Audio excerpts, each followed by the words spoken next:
Chance to speak with Ryan Blaine of the Ragtime Racers earlier this weekend. Let's play a little bit of the chat we had with Ryan. Ryan Blaine with the Ragtime Racers. Ryan, tell us a little bit about some of the vehicles that are here. Well, we've got about, looks like we got about 15, 16 cars here today. All of them are 1920 and earlier. The cars are all authentic original race cars, or they're exact reproductions of race cars that no longer exist. They have no modern additions to the car that weren't available in 1920. Things such as disc brakes and that sort. This car here that we're looking at is a 1920 Lexington, and Lexington was very successful running at Pikes Peak. They won first and second prize at Pikes Peak regularly from about 1920 to 1926, and they have a rather unique engine with spark plugs on the side of the cylinders, and this one in particular here has a very, very short wheelbase. This is the yellow number 7. Next, we're going to see the Hudson Super 6, which is the number 21. Yeah, Hudson was one of the first manufacturers to build engines with a balanced crankshaft, which had been a big limitation to RPMs up until about 1916. And most of the older cars had a RPM limit of about 1,800 to 2,000 RPM. And Hudson, by balancing the crankshaft, allowed the engines to be revved up to as much as 3,000 or more, which gave the cars quite a bit more top speed. And as a result, Hudson made an attempt at the world record for the longest distance traveled in 24 hours. And in 1916, a fellow by the name of Ralph Mulford actually took a car and was able to set the world record, and it went farther than any human being had ever gone in 24 hours as of that time. Next, we have the number 15 National, which is kind of a dull mustard color here. What about this one? Well, this is a 1915 National, and it's nicknamed the Flying Pumpkin. And we've heard all kinds of crazy stories. Supposedly,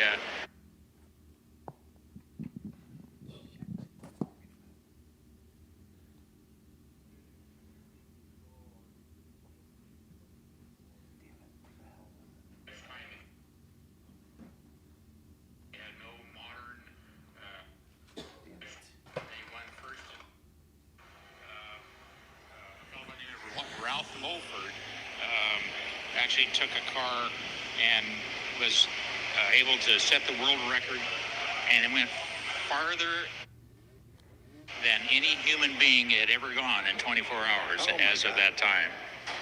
Next, we have the number 15 National, which is kind of a dull mustard color here. What about this one? Well, this is a 1915 National, and it's nicknamed the Flying Pumpkin. And we've heard all kinds of crazy stories. Supposedly, the car went off the track at a race and into a pumpkin patch, and pumpkins went flying, and spectators were injured, or at least that's the story that we heard. National Car Company started in 1900 building electric cars, and in 1905 converted over to gasoline engines, and in 1911 they had 3 cars in the first Indy 500, and then in 1912 they won the Indy 500. Awesome. Let's see what we have next here. This is the 16. This is a 1912 Packard. We have researched this, and it appears that this is the oldest Packard race car in existence. Packard had automobile dealerships all over the world, and this car was found in Argentina. back around 1950 as a race car, and was brought to the States, and a fellow tried to convert it back into a touring car, a street car, for over a period of about 50 years, and finally gave. And when we bought it, we converted it back to its original racing condition. Awesome. Next we have number 19, which is a maroon, and this is another Packard.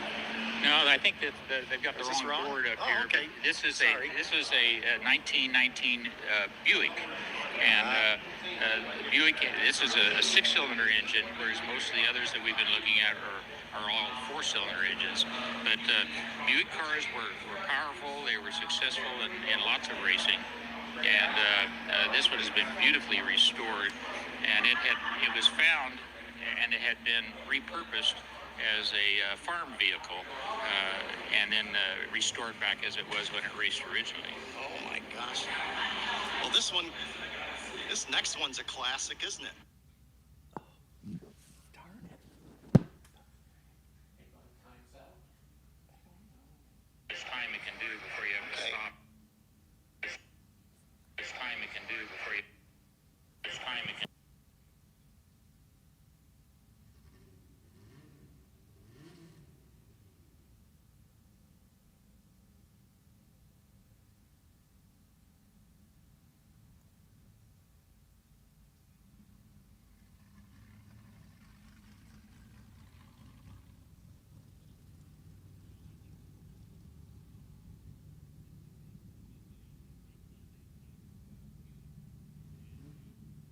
Buick, this is a six-cylinder engine, whereas most of the others that we've been looking at are all four-cylinder engines. But Buick cars were powerful. They were successful in lots of racing. And this one has been beautifully restored. And it was found, and it had been repurposed as a farm vehicle, and then restored back as it was when it raced originally. Oh my gosh. Well, this next one's a classic, isn't it? Now, this is a 1911 Bergdahl. This is the only one in existence. Bergdahl family owned a large refinery, or I guess we call a beer manufacturer. They were a German family, and they built this car to go racing in 1911, and the family itself was a bit of a bunch of scoundrels and draft dodgers from World War I who ended up in jail. But the car got stashed away in a barn. 50 years later, it was pulled out of the barn, and a fellow started restoring it and got it running. I shouldn't say restoring it. He got it running. And then it got put back into a barn for another 50 years. And about 4 years ago, it was pulled out of that barn, and we've recommissioned it in its original condition with just mechanical improvements to be able to get it to run properly. But we left everything with the original patina, the original paint, what's left of it, and the only thing that's new on it is the tires. My God. So much history with these cars, the Ragtime Racers, and just an awesome display here at Lime Rock. Here's the yellow number 7. Looks like this is another Buick. Yeah, this is another Buick. This is a 1913 Buick, and this one's got a 4-cylinder, 200 cubic inch engine. It only makes about 26 horsepower, but Buick had raced for many years, and had been really successful. This one was actually unique in that it was converted into a race car in 1914 by a 17-year-old and raced in New Jersey. And it won the very first ever automobile race at Ho-Ho Coast Speedway in New Jersey. And then it was restored back in 1974. And that 17-year-old kid was still living at the time and helped to restore the car. Oh my Lord, isn't that something? We have the dark blue 33. And this is an EMF, is it? This is a EMF 1911. EMF started building passenger cars way back in 1908, and they were very successful in racing. They actually won the races at Savannah, Georgia, and this car is one of the factory cars that ran at Savannah in 1911 at the Vanderbilt Cup. And it was found disassembled in a barn up in upstate New York in the early 1980s. Awesome. Next we have the number 1, and this one's from 1911. Yeah, this is a 1911 Hispano Suiza, and it's referred to as the Alfonso, named after an Italian king, I believe, or a Spanish king, I think it is, if I remember. It was one of the race cars that was available with a 60 horsepower engine, which really moved it right along. It's a very, very small car, very short, lightweight, with a lot of horsepower. Very, very quick car for its day. Awesome. Move on here, and look at the aerodynamics on this car. Yeah, this is the oldest car we have here this weekend. This is a 1904 Napier, and Napier was a British company, and this is a car that's rather unique when you see it because it has about a mile of copper pipe all around the body that is the radiator. So instead of having a radiator in front of the car, they actually took copper tubes and wrapped the car in copper tubes. It's got 242 feet of copper cooling tubes that go all around it. It was founded in the company was founded in 1908. In 1808. So the company had been around a long time, but this one raced in Ireland and UK, and it was eventually found its way to Australia, where it was restored. Oh my gosh, a very unique vehicle, that's for sure. We move on to the next one, and this is a Mercer. Yeah, this is a 1913 Mercer. Mercers were one of the most desirable sports cars of the day. They were lightweight, very nimble, more than adequate horsepower, low center of gravity. They were the true sports car of the day. This is an all-original car that has never been restored, but mechanically has been recommissioned, and it's a real sight to see because its preservation is just second to none.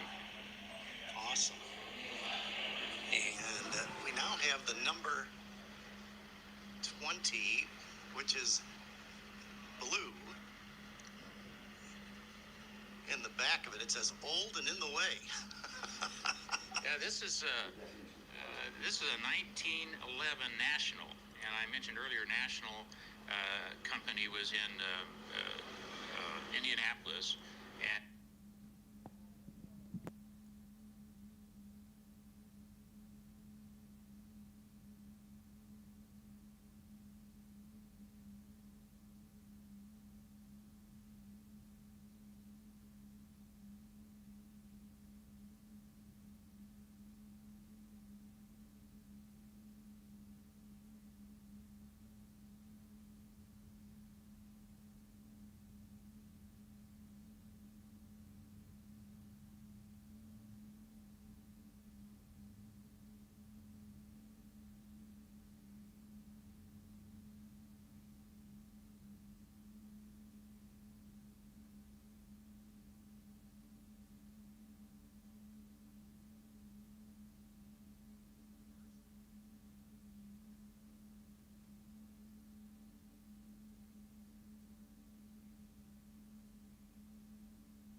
away.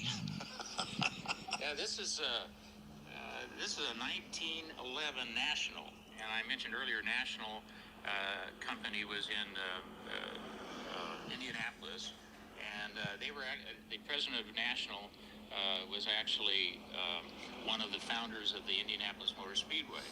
So they had a home track advantage, and in 1911 they entered 3 cars. This is one of the cars that ran in that very first Indy 500, driven by a fellow named Charlie Mertz, and the car finished in 7th place. This has been restored as it looked and at the end of the race in 1911. In 2011, the car was invited back to Indianapolis for the centennial of the first race, and they let me take it out on the track to see if it would do 100 miles an hour as they said that it would in all of the literature that's survived.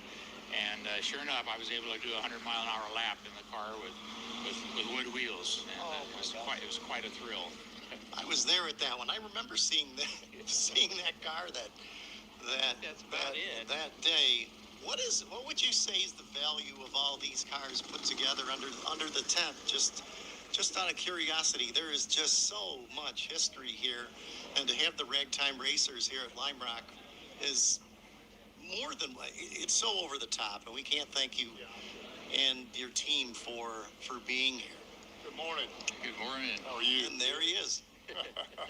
Yeah, I would hate to guess many millions, obviously.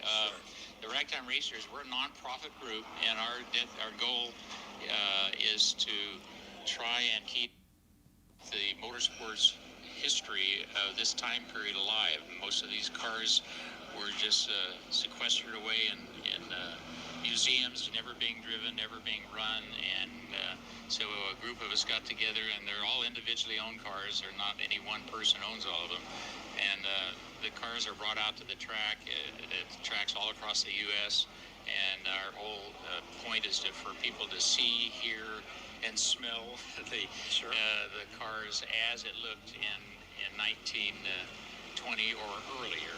And it's a lot of fun because when we're out on the track, we're wearing leather helmets and goggles, and it's a real taste of what racing looked like 100 years ago. What car are you going to be in this weekend?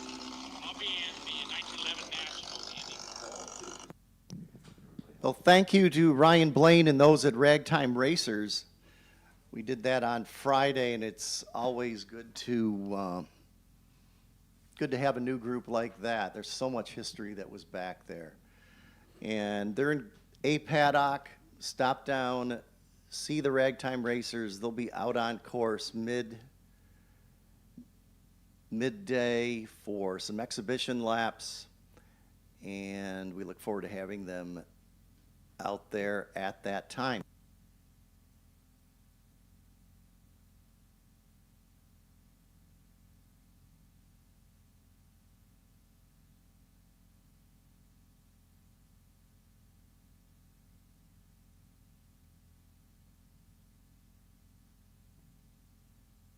So coming up at the top of the hour will be our first race group of the day. This will be group number 1 for race 3 of the weekend. And they had two races on Saturday. Up in the booth here with us is Peter Kraus. Welcome back to Lime Rock Park, Peter. Well, thank you so much, Rick. I'll tell you, I love this place. It's a spectacular group of cars and people and history. And this group, of course, is my favorite. Why is that, Peter? Just out of curiosity, why is this your favorite? Thanks for the softball, Rick. I appreciate that. I've been so fortunate. I was able to win both races on Saturday in this group. I have a few mechanical gremlins. My little car is leaking a little too much olive oil, and we're going to try to fix that for the afternoon race. But we wanted to join you in the booth this morning to help call this race because so many of my friends are out here.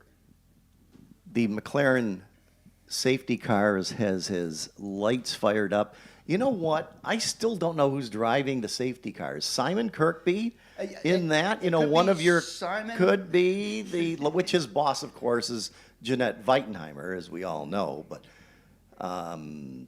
it could be Bob Green. Could be a number of very talented, exceptional people. Simon, of course, a favorite around here. For sure.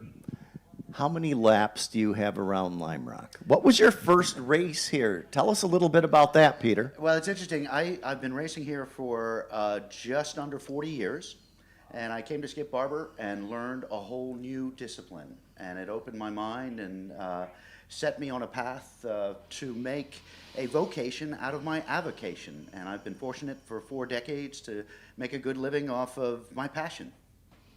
which is the goal of so many of us, obviously, is to be able to do that. It's the historic Festival 43, and again, welcome to those early arrivers for today's festivities. We could not have asked for better weather, that's for sure. And it's and here we are again on this Memorial Day Monday as the safety car leads the field for the beginning of race group number 1, and this will be their third race of the weekend. Peter, what else you've got to tell us a little bit more about about your fellow compatriots here in this one? Well, I'll tell you, we can start at the front because Paul Stinson in the Lotus Super 7 has been racing that particular car for over 25 years. The first 4 cars, the first 2 rows of the grid, have collectively 100 years of racing experience in historics. And second, I believe, is the Bobsy, a beautiful Ohio-built by Jerry Mong sports racing car from the mid-60s, a Ford-powered Bobsy SR2. And then on the second row, we've got some, the guy I had the most titanic battle with Saturday afternoon, Alan Tossler, who is actually a hairdresser in New York City, and he is the fiercest hairdresser I have ever raced with.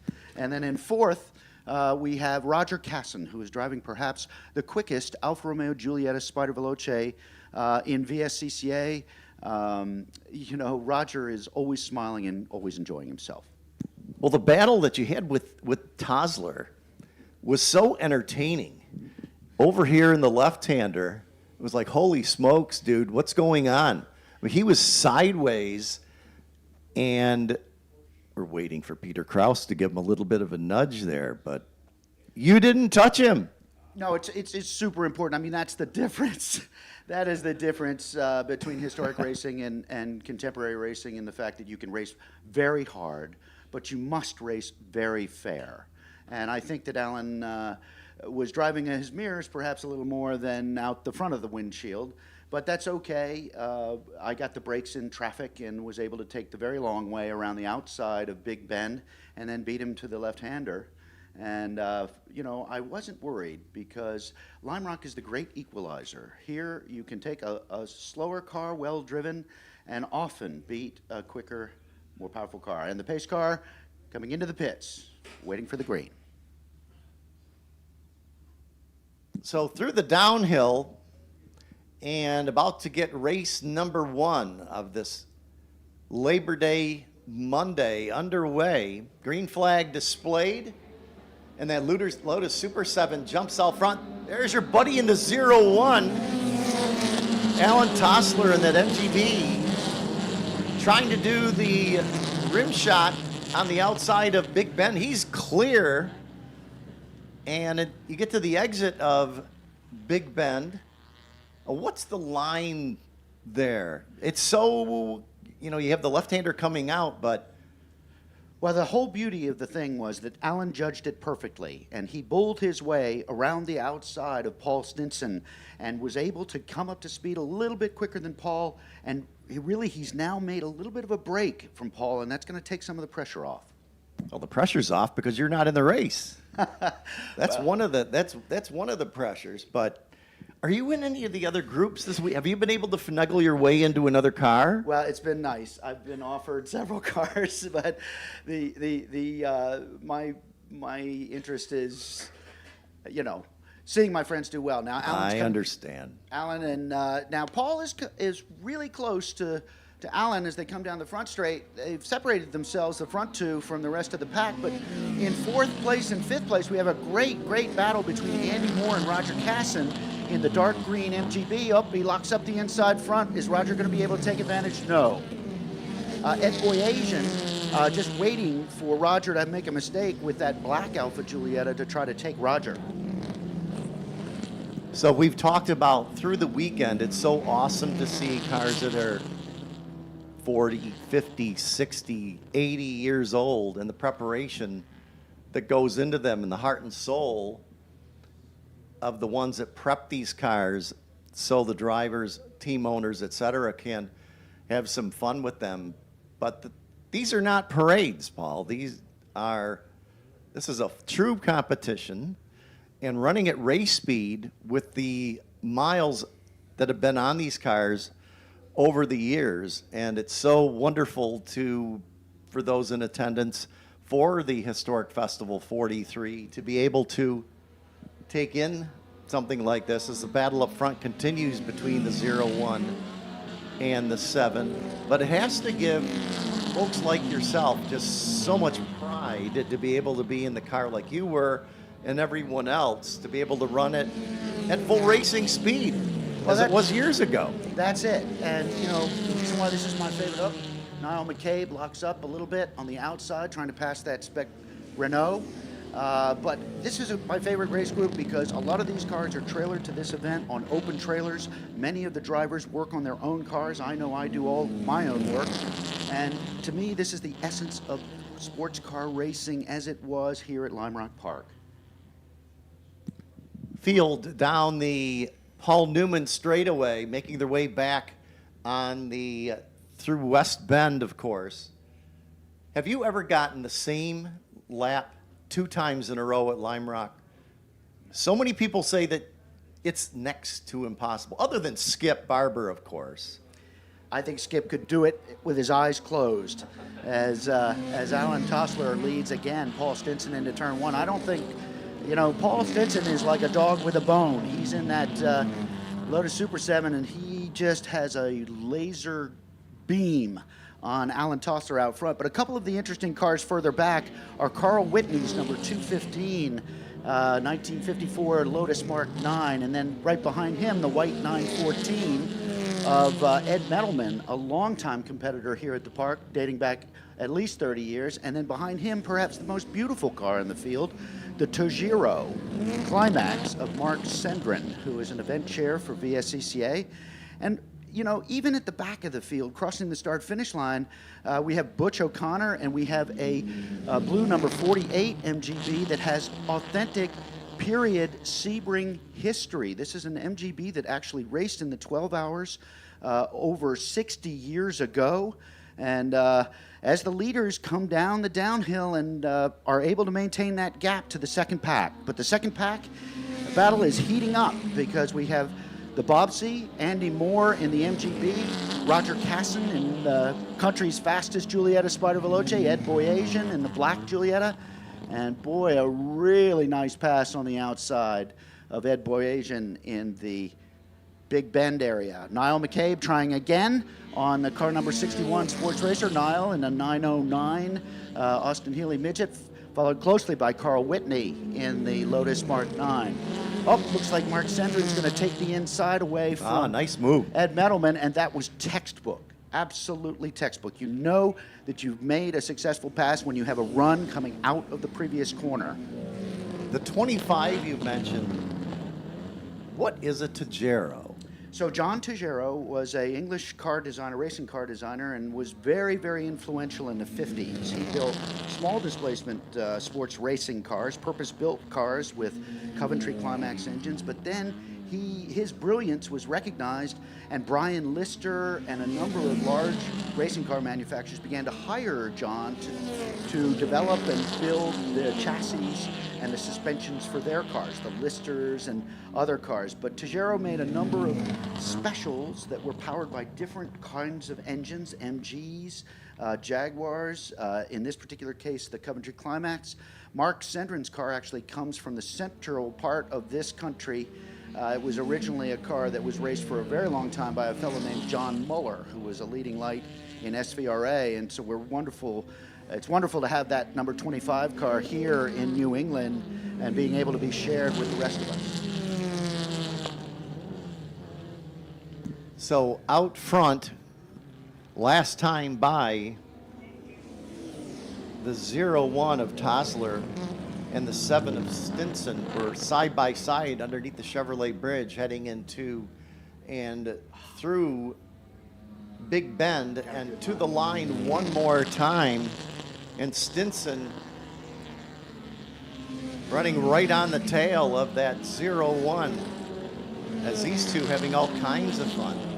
The fun factor, Peter, on a circuit like here at Lime Rock, or whether it's Road America, or whether it's Watkins Glen, or whether it's Road Atlanta, or Laguna Seca, et cetera, to be able to run these cars at the most famous circuits with so much incredible history has to be so exciting for drivers like yourself that get to experience that, like here at Lime Rock and all the other historic facilities here in North America. It is. It is absolutely the linkage of that history, the venue, the cars, the color, the sight, the sounds is really, really a blessing and a treat. I usually work as a professional racing coach, and I work within professional series as well as entry-level professional series.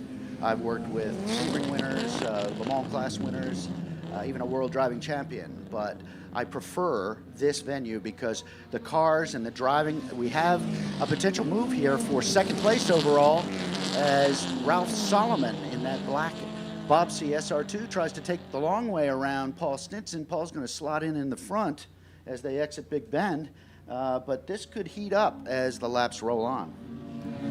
Speaking with a few people after Saturday's festivities, and the excitement here this weekend, and this is no BS, is that we've seen parades in the past, not this weekend. There's been a lot of clear, intense, clean racing in almost all the groups this weekend, and we're seeing it again in this race as well, as the 411, the 55, and the 48. All three of those. We've got a car on pit road, the 19 of Metalman. We mentioned him earlier, his Porsche 914, and looks like he may be going behind the wall. So unfortunately, retiring early will be Metalman in his Porsche.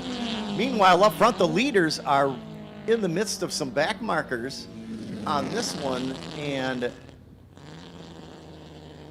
Stinson in that Lotus Super 7,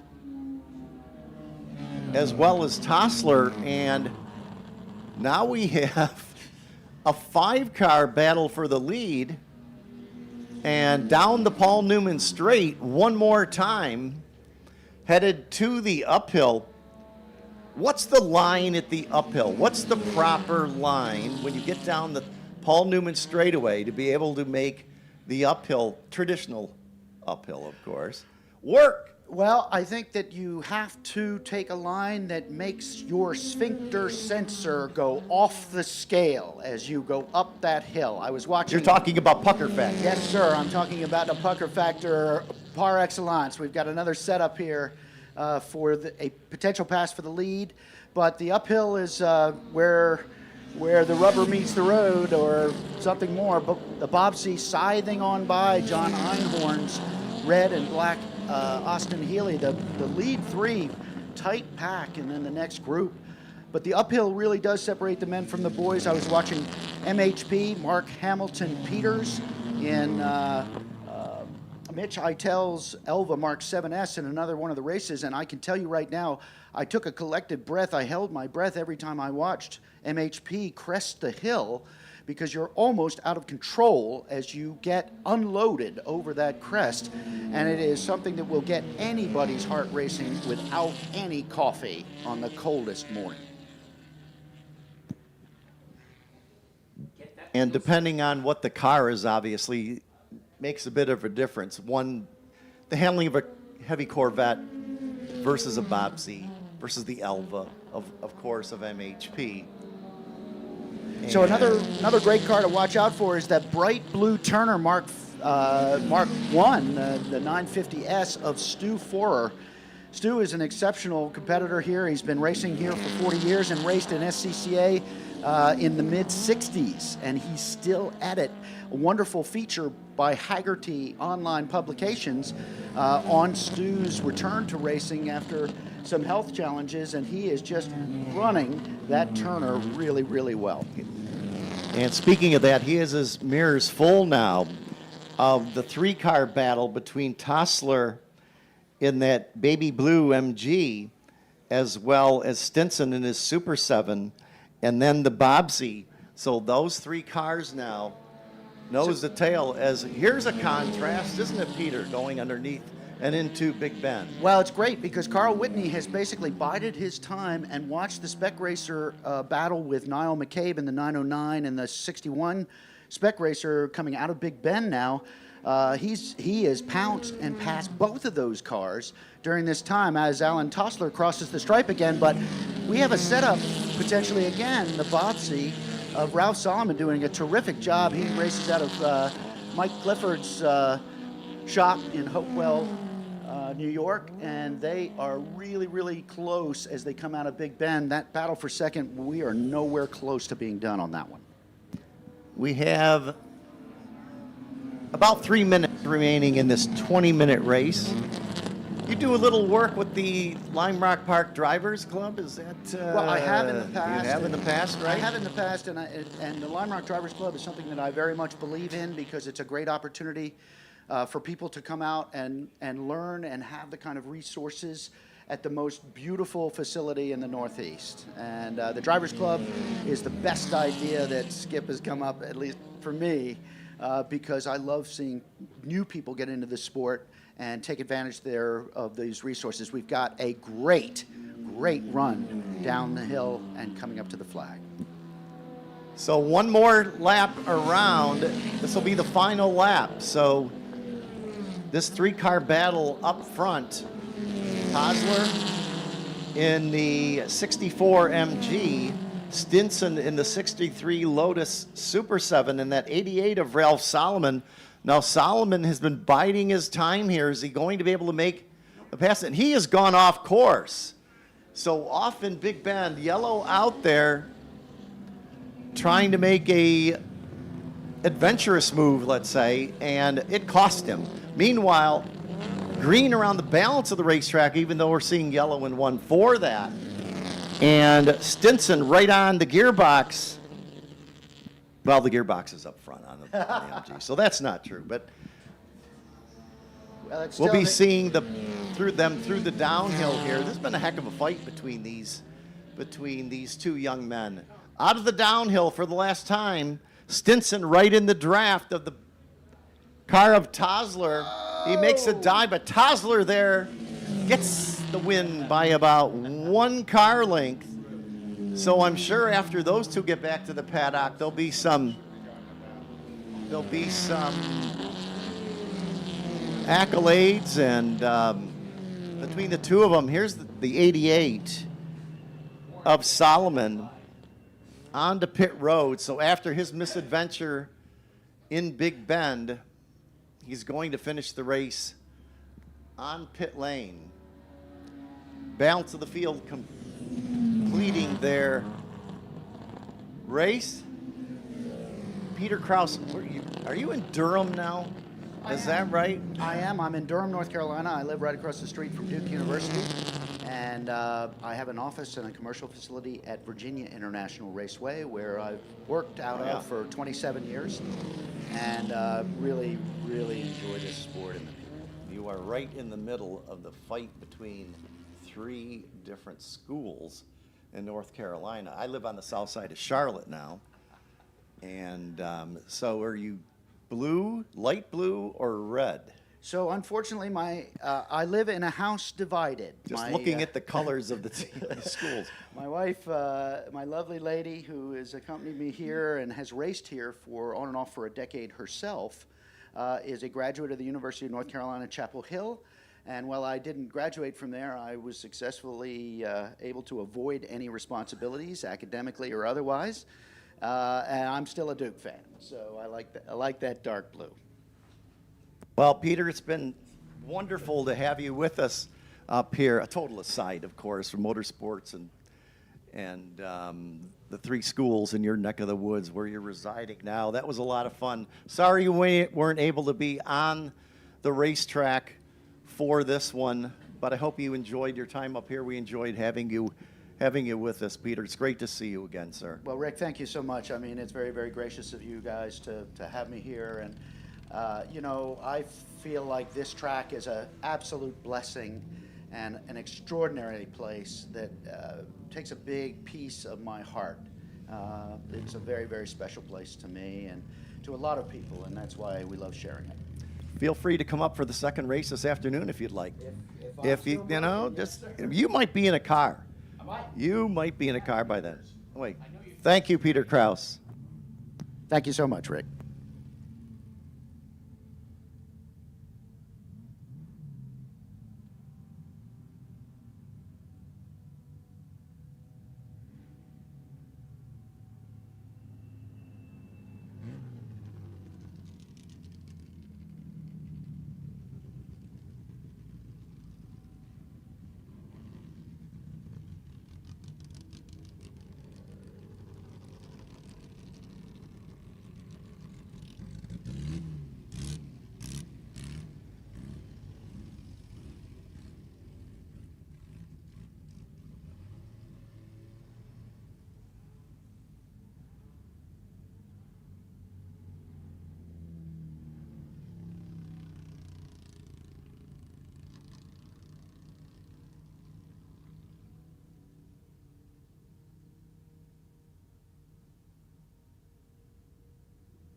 Well, that was fun, wasn't it? Group 1, race number 3 of the weekend, is in the books. So that was a good race between the 01 of Tosler and the 7 of Paul Stimson. Tough break for the 88 of Ralph Solomon. Balance of the field, though, doing yeoman's work through the race. Coming up next will be the Jim Haynes Memorial for Formula Juniors. This will be the open wheel formula cars. Most of these running with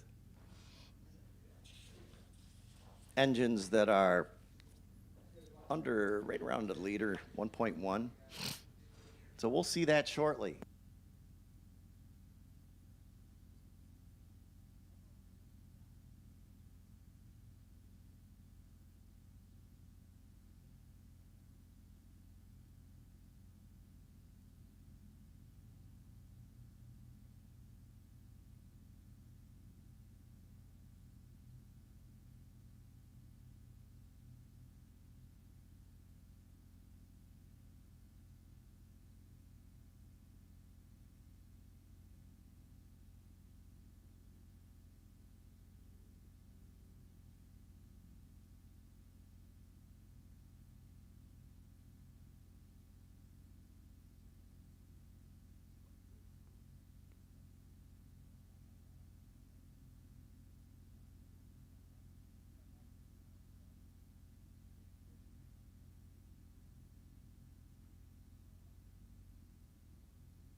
Coming up next will be the Jim Haynes Memorial for Formula Juniors.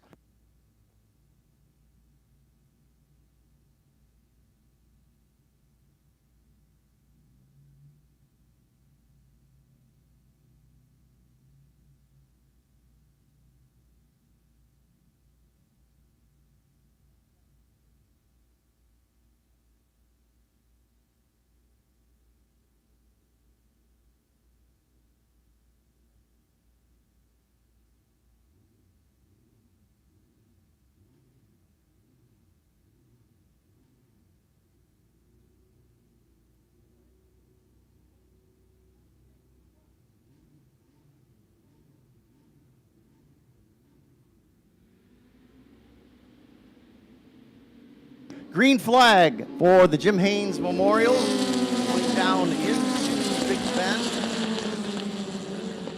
And Kyle Collins, Joe Colasaco, as Dominic Colasaco, his son. But this one's underway. This is their third race of the weekend. And Joe Colasaco has won the 2 on Saturday. He's running in third this time.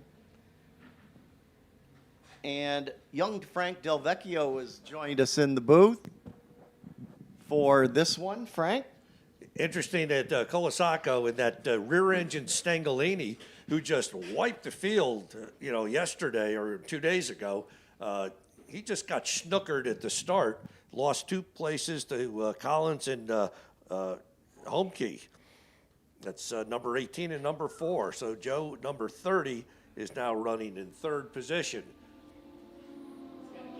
And Kyle Collins, boy, he has found his marks. Well, we've been seeing this all weekend because Colasaco has dominated, well, not dominated, but he certainly has led the primary portions of the race of the 2 races on Saturday in this group.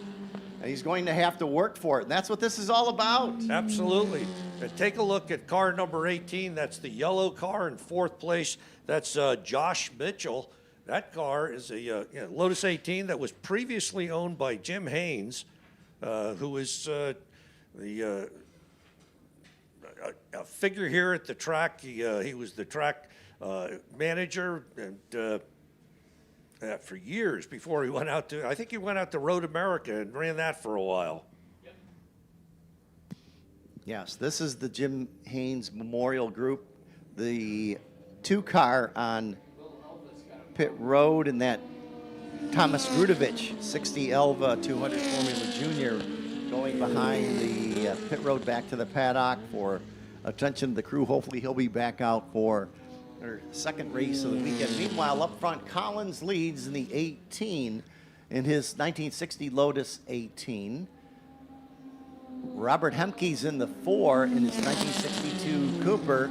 Then it's Joe Colasaco in the 62 Stangalini, as we got a spinner down underneath, heading into Big Bend, right underneath the walkover bridge. And it looks like he's recovered. Yeah, he's okay. So he's sitting a little bit higher in the seat at the moment, but able to drive away.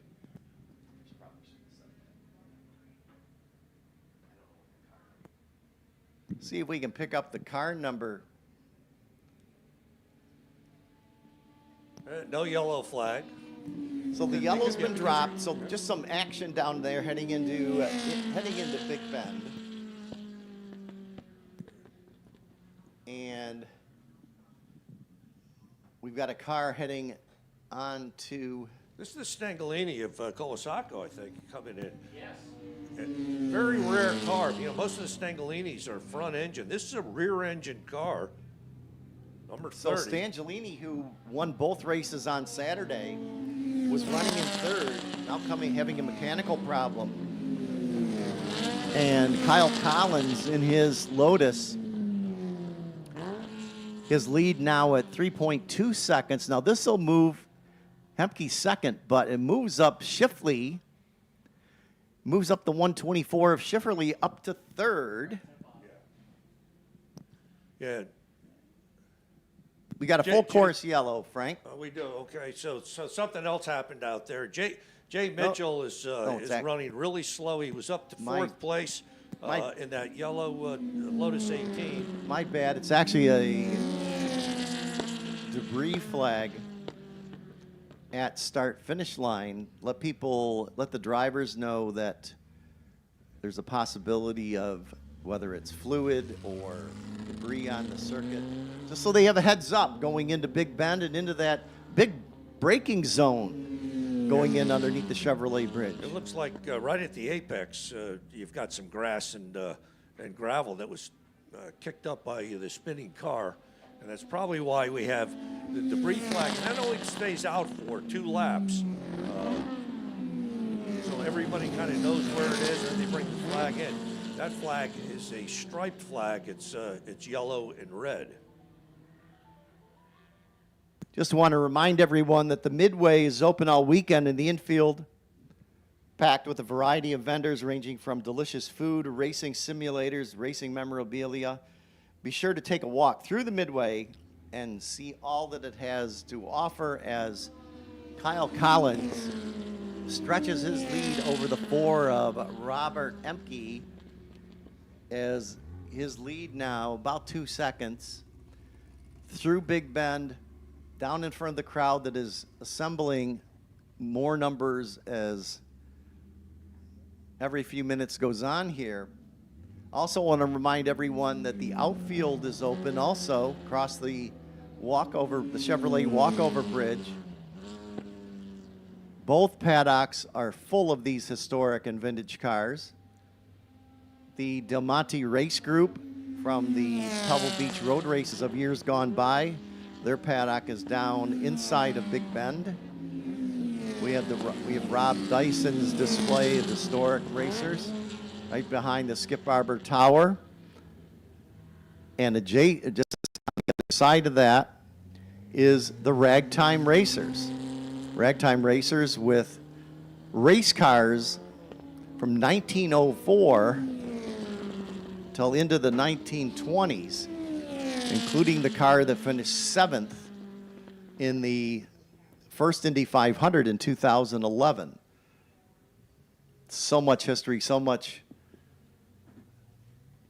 drama that went into those cars, of course, back in the day. But for them to be here this weekend is wonderful, and then some. They'll have it step by half a look at those Ragtime Racers group. First time they've been here to Lime Rock Park, and we're really happy that they are. Frank, who else is looking good out there? I just can't say enough about Kyle Collins. I mean, he just jumped right into the lead. He's got such a lead on everybody else. It looks like he's got about a 15-car lead on Homke. Car number 124, Matt, I'm going to mispronounce his name. We got Shuffley. He's running in 3rd. David Hagan in 4th. That's car number 9. In 5th is Mark Curry, car number 216. And Joe Fuller, 612, is running in 6th. Hunter Nigel Russell is running 7th. In car number 147. So all of these cars, or almost all of these cars, are made in England. We've got a mixture of Coopers and Lotuses. There's one BMW out there, or BMC car, and that's a front engine car. The rest of these are rear engine or mid-engine. The gearbox behind them is actually a modified Renault gearbox for almost all of these cars. The motors are tiny. They're 61 cubic inches. They're 1 liter motors, and some of them are expanded to 1.1 liter, which is about 68 cubic inches. They put out about 120-ish horsepower, and a good one turns about a minute lap around here.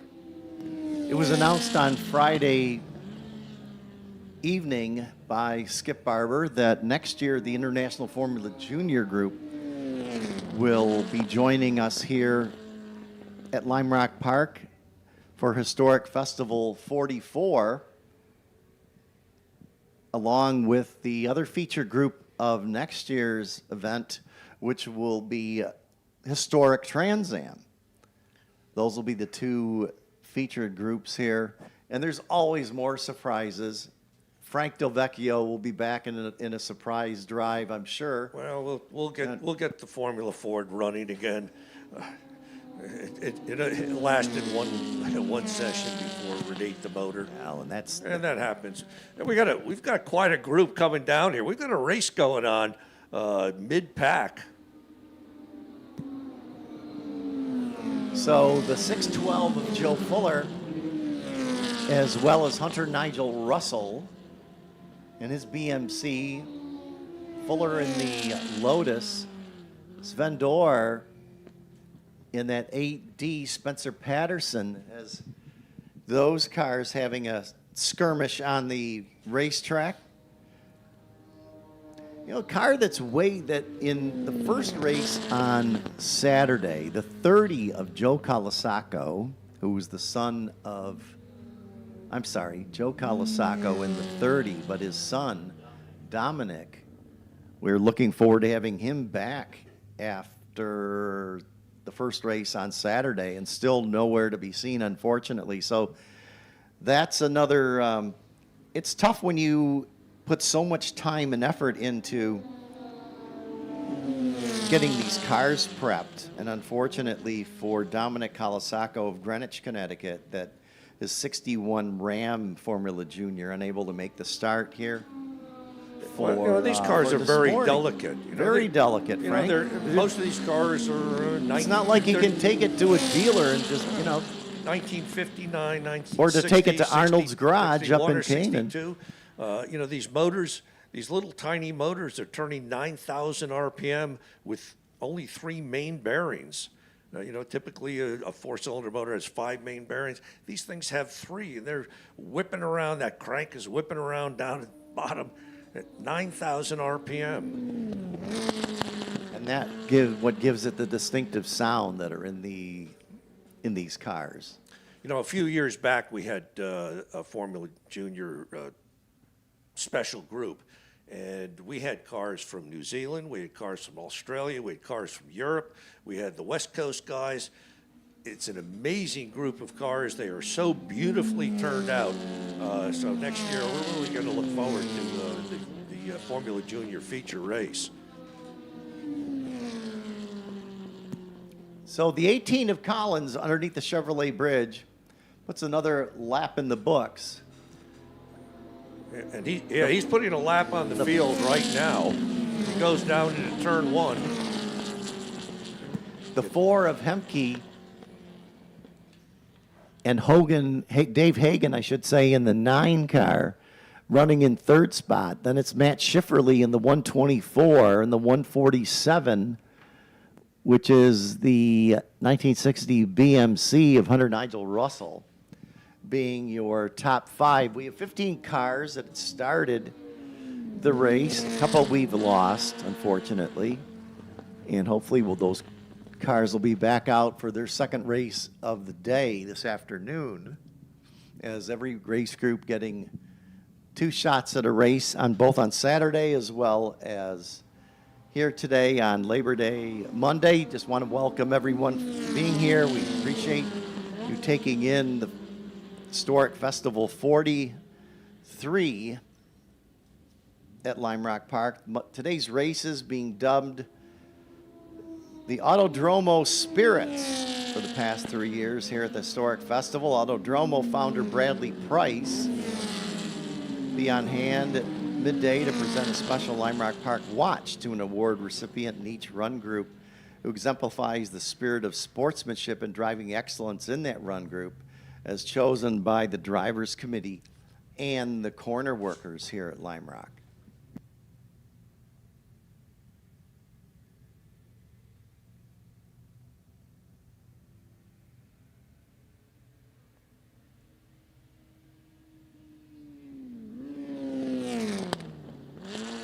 So things have gotten a little bit strung out in this Formula Junior race. Yeah, we've had about 4 cars come in with mechanical problems. Car 207 rolling down right now. Yeah, Peter Patterson in the 207, his 59 Lotus 18. He's going to be going behind the wall.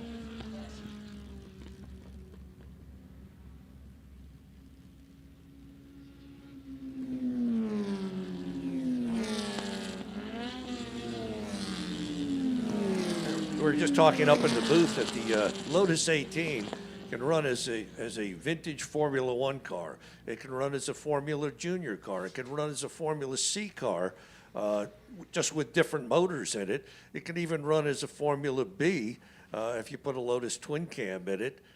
So that a pretty versatile machine, and been around for, well, let's see, since about 1960. So 1 lap to go.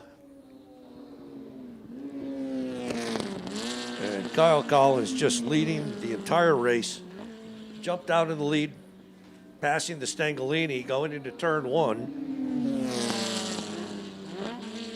And he's He's driven cranking. away and hidden from the balance of the field in that 1960 Lotus, Frank. He's looking good out there. He's turning a minute 2, which is quick laps for these cars. They're on skinny tires. Tires in the front are about 4.5 inches wide, and in the rear they're about 5.5 inches wide. And that's not much of a footprint.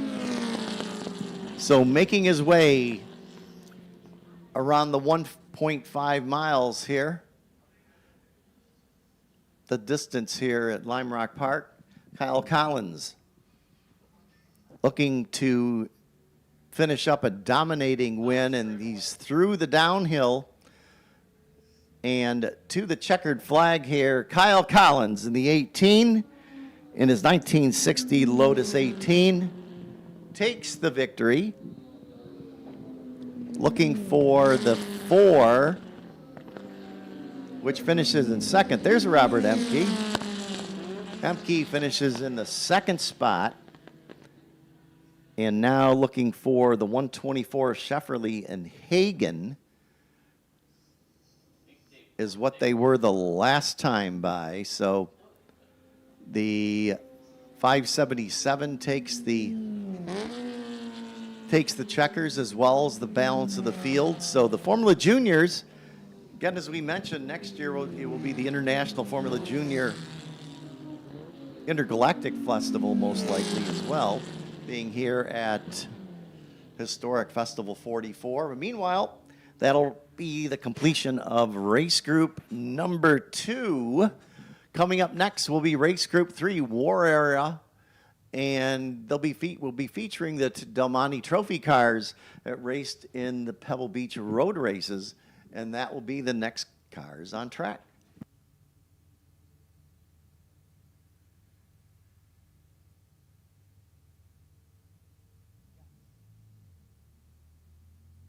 Just want to give a special thanks to all the wonderful volunteers of the Lime Rock Park Right-Handers Club. They come from far and away to come here to Lime Rock Park, team up for this year's races. Thank you, one and all.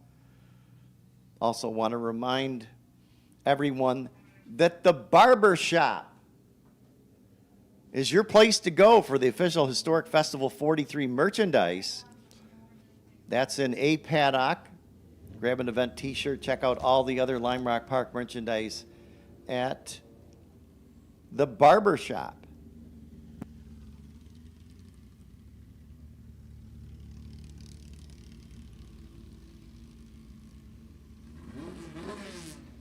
So congratulations again to Kyle Collins for his victory in his Lotus 18, taking the win in race group number 2, the Jim Haynes Memorial Formula Junior group. Coming up next will be the War Era cars featuring the Delmonte Trophy group.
So group number 3, starting on the pole, will be Ryan Turry in his 1953 Curtis 500 Dodge. Next to him will be Jim Bach in the 65, which is a 1961 Lotus 7. Row number 2 will be Peter Greenfield in the 33 Alfa Romeo Monza. Outside of row 2 will be Frank Phalandri in the 51 MGTD. Then it'll be Marcus Bicknell from London, England in the 52 Manning Street Special. Marcus, one of the Delmonte Group cars. The 283 is Kurt Burns, which is a 51 MGTD. The 3 is a 1949 Jaguar Parkinson Special of John Buttlebaum. Buttlebaum, another one of the Delmonte Group cars. The 63 is a 50 Allard K2 of Johnny Moat Jr. And the 62, yet another one of the Delmonte Group cars. The 22, the very distinctive 1950 Cadillac 61, the Monster of Derek Drinkwater. He'll start in the 9th spot. Then it'll be Rob Manson, another really unique car. This is the 11 red 1950 MG von Neumann Special, another one of the Delmonte cars. The 183, the black Jaguar of Lars Mapstead. The 452 is a 1947 MGTC of Edward Kahlo. Graham Scaffey is in the 757, which is the 53 MGTD. Alfa Romeo Giulietta Sprint of Ed Metalman is in the 19, the 659. A Morgan 4 of Richard Odgers. The 302 is a 48 Leicester MG of Thomas McCormack. 814 is a 55 Elva of Kevin Adair. The 147 is a BMC Huffaker Mark I of Hunter Nigel Russell. Johnny Moat in the X15, the Curtis Sorrell Special. The 33, James Adler in the 1952 Jaguar XK120. The Old Gray Mare Special, Frank, number 1, a 35 Old Gray Mare Special. I believe it has a Dodge motor in it. Dodge or a Ford? And I thought that Ben was an old Bragg. Ford. Huh? Flathead Ford. Yep. My bad. Flathead Ford in the Old Gray Mare. Hallelujah. The 74 is Santo Spadero in the 53 PBX H Mod. Number 2 is a Bugatti Type 37 Special of Sandy Leith.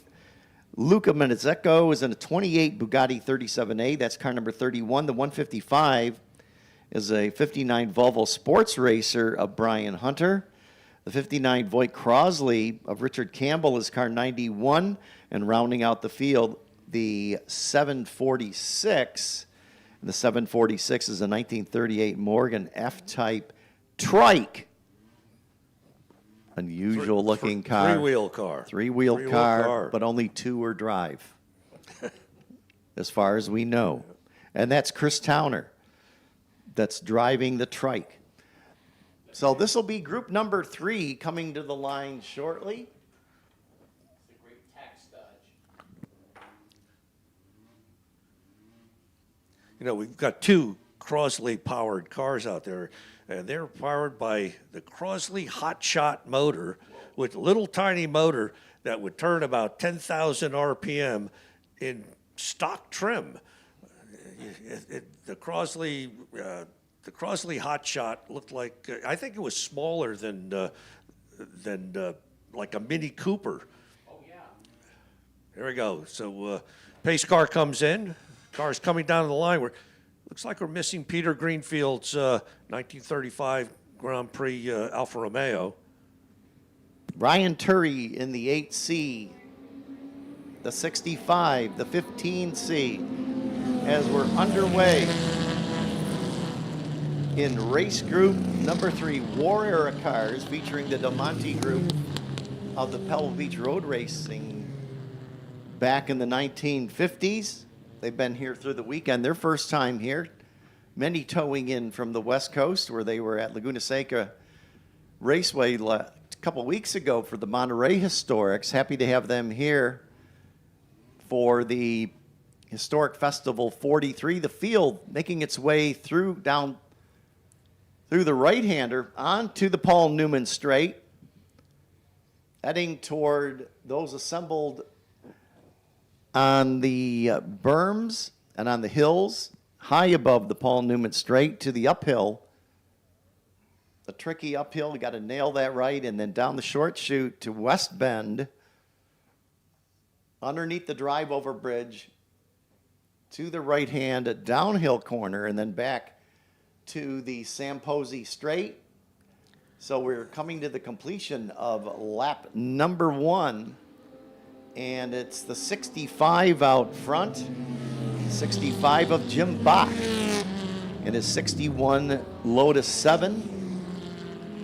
Running in second is Marcus Bicknell of London, England,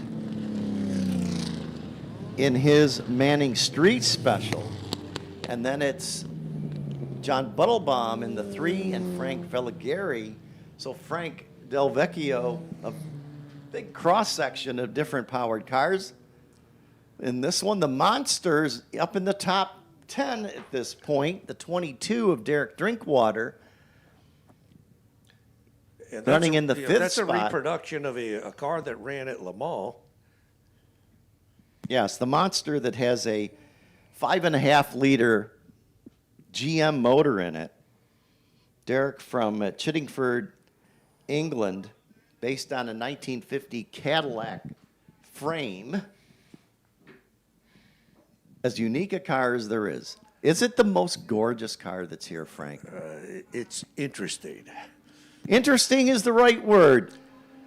That's for sure. Yeah. Well, Jim Bach showing everybody the way around. And, you know, truthfully, the Lotus 7 is an awfully good car. It probably handles better than most of the cars in this field. Well, Buttlebaum in that 3 was flying down the Samposi Straight this time by. And Buttlebaum is now closed in on that Lotus that's up front. And then well engaged for the 3rd spot is Frank Velligari as well as Marcus Bicknell. And then the Monster is, which is car number 22. For those of you that haven't had enough close look at the Monster, please come to A Paddock and have a look at this very, very unique car. Derek Drinkwater, who with his wife put that together, the recreation of the 22. He's dropped out and parked on the back part of the course in a safe spot. So have a look at the Monster as we believe the 63 of Johnny Moat, a 1950 Allard K2, has pulled off course in the uphill area. So he's out of the, he's off the racetrack in a safe location. But the 63 race is done. That one car, Frank, the old gray mare, underneath the Chevy Bridge into Big Bend. What a unique car that is. A 1935 old gray mare special with a Ford flathead engine in it. That car has raced about everywhere for decades. After the race, for those of you wandering around through A Paddock, and of course, if you're up on the hill, you're welcome to go through the paddock area and take a look. The old gray mare and an unrestored Bugatti are down by the crossover bridge. So go take a look at that up close. And we're going to have a race here for the lead, I think. Now,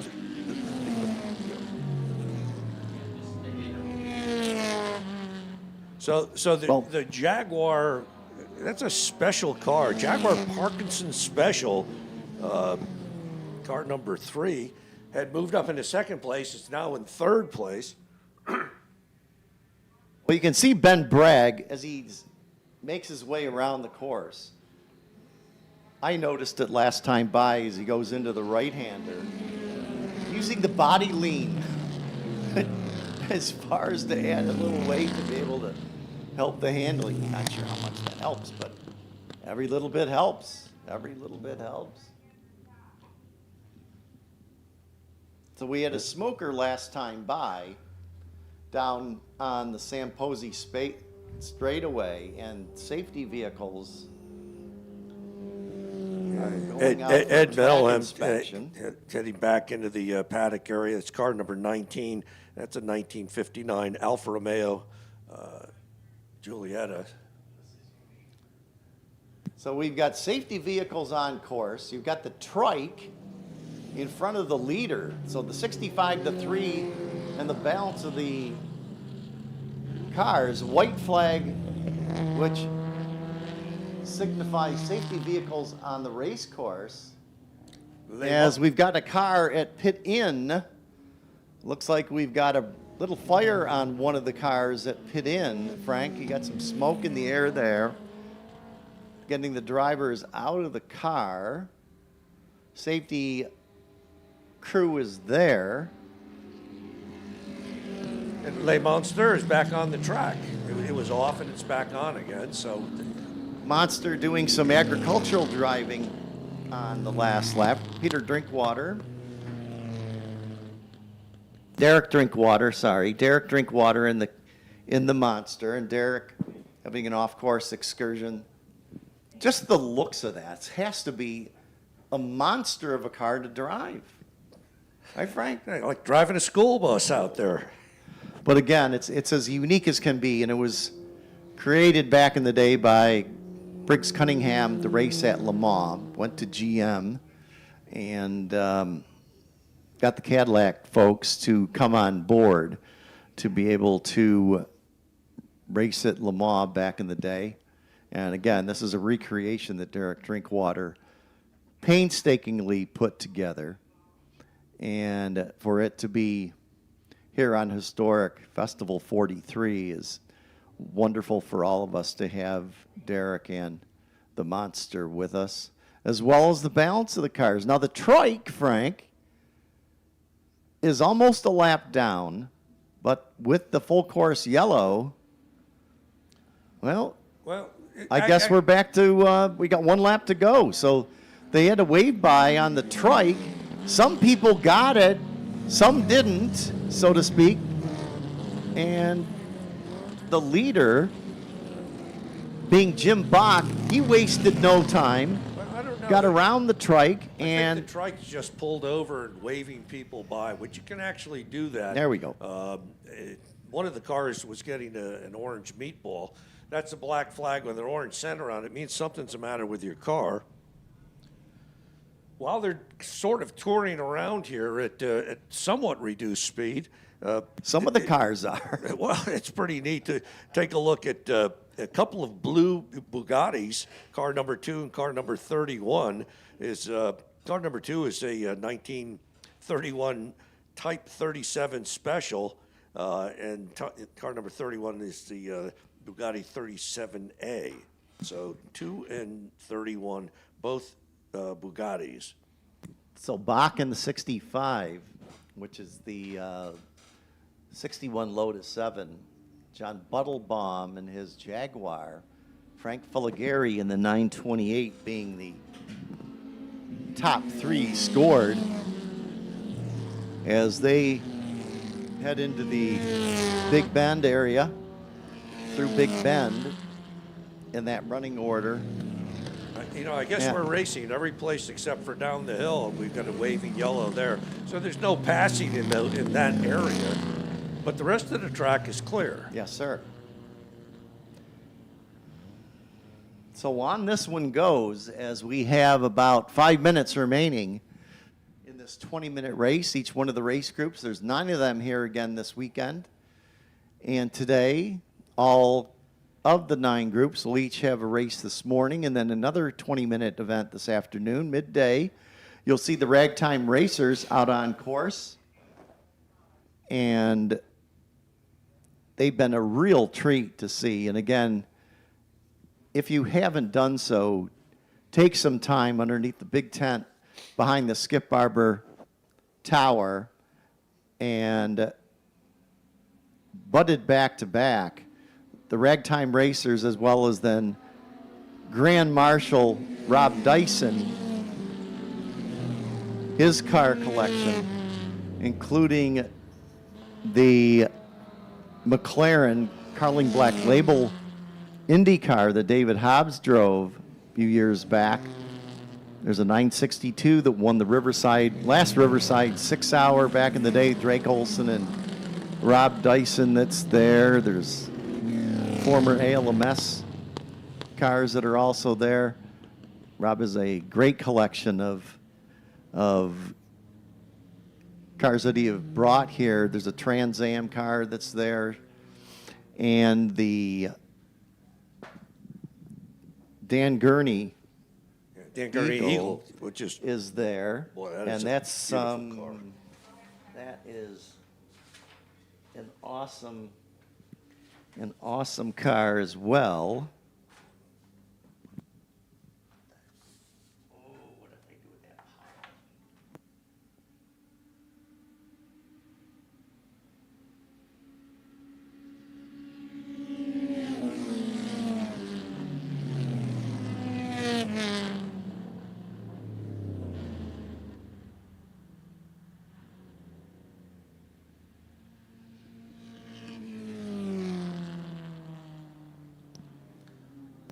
It's a real special car, the Blue Eagle.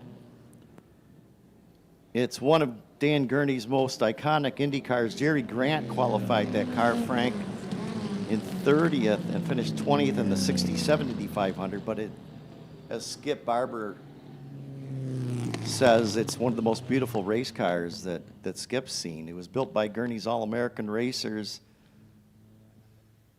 launched its first Indy effort in 66. Lenteri designed the chassis, and the Eagles have proved their competitive ways early. Their first IndyCar win came in 68. By 72, nearly 2/3 of the Indy 500 grid were Eagles. Of course, Gurney himself was a driver in the Indy 500, a constructor, running Formula One and sports cars, NASCAR, IndyCar, etc., where Dan won in his own Eagle in the Belgian Grand Prix years back.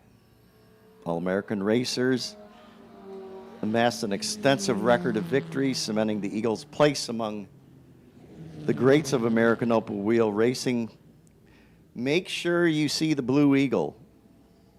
It's on display at this year's historic Festival 43, alongside other significant cars of Grand Marshal Rob Dyson's collection. It's a must-see for the weekend, as well as some of the other cars underneath that tent.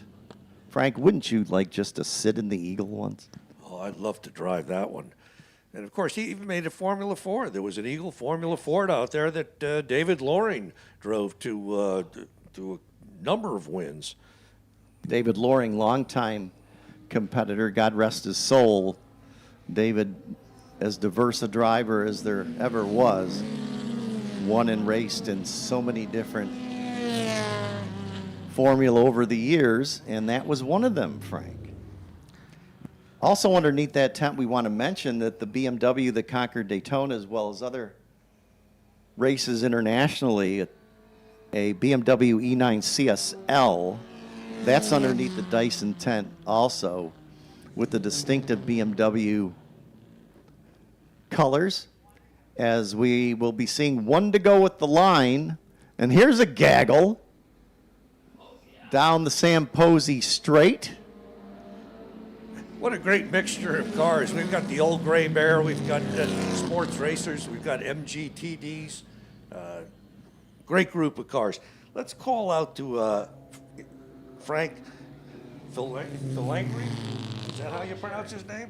Sure. Yeah, he's running second. He's running second, and he's given Fitz, he's fighting for first place. Yeah, he's really And closed up. That's in a 19. Let's see, that's It's a 51 MG, 51 Frank. MGTD. Mamma mia. Yes. Bach got caught up in traffic. Landry took advantage, and they were working our final lap of group number 3. This time by the trike, waving to the fans. We waved back up in the tower to the trike.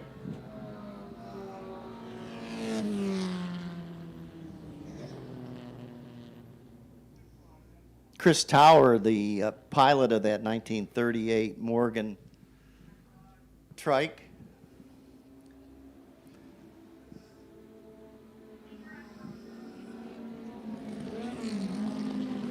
As the balance of the field making their way into Big Bend.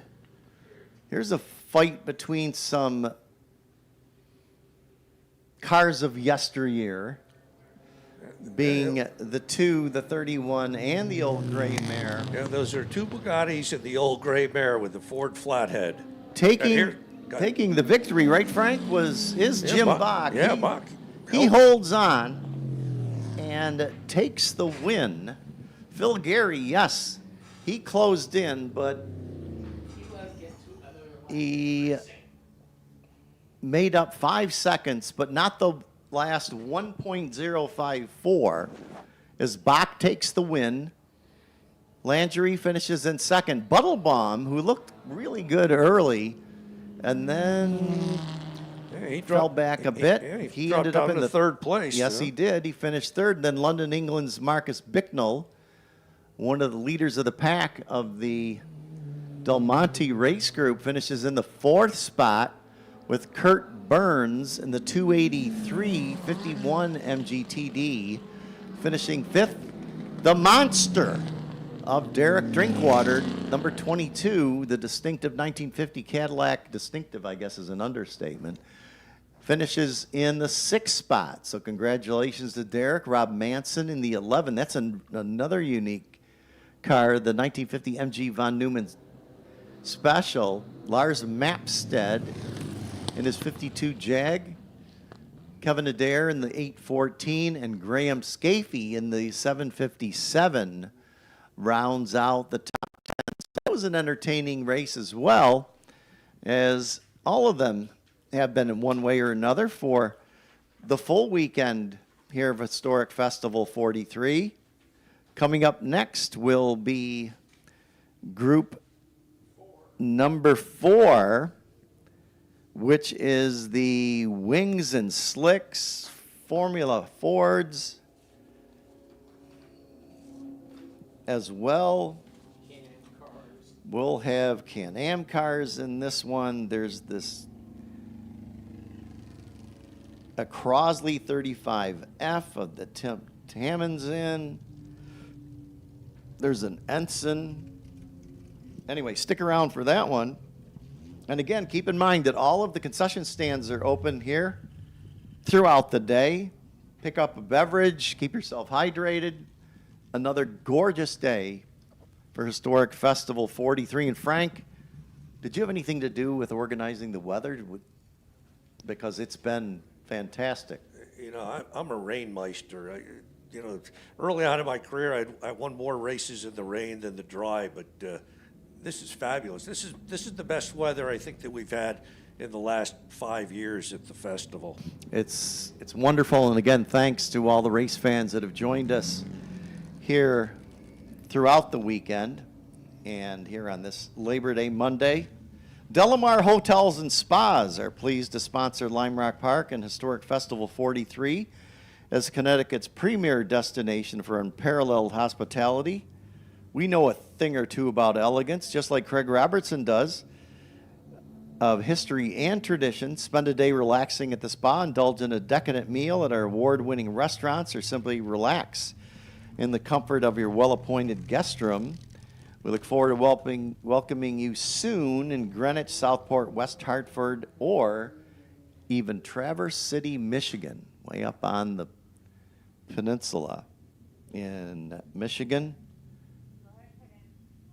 Thanks again to all at Delamar for being another one of the fine sponsors here for Historic Festival 43. Others being Chevrolet, Hemmings, Nuvance Health, Neft Vodka, ACI Dynamics, Averti Storage Solutions, B-Works, the Connecticut Business Systems, which is a Xerox company, of course.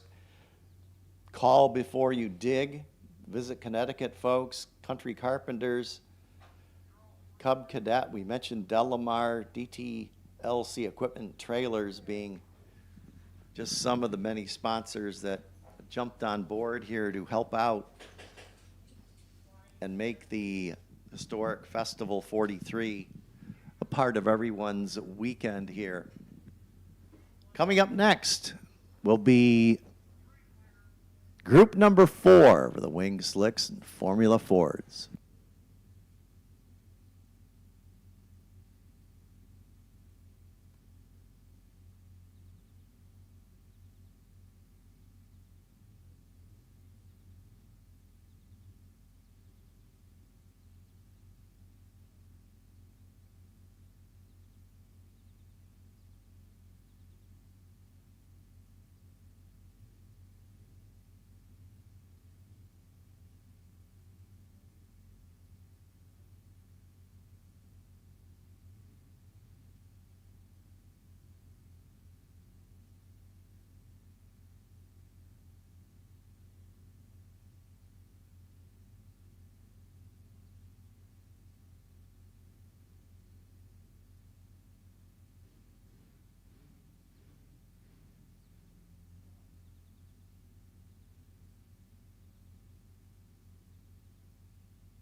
Group 4, here's the grid. On the pole will be Chris Fahan. Chris in the 39 Van Diemen RF 2000. Next to him will be Kyle Collins. Kyle Collins, car number 8 is 72 Chevron B21. And then it'll be the 1980 Ralt Can-Am car of Dave Handy. The 75 Toge SC205 of David Porter. That's a beautifully trimmed out car. That's gorgeous. Michael Lytell's in the 75 Chevron B31, car 62. The 152 Formula Mazda of Todd Sharon. The 10 is a 71 Ensign LNF3 of Glenn Taylor. Then it's the 812 Lola T598 of Josh Lewis. The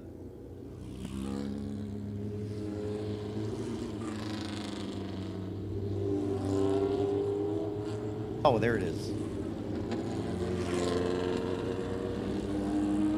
That's the pink Lola T. The 51 T5898 is the 83 Tiga of Tom Kane. Then it's a 290 Lola of Joe Blacker, Anthony Antonucci in the 937.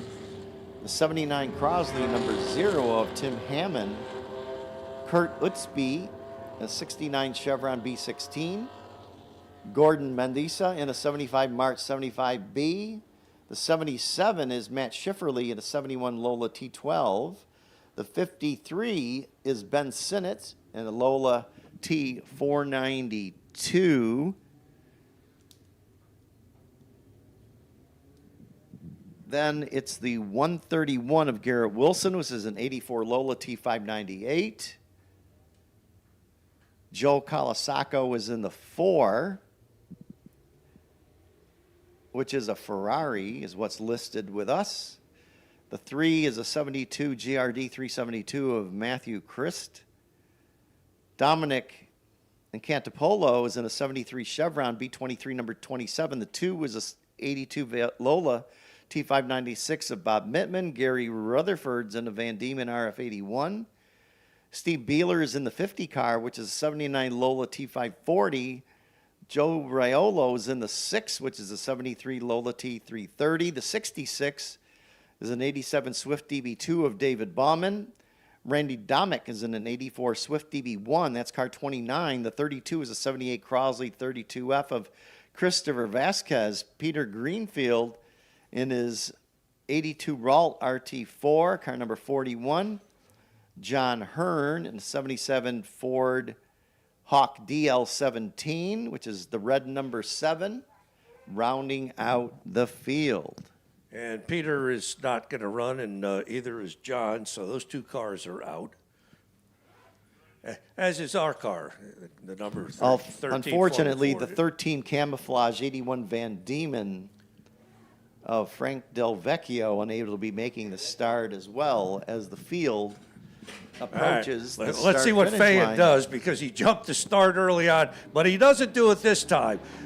But the 52 loses the spot there. Fayan says he's got a lead. Otherwise he gets stuck behind the sports racing cars through the turns. And sure enough, car number 8 has jumped ahead of him. That's a Chevron B21 of Kyle Collins. Kyle Collins, who started outside of row number 1, gets the jump as they're through the left-hander, headed to the right-hander, and now down the Paul Newman straight. For the first time in anger, this group number 4, another diverse group of cars, and the times that these cars were setting and qualifying around in the top guys running a 53-second laps, Frank. That'll get your attention. 53, 52 seconds. So what happens with Fayan? Fayan is quicker through the corners with his 2-liter car, but he's not quicker down the straightaways. So you watch him close up in the back part of the course, but Collins is going to rocket away from him every time he hits the straightaway. And farther back through the field, we've got a whole mixture of cars. Mitchell Eitel in that 62 blue Chevron tried to make a dive into Big Bend, which didn't work on Dave Handy in that Ralt, the dark blue 80 Ralt RT2. In Formula So, Ford, real battles up front here. I watched Steve Beeler make a move on Gary Rutherford. That's Gary is in the red Van Diemen number 5, and Beeler in the number 50. He's in a Lola T540. Steve put on new tires for today. Or maybe that's Well, helping that'll him a help. little bit. Steve, this is his first time at Lime Rock. He was the organizer of the 40th Formula Ford reunion at Road America, where we had over 200 Formula Fords. And he helped to do the 50th. There we had almost 200 cars. We're talking about the 60th already.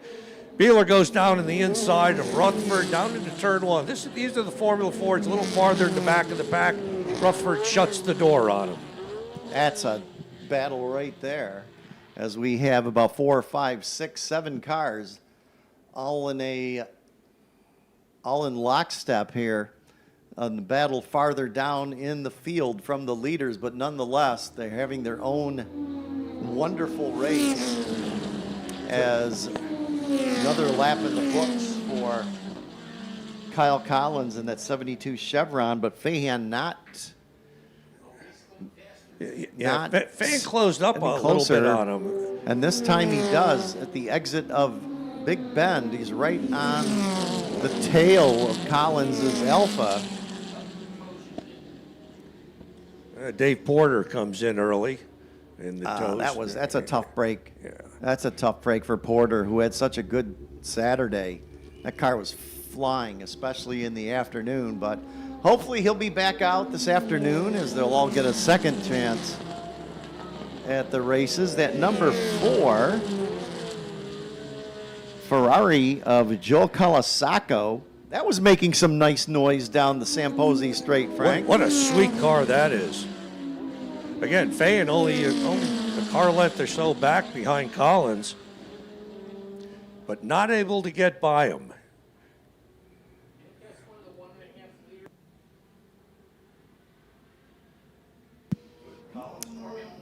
So those two cars out front Collins in the red chevron and Fahan in the Van Diemen. Talk about a contrast between two cars up front. They're approaching the tail end of the field as they're now at the end of the Paul Newman Straight and running into traffic. So we'll see does a better job of negotiating traffic this time by and onto the straightaway. Yeah, Fan got held up a little bit in traffic. That's going to hurt him. And actually, that allows Dave Handy to go inside of Chris Fan. That's in that Can-Am car. The 72, the dark blue Ralt. And that's a unique car as well as pretty much every one of them, cars that are here. But the leader being Kyle Collins through the right-hander, and he's back down the Paul Newman Straight. So we are now working lap number 7, where Kyle Collins out front, the 39, then it's the 52 of Handy, the 62 of Itel, and then Ben Sinnott in the 22 as down the Samposi Straight. And Frank, we've got a battle for the lead. That Peter Lovely trimmed out car, ex-Peter Lovely car, I believe. Yeah, Dave Handy is doing a great job. He closed a lot of asphalt on Collins that time by. So Handy in that 1980 Ralt RT2 Can-Am car, the battle with the 72 Chevron B21 up front, and that has pushed Chris Fahan in the open wheel Van Diemen RF 2000 back to the 3rd position. So throughout the races, much on historic weekends, Frank, you'll have some cars good early. It's like in any other race. And some quicker later on. Now, Fahan, he said, enough of this nonsense. I'm going back to 2nd. He gets around Handy in the Ralt. What a good shot down the straightaway. Took the draft on him and dove down in the inside of Big Ben, taking the corner away from him. So Fahan seems to be pedaling a little bit better this time by as he's right on the tail of our leader, the 8 Chevron of Kyle Collins. So these two have had obviously a good battle right up front, but now even more so as they've disposed of the 80 of Handy somewhat, who's running in that 3rd position. Now, let's see if Mitchell Lytell in the 62, which is his blue Chevron B31, able to make some inroads there to the line. It's about a 2-car length lead this time by. And Handy's coming in. Yes, So unfortunately, the Ralt is on pit road, Frank. So that's a tough break. Yeah, that's going to change the order down. We got Ben Sinnott. He's going to run in 5th. Joe Blacker and Glenn Taylor having a great battle. Blacker in a Lola T 290 and Glenn Taylor in a Formula 3 Ensign. 2 very different kinds of cars. They're cutting through the back of the pack right now.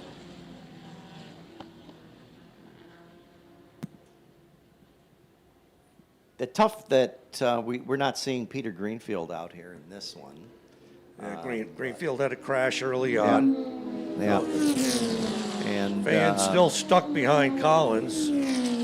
He can't get by him on the straightaway. The car's too fast. Yeah, just to put a period on Greenfield, I mean, back in the day, he was so competitive in open wheel racing. Yeah, Formula. He started in Formula Fords with us, and then moved to Formula Atlantic cars and always nice trimmed out cars back in the beautiful day. cars. Yeah. Yep. And he always runs his 1935 Alfa Romeo Grand Prix car here in a different group. Meanwhile, up front, the 290 that orange 290. Pretty darn quick down the front straight. That's Joe Blacker. Yeah, Blacker in his 99 Lola 290. Appropriately numbered the 290. Another one of the good competitors here this weekend. And again, thanks to all the race fans for being on hand here on Labor Day Monday. Another beautiful day. This has been an unbelievable weather's weather great. weekend Oh, yeah. here. 49 degrees this Awesome. morning, and then right up into the 70s, low 70s. Perfect weather. So the three of Matthew Christ, 72 GRD, 372. Not the quickest car that's on the racetrack, but that's the blue car that's in front of you folks in the left-hander. And may not be quick, but it looks gorgeous. Sure pretty. Well, Ben Sinnott was running with Joe Blacker. Blacker gets stuck behind a couple of Formula Fords, allows Ben to get a gap on him. A little farther back, Tim Hannon, of course, he's leading the Formula Ford group. That's car number 0. It's a blue Crosley 35.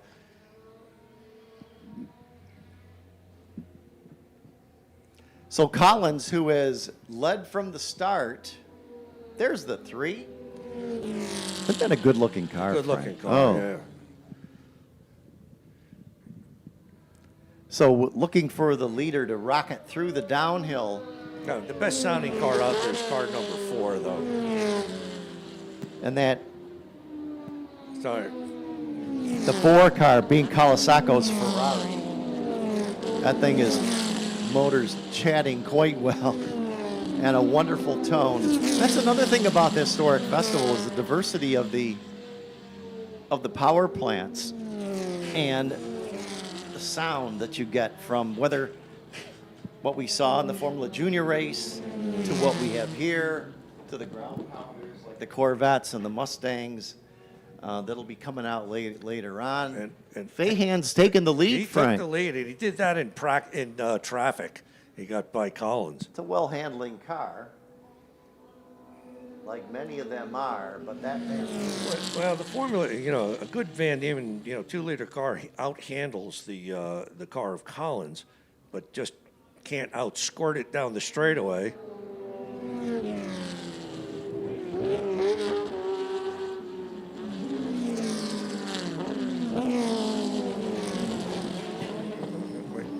So we had a car off and on in Big Bend, a brief yellow flag wave. Cars rejoined, and have approximately 3 minutes left in this one. It's about 3 laps left in this race. The 29, Frank, Joe Blacker's blue and orange and yellow Lola. Orange Lola T290. Same as the number of the car. Ben Sinnott's, he's got a smaller motor than Blacker, and he's holding them off. So Sinnott, who was in a Dallara Scudiera Italia Formula One car on Friday, and the first race on Saturday, lapping in the 55 second range. They had to make the change to the car that he's in now, which is the pink 53 Lola Ford T492 of Ben Sinnott. So it must be nice to be able to jump from a Ferrari into this one, and that's what this is about. Hey, if you can do it, that's awesome. So it's a great job by so many of the competitors here. Again, another diverse group. There's the 53. Yeah, Ben's by right now, and fans chasing him down, looking to try and lap him. He's got a big gap on Collins now. He did all of that in traffic. Right, and Collins has Mitchell Eitel in the 62 And Blacker in that 290's all right there with him as well. So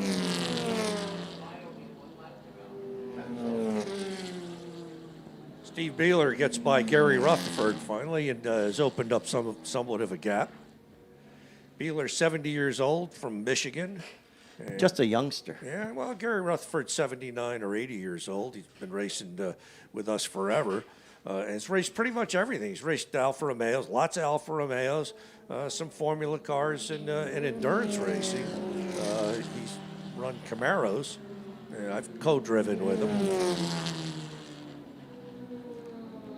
You know, for someone with the vast experience that you have going back over the years, Frank, this is such a great weekend to see old friends, isn't it? It's such a great weekend to see old friends, and competitors as well from back in the day, and that's part of what the camaraderie in the paddock here is every year. It's awesome. We lost our motor in the first session, and instead of going home and sulking, we're here enjoying exactly what you said, the camaraderie of our friends, people we don't see sometimes for decades, and they come up to the motorhome or pit area. We're so thankful for all of that. So we should see the checker this time by with Fan. And here he is, Frank. To the line is Chris Fahan.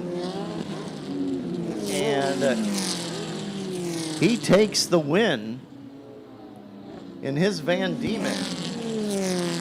And finishing in the second spot is Kyle Collins in the 8 in a 72 Chevron. So it's a 39 of Fahan, Collins in the 8, the 62 of Mitchell Eitel.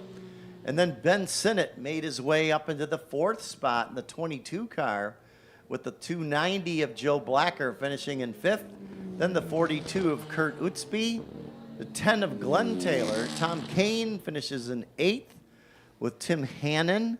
And then Matthew Christ in the 10 car, finishing 10th in car number 3. So, yeah, it heads up to Tim Hannon. He's the first of the Formula Fords, and finishing 10th with Rutherford and Beeler behind him. so nice job there for Matthew Christ, as well as the balance of the field. So that completes race group number 4. Race group 5 is up next. This will be the Castner Cup, round number 3 of the weekend. Castner Cup, all triumphs all the time in the next group. And we've had upwards of 42 triumphs competing in race group number 5. So looking forward to what's being called the Castner Cup this weekend. And that will be coming up next.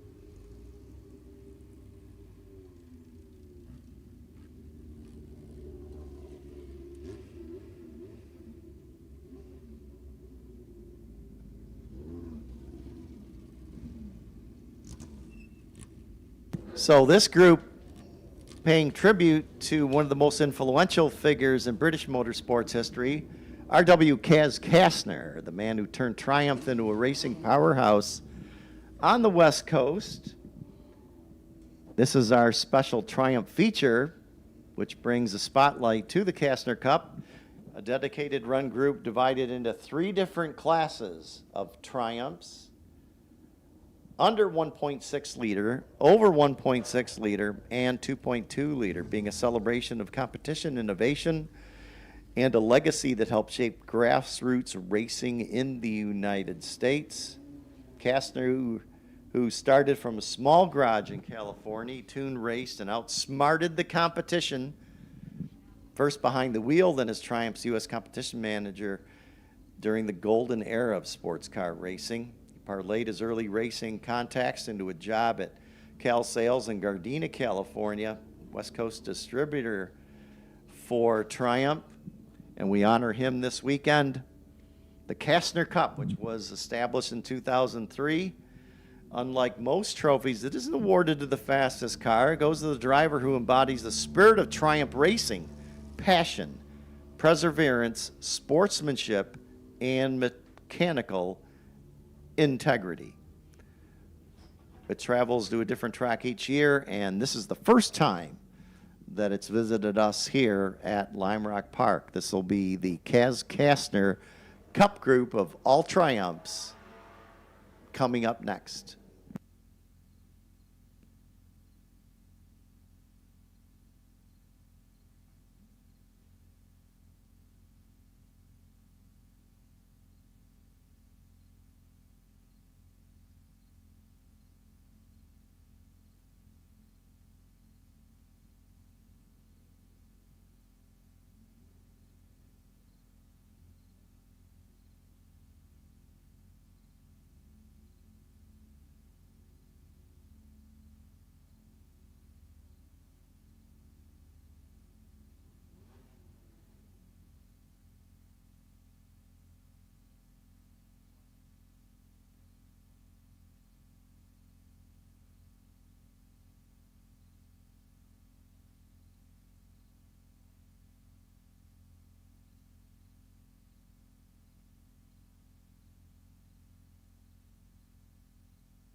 So just a reminder that today's races have been dubbed the Autodromo Sprints.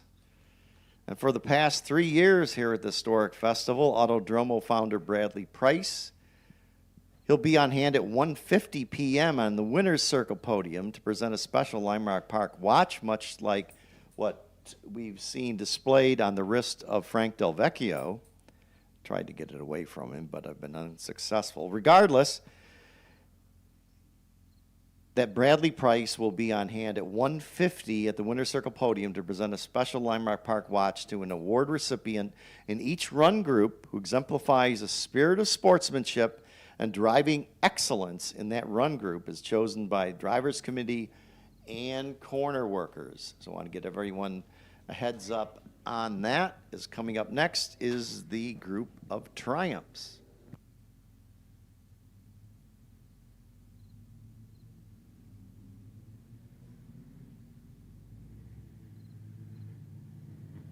So, group number 5, Frank. Let's see if I can find the grid here. David Gussick will start on the pole, the 88, 63 Spitfire. Then it's Tim Cook in the 44 Triumph TR8. Thomas Brown in the Spitfire. The 80 is David Gott in his TR4. 612 is Chuck Gee in his TR4A. 84 is Alex Ames in his GT6. 29 is a TR250 of Henry Fry. Tony Garmy is in the 9 TR3. The 6 is a TR6 of Jamie Horner. Joseph Bork is in TR3A, number 17. The 901 TR6 is Robert Lang. Zach Darrow is in the 53 and the 65. Spitfire. The 144 is a TR7 Coupe of Alexander Schlesinger. Mark Wheatley's in the TR4, car number 86. Then it's the 37 GT6 of Jason Ostowski. Philip Gott is in the 114 TR4A. The 73 is a TR6 of Walter Howell. David Ames is in a 63 Spitfire, number 28. The 195 is a TR4 of Tony Drews. Then it's the 75 TR6 of Thomas Podmore. Todd Redmond is in the 58 TR3A. That's number 96. The 97 is an Ambro Triumph of Brendan Alexander. Vic Schuster is in the 57 Triumph Ambro. Number 57. The 197 is a 62 TR4 of Sean Alexander. George Harmuth is in the 7. John Faymark's in the 14. The 19 is Jeffrey Long. Bob Kramer's in the 67. TR4, the 82 is the TR3 of Lauren Fritz. Dave Riddle in the 65, which is a 65 TR4A. Gregory Thompson is in the 146. 132 is Rick McCurdy. The 142 is David Cutler. Matthew Ovian, the 180. The 61 is Claude Gadney. Michael Kurtz in the 51. And to the green flag, the 88 and the 44 head in to Big Bend for the first time. And this is, again, race group number 5, the Castner Cup.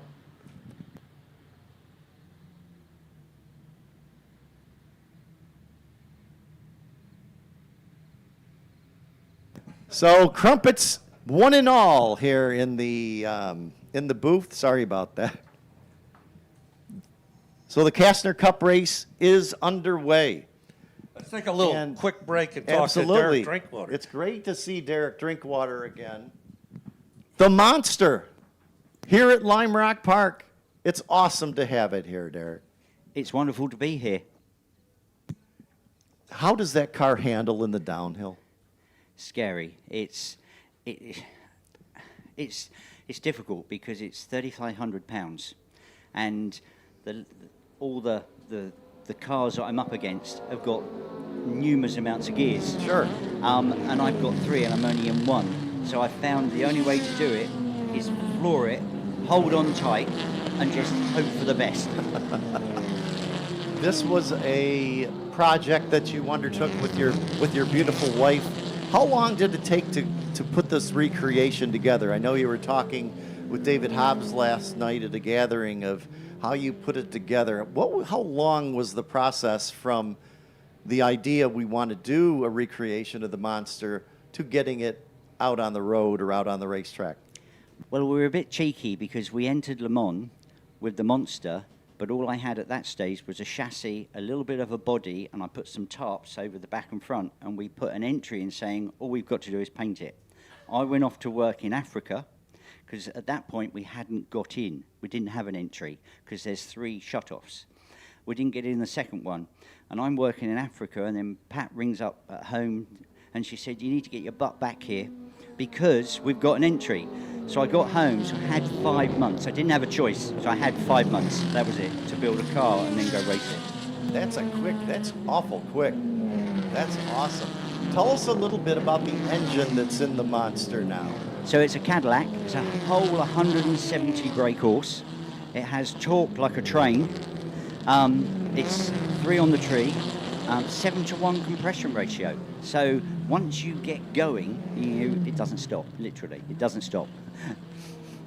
It's obviously not a short wheelbase car. It is. As one can see. No, actually it is. Cadillac built a number of short wheelbase cars in that year. So it is a short wheelbase for Cadillac, not for anyone else. It's as unique a vehicle as there is. Tell us a little bit about other cars that you've competed in addition to the Monster in the past. It's like David and Goliath.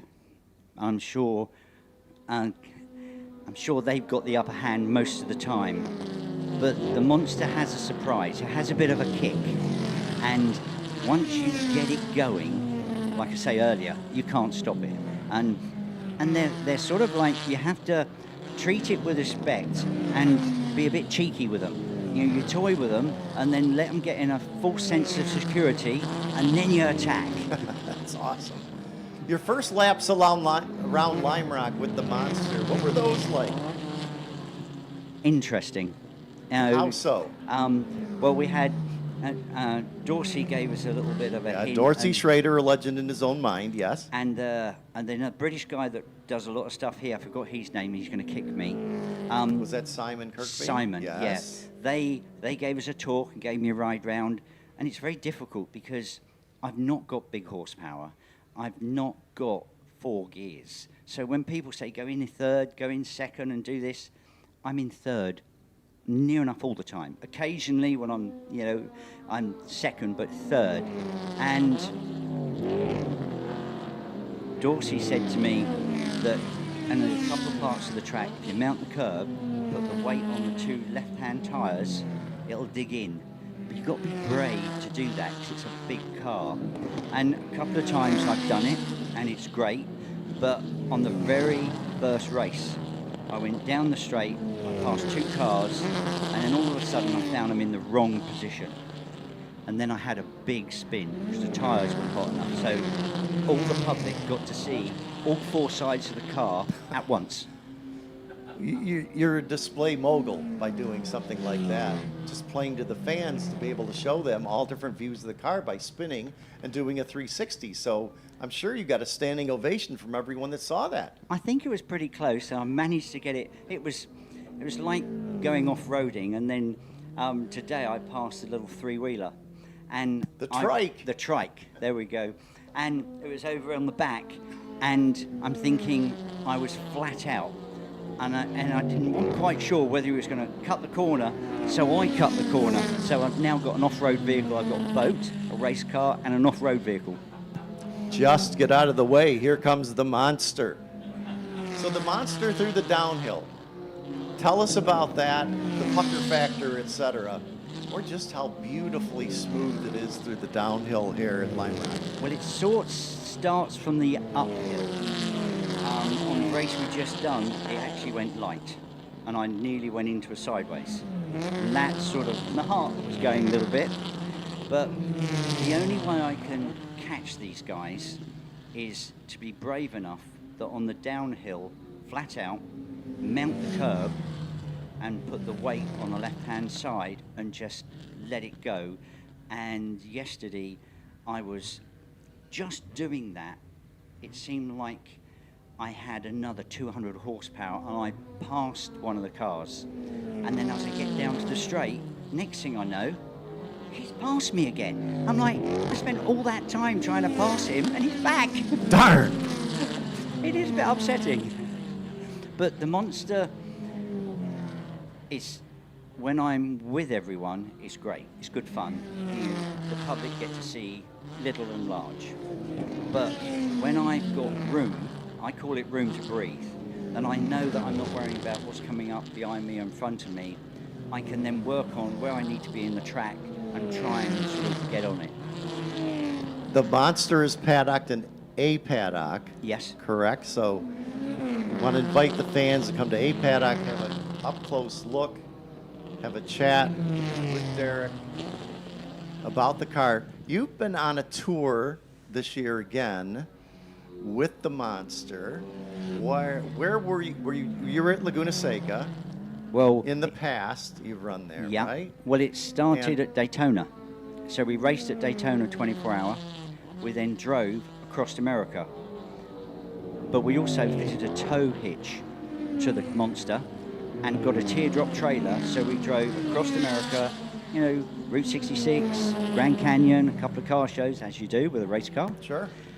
Raced at Laguna Seca, then drove from Laguna Seca to Road America. The last couple of laps, I spun a bearing. Someone lent us an engine lift, pulled the engine out. Someone lent us a car. People just want to be involved. Sure. Rebuilt it by Wednesday, then drove Canada on Thursday, then raced Watkins Glen, then we took it home. But we're in a car with no roof, no heaters, and no wiper. So it has its, and Challenges. We've now understood that when we're on the freeway, to wear a crash helmet. Because on one of the times we were going through Texas, and it was, I'm wet. Truck goes past me, and I'm wet. And then once we stopped for a gas station, I look at the side of the car, and the whole side of the car is yellow. Then I realised Ruh-roh. it was a cattle truck. So that was a little bit. So we've learned, it's a great learning curve. Need some protection there. It sounds like you're, it's just part of the advancement, and you're learning all the time, even at your young age. It's Stuff, whether it's the monster or something else. It's It's big awesome. learning curve, Where yeah. do you go from here with the monster next? I've got one more race, which I'm really excited because I keep sort of picking away at everyone. And I've been told that I'm the ringer for the East Coast. So we had a meal with them, and I was going to doctor their beer, but I didn't, because we need them today. We go to Watkins Glen, if all goes well. And then hopefully, if that goes well, we want to go down to Road Atlanta. So, and on the trip, meeting people and saying hi and just having a ball. It's awesome to have you here, Derek. You and your lovely wife and the monster. Again, race fans, come down, see the monster up close and personal. Derek's going to be around as well. And then we're going to see the monster this afternoon out on definitely. course again to be able to, at full beans. Hopefully, at full beans, Derek. We're going to Yeah. be at full beans and see what the monster can do this afternoon. Thanks so much for coming up Thank to see you. us. Thanks so much for being here. It's lovely to have the monster. It's one of the most unique race cars that's ever been built by Cunningham, the original one back in the day. But all the work that you did, thank you so much for getting that done No. and for being here. No, thank you. And like I say, like you said, love to meet the public and tell them stories and things. And it's just an honour to be here. It's like home from home. Great to have Derek Drinkwater here. I know Skip is proud to have you here, and all of us are. Thanks so much, Derek. Thank you. The monster. What a car. Thank you.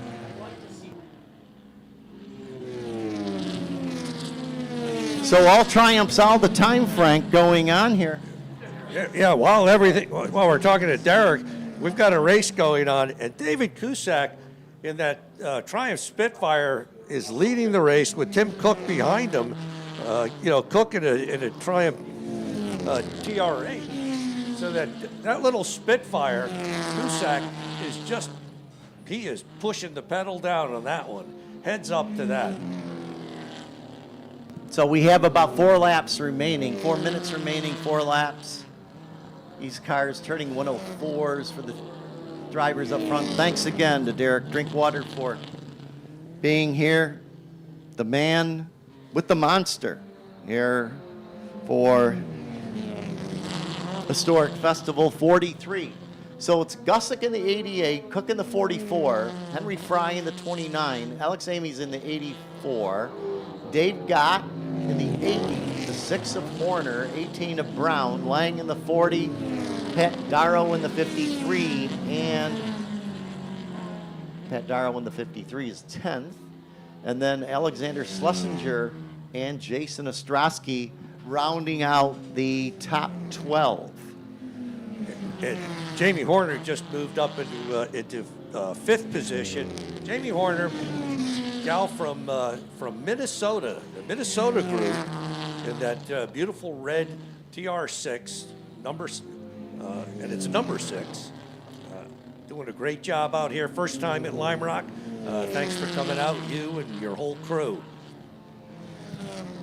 So we had 38 cars that qualified for this one. This is the 3rd round of the Castner Cup for Triumphs. We got a 1 to go here, Rick. So this is the final lap. David Cusack. It's time to get on with the program, Frank. It's time to get on with the program. The battle for the Castner Cup, round number 3. And a gaggle heading underneath and into Big Bend. And Gossick in the 88 continues out front. There's a couple Bob Tullius triumphs in this one, as you can see from just the way the paint job is. So I'm figuring that's what it is. And I'm sure that's what it is. Otherwise, somebody would have corrected me by now. Right, Skip? So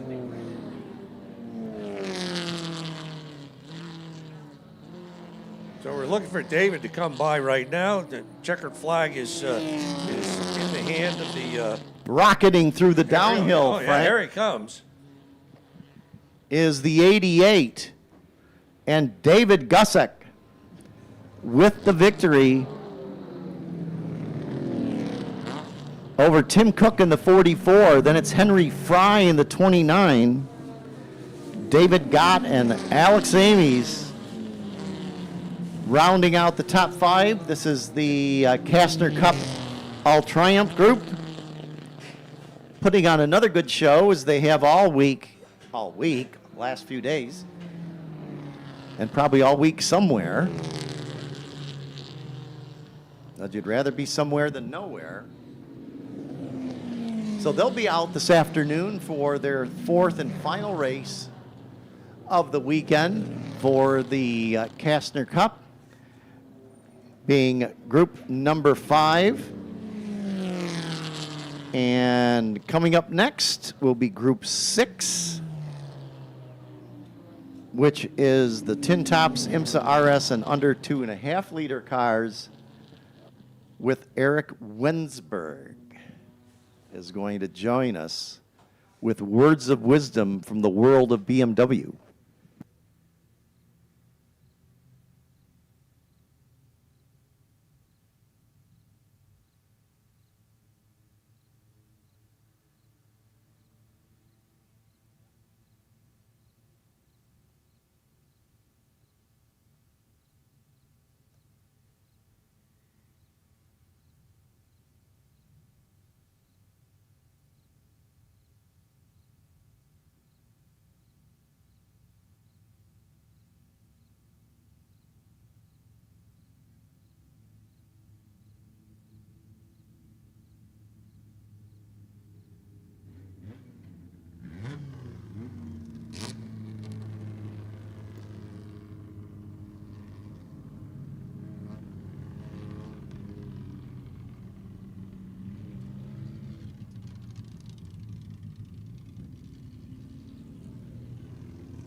So group 6, let's take a look at the grid. The 65 Lotus Cortina Mark I of David Porter.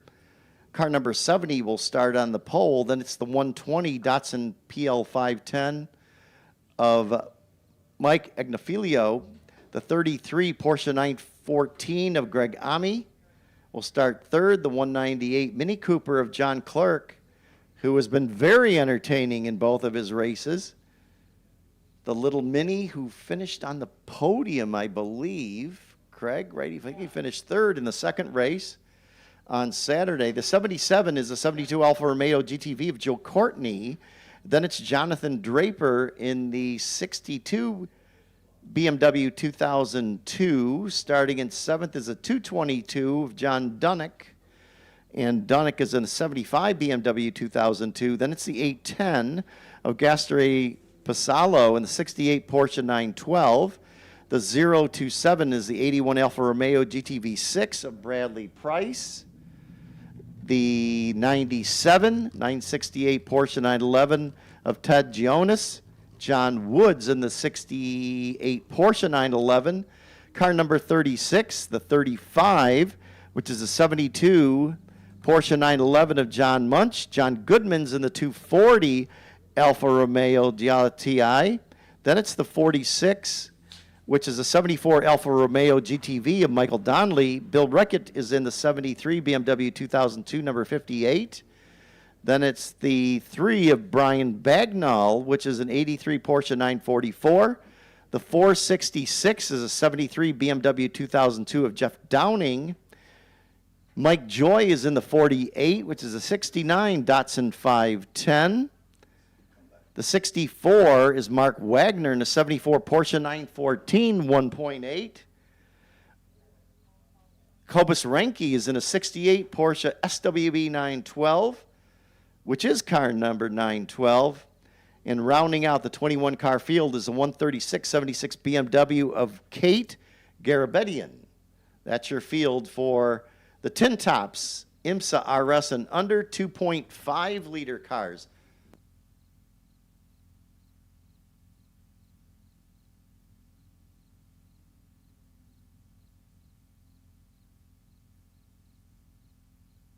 So, Eric, we're looking for another barn burner, as we've had in this group, as well as in the Toyo Tire Historic World Challenge Cars, which is Group 8 for both of those. And you've joined us Saturday and back here with us again. And what a great event. Absolutely. This has been absolutely. not only for BMW, but I'm saying in charge. And you know, I mean, we have a very competitive field out here. Our pole sitter is coming out on sticker tires, so we know that the Lotus is very, very serious. The Cortina of David Porter is very serious about getting out here and getting something done today. I also had the occasion of talking with Joe Courtney last evening.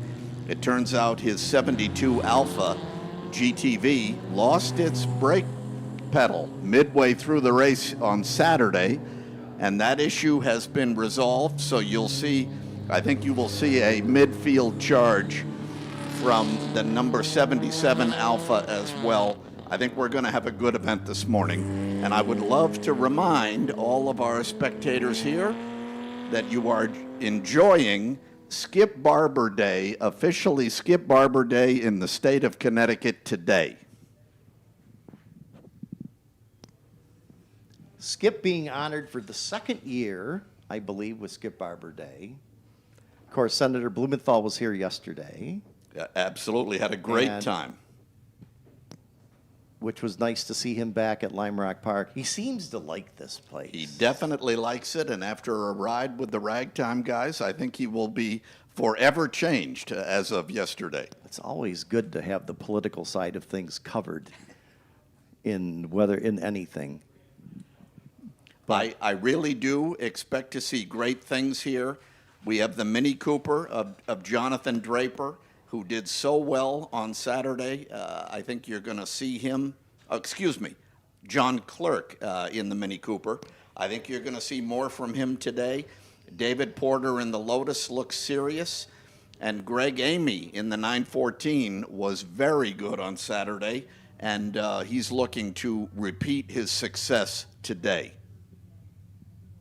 So that 33 of Greg Ame has been a front runner here in each one of the races in that orange 914. Yeah.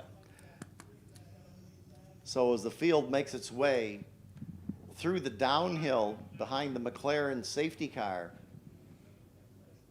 and you've got the Cortina of David Porter, that's the Red Lotus Cortina, and the Datsun of Mike Agafino on the front row.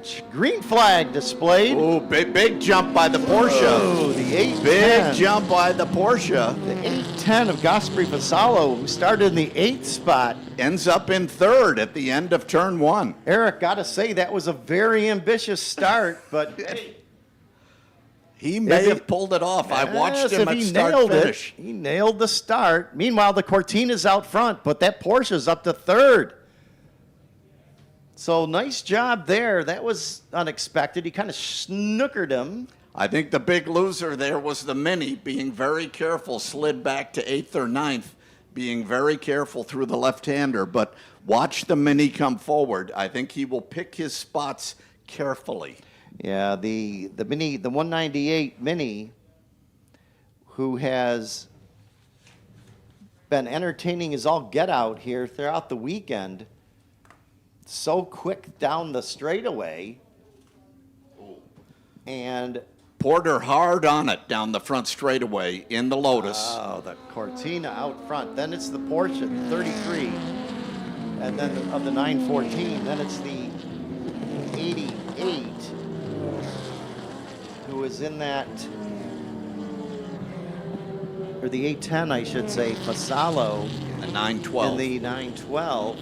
Making good use of the first 2 laps in the green 912, running 3rd. And as you mentioned, Eric, the Mini has dropped back somewhat. Now, if I recall, in the second race on Saturday, the Mini made up about 5 positions to end up in 3rd. So Yes. it's not only that, and of course, the Mini's it's a fan favorite no matter when or where, but or how many of them there is. Well, now we see the 77 Alpha off in the left-hand turn, so he may have a recurrence of the brake problems that plagued him on Saturday. Let's see what happens. But the Lotus Cortina, number 70, with a 10-car lead over the 914. So David Porter and that 70 Lotus Cortina. Then it's the 33, which is Greg Ami in the 74 Porsche 914. Gaspari Fasulo, who is in the 810, which is a 68 Porsche 912. John Dunnick, who was in the 222s, which is a 75 BMW 2002. So you've got the first BMW is in 4th spot. Then it's the 62, which is Jonathan Draper, and that's the mustard colored 1970 BMW, your top 5. Porter, who had a great battle up front in both races, not the most aerodynamic car that's out there, but certainly exceptionally fast and has been throughout the event as the 77 Alpha. Joe Courtney Alfa Romeo goes behind the wall. The Porter and the Cortinas stretched it out somewhat by another 2 car lengths. Making good use of 4 new tires. It looks like the Cortina has things in hand with about a 6-car length lead over the 914. And the 912, the green Porsche, in 3rd, beginning to separate themselves from the rest of the field. So down the Paul Newman straightaway. One more time is that battle that includes the Mini, positions 6, 7, 8, 9, 10, through the right-hander. And that'll be interesting when they get to West Bend. And, of course, then make the plunge down underneath the drive-over bridge into the downhill. Meanwhile, comfortably out front, but nothing is comfortable in a race at Lime Rock where it's very unusual that you can actually get the same line done 2 laps in a row at this wonderful racetrack. So again, up front, David Porter, Greg Ami, and then Fasalo being your top 3. Now where's the gap? There it is. Underneath into Big Bend is the balance of the field and that battle for the 5th spot. Eric? Yes, 2 BMWs trading places in turn 1. And if we can take a minute, I would love to acknowledge we are being visited by our old friend, Greg Ricks, who has been out ill this week, and he is up visiting in the booth, and we're delighted to see him here.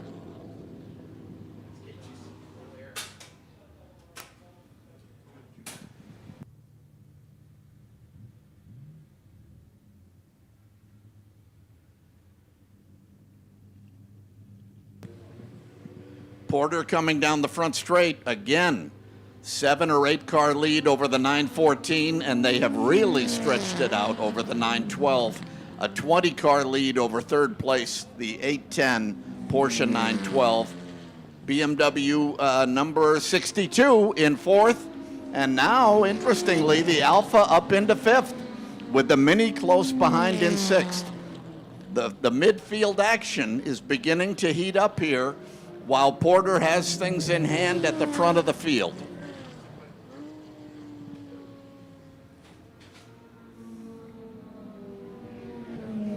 Mike Joy in that 48, which is not a Bob Sharp car, 510 by the way.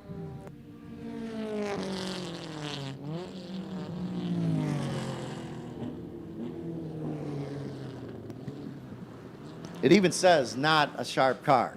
Delighted to see our old friend Greg Ricks up here in the booth.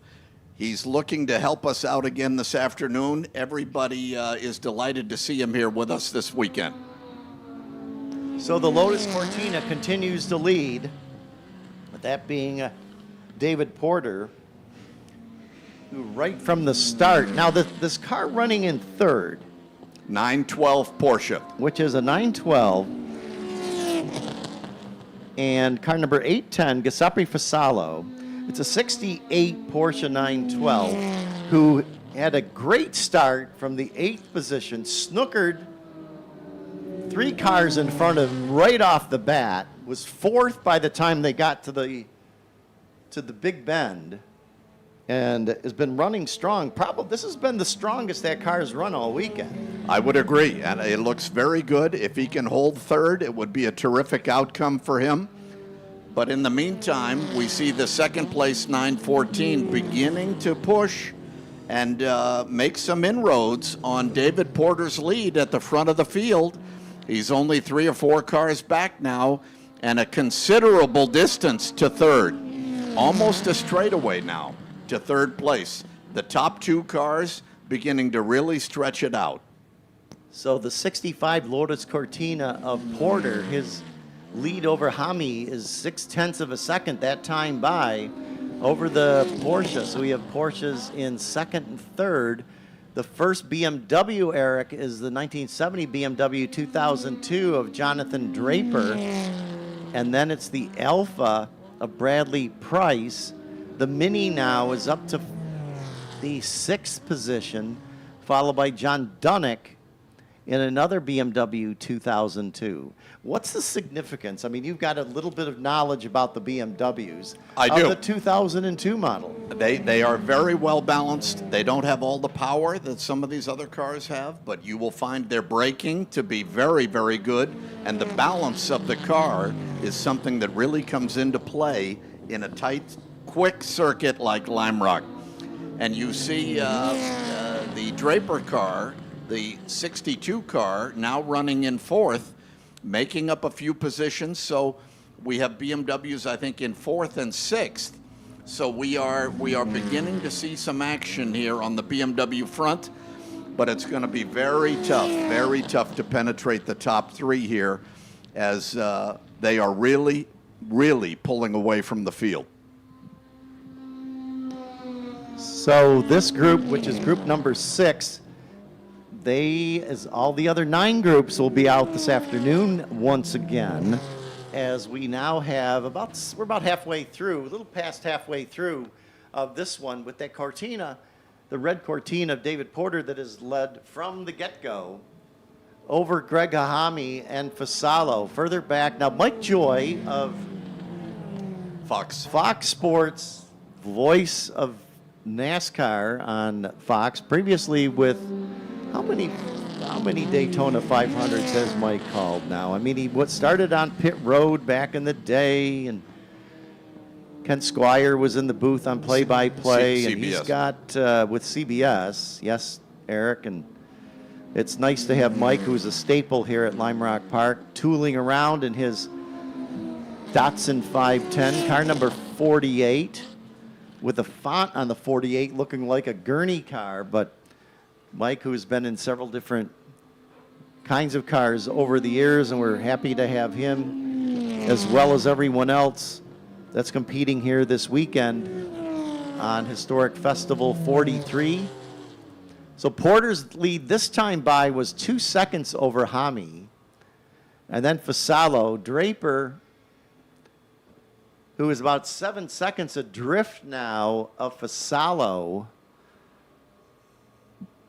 in that 4th spot. Then it's Price in his Alpha. Then it's the Mini of Clerk, number 198, and then John Dunnick in his BMW. So kind of strung out a little bit now. Yeah, and it looks like we may have a BMW retirement here, car 466. 466, which is a 73 BMW 2002 of Jeff Downing. And Downing of Boalsburg, Pennsylvania, goes behind the wall to the attention of his crew. We'll have to do a tune on that car and get it ready for this afternoon's race. Meanwhile, that Lotus Cortina just out there cruising at this point. And I tell you, I just love that 46, the yellow Alpha, cruising around at the back of the field, but honestly, a beautifully turned out car. What a pleasure to see that thing out there today. As David Porter and your leading group comes through in the Cortina, the 914 about 4 car lengths back. so that orange Porsche hanging right in there. I mean, depending on the traffic, it seems, Eric, is that a Hami in the 33 and Porter. So we have a Porsche down the escape yes, road. Yes, we do. Got a car down the escape road at Big Bend. White 911 or 912. I didn't see the number. Yes, sir. We'll see if we can get that turned around. So you've got a yellow flag displayed at the flag station by the corner worker in going into Big Bend. And it looks like that car's gotten behind the tire barrier, Eric. So he's out of the way. He may be parked. So good job by that driver. Yes, keep a clean track, and look at the 914 catching up on Porter here, coming down the straightaway. Yeah, they are getting tight now. Yes, they are. Position 1 and 2 into the first turn as we speak. So that Cortina pedaling for all it's worth at the hands of David Porter, with the Hami moving in that Porsche.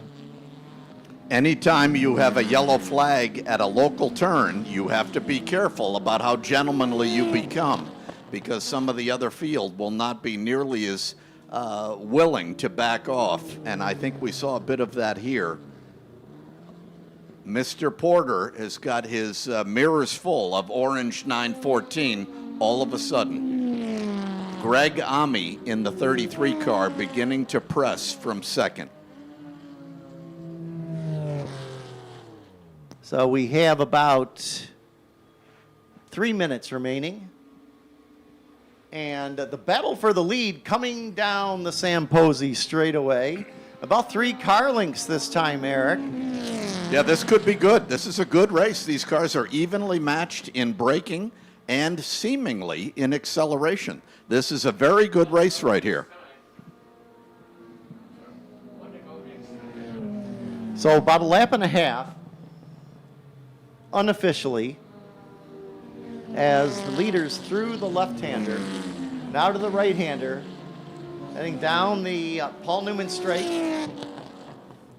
Doesn't look like the Mini's going to be a factor in this one. Still 4 or 5 back. Maybe he's just playing possum until this afternoon, Eric. Well, I was going to say it would be a convincing performance, but keeping it clean and everybody having some fun, which is what we're supposed to be doing here in VSCCA racing.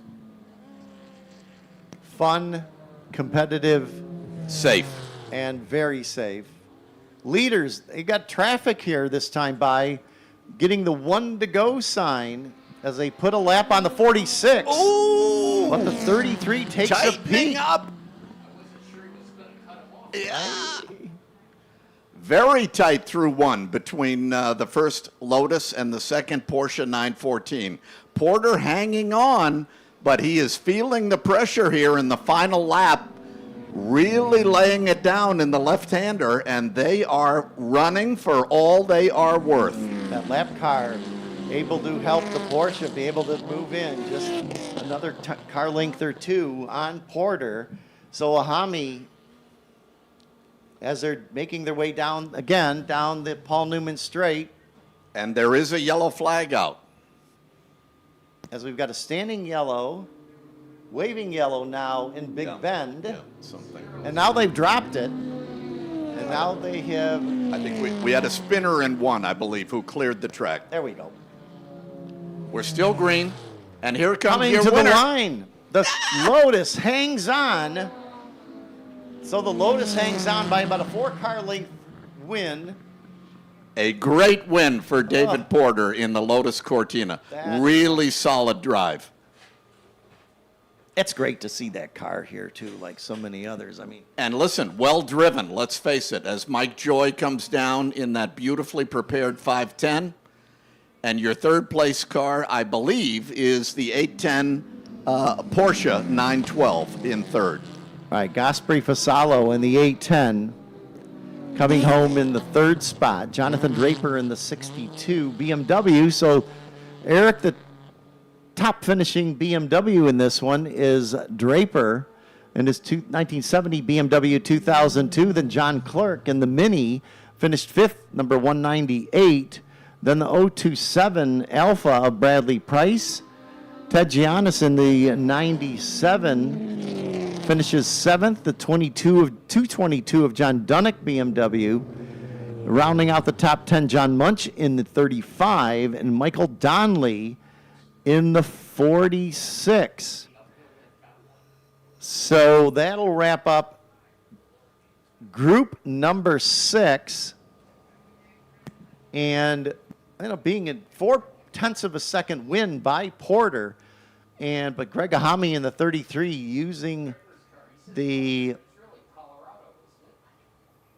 using some traffic to be able to close in late in the race.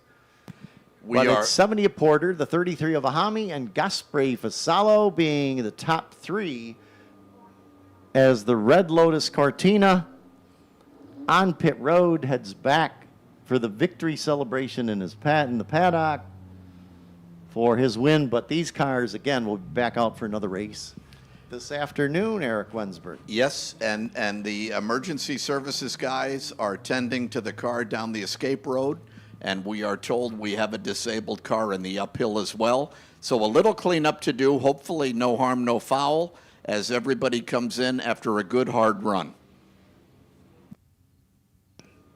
So I want to remind everyone to raise a glass with Foolproof Brewing.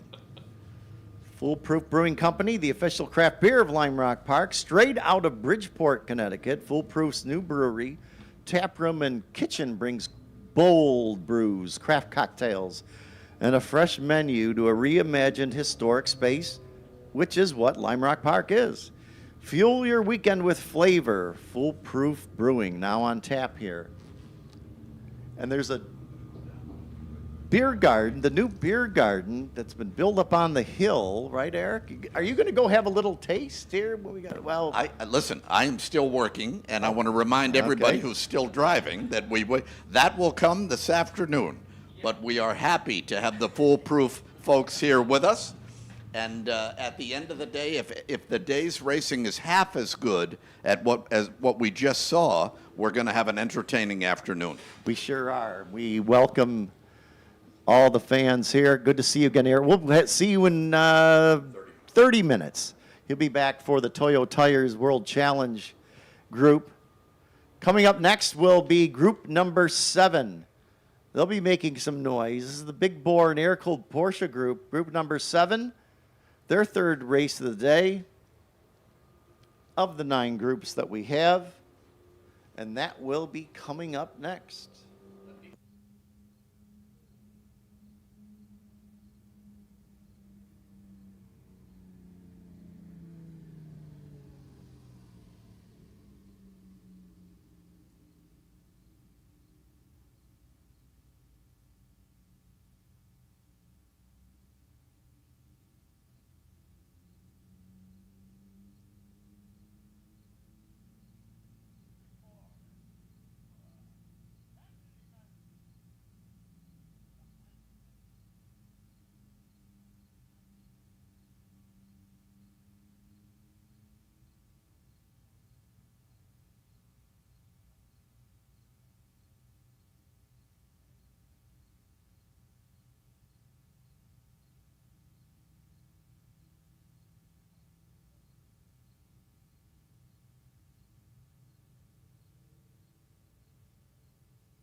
Coming up next, Group 7 for the large bore production cars for their third race of the weekend. On the second one, Martin Hosek got the Chevy Corvette IMSA car ahead over Todd Pahonis and Jim Scott. Grid for today, remembering that the grid is based on your fastest time in any of the sessions, whether it's practices or races. On the pole, the number 39 yellow Chevrolet Corvette IMSA Trans Am car of Martin Hosek. Alongside him, the number 91 blue Porsche 911 RSR tribute car of Richard Bello. Then the 85 1973 Porsche 911 of Jim Scott. In fourth, the 808 white Porsche 911 of Todd Pahonis. Starting fifth, the 18, another white Porsche 911, the driver this time, Jim Hamlin. Sixth, car number 74, the green Porsche 911 of Christopher Turner. Starting eighth, car number 61, the silver and green Jaguar. Starting seventh, car number 16, blue, 1973 Porsche 911 of Chris Musanti. Starting eighth, car number 61, silver and green Jaguar XKE of Jack Bush. Starting ninth, car number 740, white and blue Porsche 944, the driver Alan Levy. Then 11th, car 521, blue Porsche 911 SC for Del Ore. 11th, car number 12th, car number 44, green Porsche 911 RS, Mike Pierre is the driver. 13th, car number 771, silver Porsche 911 RSR for Hans Werner. 14th, car number 199, white Ford Mustang of Burton Kyle August. Starting 15th, car number 137, white Pontiac Firebird, the driver Kevin Farnham. Starting 16th, car number 93, blue and yellow Datsun 240Z for Joe Riolo. Starting 17th, car number 500, white Porsche 911 RSR clone for David Lee. Starting 18th, car number 13, red and white 1969 Chevrolet Corvette of Glenn Every. Starting 20th, car number 62, silver and green Jaguar XKE for John Ogle. Starting 21st, car number 37, yellow Chevrolet Camaro for James Glass. Starting 22nd, the 388, red Porsche 911 SC for Kristen Taylor. Starting 23rd, the 666 beige Porsche 911 of Ben Wallace. Starting 24th, car number 63, silver and green Jaguar XKE for Art Hebert. Starting 25th, car number 26, black 1962 Porsche 356 for Mike Jacobellis. Starting 26th, the 573 purple Porsche 911 of John Coster. Starting 27th, car number 8, red Chevrolet Corvette of Dario Cavallero. Starting 28th, the 33 silver Chevrolet Corvette of Tom Cotter. Starting 29th, black 1964 Ford Mustang of Cliff Ryan. Starting 30th, the number 3 blue Chevrolet Corvette of Matt Latucci. Starting 31st, car number 46, white and purple Chevrolet Corvette, the driver Brian Cantelli. And rounding out the field, 32nd, car number 77, the red Glenwood Acres Ford Mustang of Greg Mendel. Starting 33rd, car number 14, white and red Chevrolet Corvette for Daniel Lippitz. Starting 34th, car number 21, white and red Chevrolet Corvette, again, George Ladyman. 35th, car 50, the blue Chevrolet Camaro for Joe Folia. And the final car, car number 36, car number 6, blue Chevrolet Camaro for Chuck Lampy. That's your field for race Group 7, their third race of the weekend. Thanks, Greg.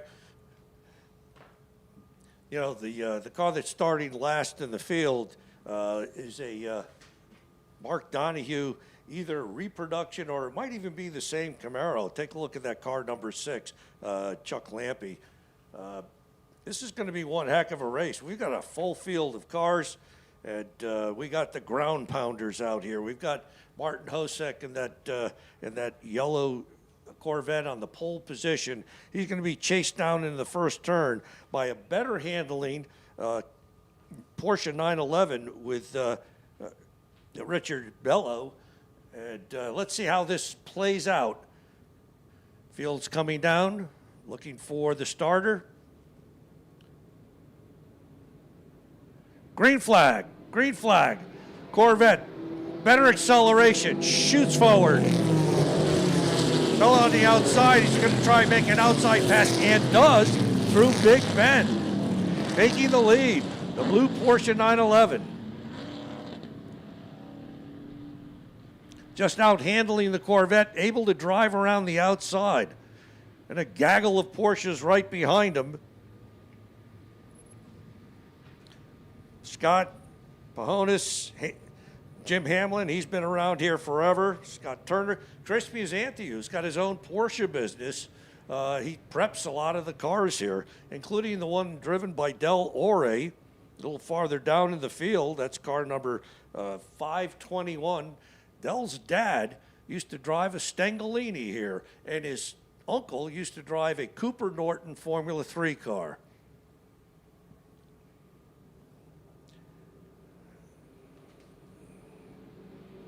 Bello opening up a nice lead over Hosek. About a 3-car length lead going down into turn 1. Pahonis is running in third. White Porsche with Jim Scott right behind him.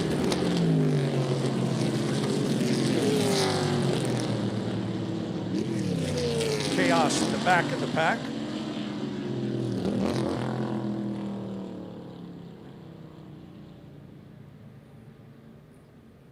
Dave Hutchins currently running in 5th. That's car number 310. Musanti in 6th.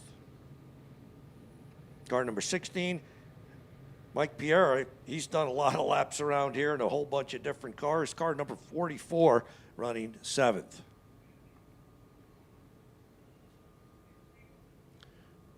Now the Corvette's closed up. Hosek is now closed up on Bello. He's going to try and make a pass and does at start finish using his better acceleration. Let's see if Bello will take the outside line again and does not able to accomplish that. So Corvette in the lead.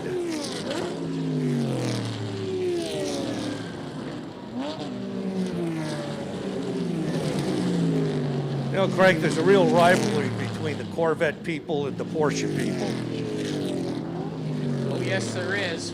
A lot of times you'll see in the beginning of the race that horsepower coming down the straightaway, trying to pull away from the Porsches, but the minute they get into the more twisty parts, the Porsches are right on them, all over them. And then brakes is also important because the heavier cars tend to use up their brakes before the end of the longer races. Yeah, you're going to watch the Corvette probably back up some on his brake points going down into turn 1. Okay, we've got a we've got a double yellow. So someone's gone off. So during a double yellow, you can't pass. The field's going to stack up. And we've got one Porsche 944 that didn't see that. And the wreckers are going out. So we're going to pull somebody out of harm's way and go back to racing again. Martin Hosek, he's leading the race in this yellow Corvette. Richard Bello in 2nd, Jim Scott in 3rd, car number 85. Chris Musanti has now moved up into 4th. He's car number 16. Dave Hutchlings, car number 310 is 5th. Burton Kyle August is running 6th, car number 199. And Alan Levy, car number 740, is 7th. You go down through the field a ways, and we've got a Jaguar XK. We got a couple of Jaguar XKs out there. The Donovan Jaguars, my favorite cars. There's car number 61, driven by Jack Bush, a 1967 Jaguar XK, and Art Hebert. A little farther down, car number 63, a silver and green one. Art Hebert is the son of Bob Hebert, or Hebert, and Bob used to drive with Donovan Jag, and now his son is doing that. So the field bunches up behind the pace car as we clear whatever spin has happened out there.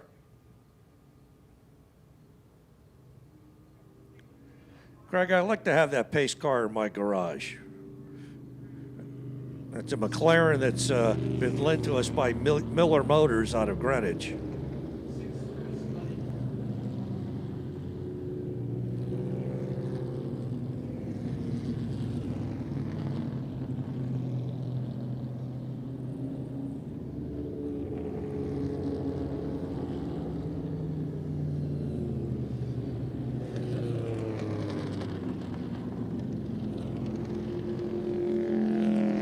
Other cars in the field, we've got a Mustang out there, a 65 Mustang,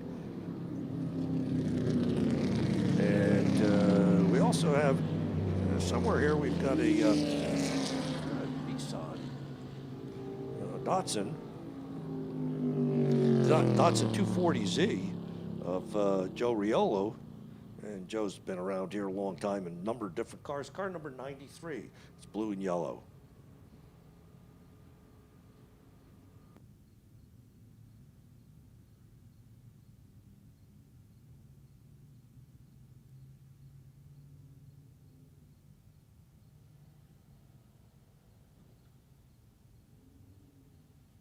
Just reminding the fans that, you're welcome to come down into the paddock and walk around, take a look at the cars up close, ask questions of the owners. Most of them are so proud of their cars, they'd be glad to give you a tour of their cars. And we've got some displays under the tents that are just amazing. Rob Dyson's display, the Ragtime Racers. We've got another group down there. And you really want to spend time in Paddock A taking a look at these things. We've got a flatbed going out there, so it's going to take a little longer to pull whatever car is in harm's way out so we can get back to racing.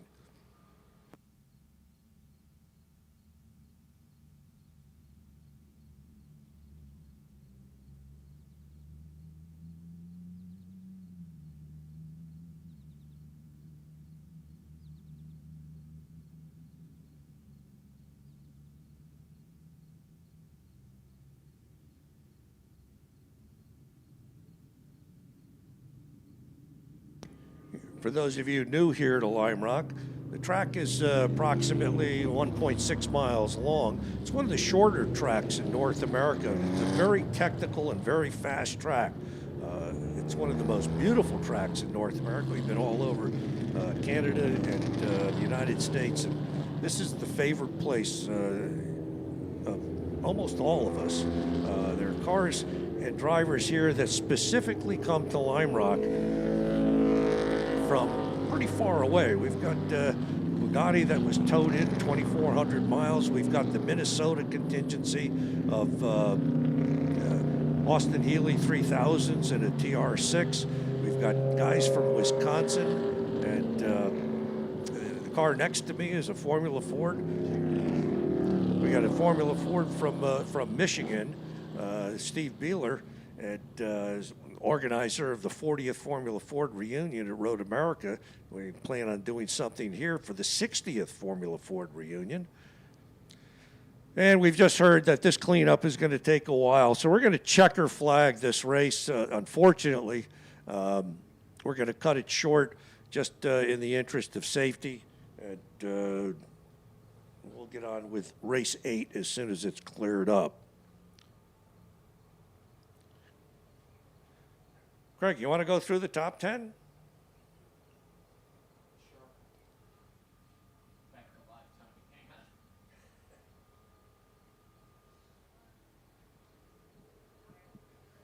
That's assuming the whole line can get around again.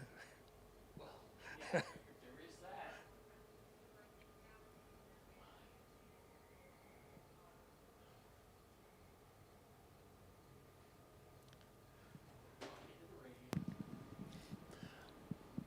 Well, this race will conclude. Here's our top 10. Martin Hosek with that Corvette IMSA Trans Am car will be the winner in car number 39. Second, the blue RSR Carrera of Richard Bello. Third, the number 85 of Jim Scott, veteran driver here at Lime Rock Park, Porsche 911. Finishing fourth, Chris Musante in the car number 16. Fifth, the 310 of David Hutchings.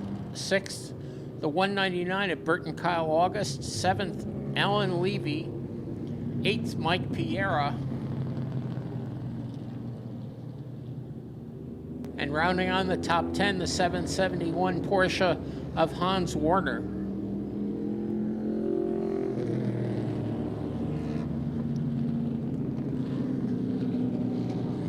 And he'll never forgive me, but ninth is Del Ore, so we got to make sure we mention him. Car number 521, and another Porsche.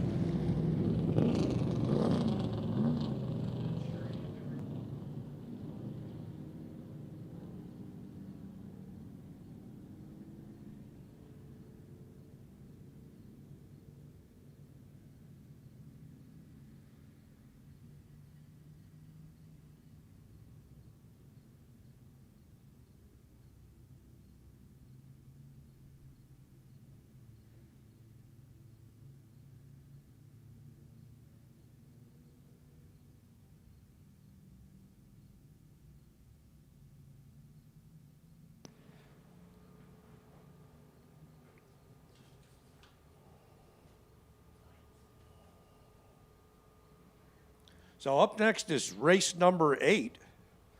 And watching this group earlier, we had Peter Tonelli, who was a very good Honda driver way back when. out there in a 2003 Dodge Viper, using that horsepower advantage over the BMW of Louis Serva, and a whole bunch of Porsches and BMWs behind him. And we'll go through that list shortly. So the cars are coming down pit lane now, and they'll be coming off the track. Their race cut short as we clean up a spin in the back.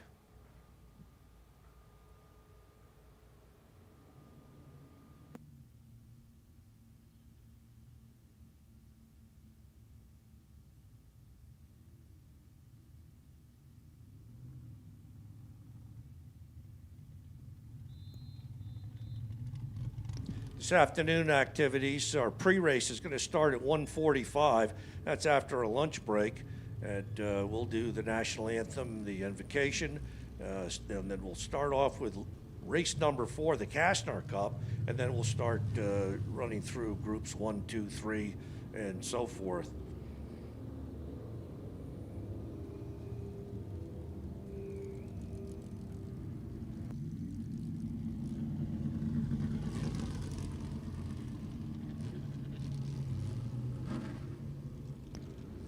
During the course of the weekend, the cars are out 6 times.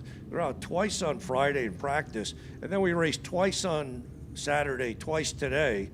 So all of these cars will be back out.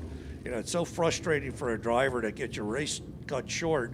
But again, in the interest of safety, that's what happens. We're on a time certain basis, so that if we can't clean it up, we can't get behind schedule with all of our races. So we've got to cut it short and get on with the next one.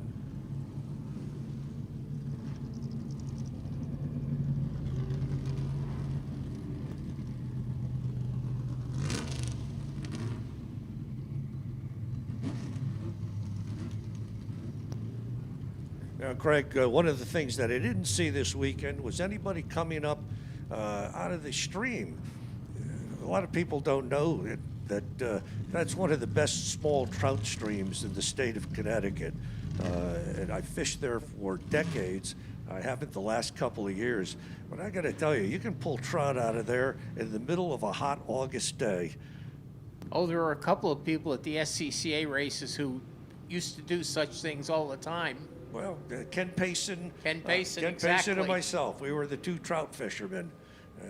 We fed our crews trout dinners often.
As we try and sort out what happened up in the uphill, we see that Chris Turner's car has come in on the flatbed. Again, that's car number 74. It's a green Porsche 911. So his day is cut short.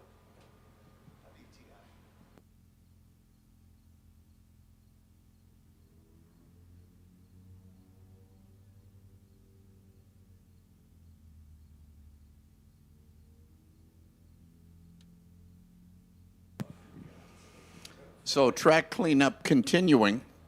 We're not sure if the Cleanup is finished, but a Porsche was just brought in on the rollback that looked relatively intact, but very quiet. So not clear if that's running or not.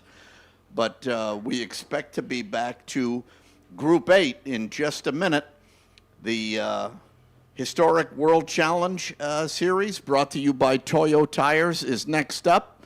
And in just a minute or two, we will have the cars off the pre-grid.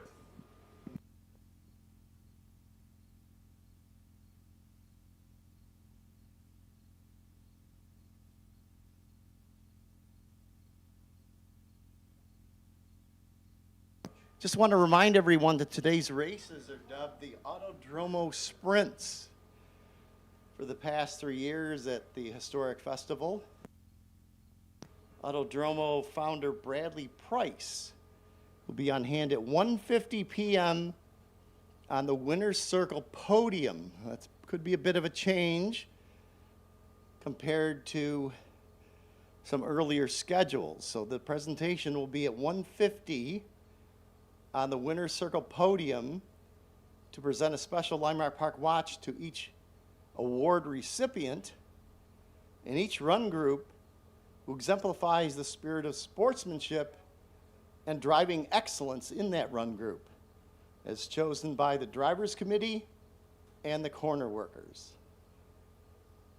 So that will take place at the Winner's Circle podium now at 1:50 by Autodromo founder Bradley Price.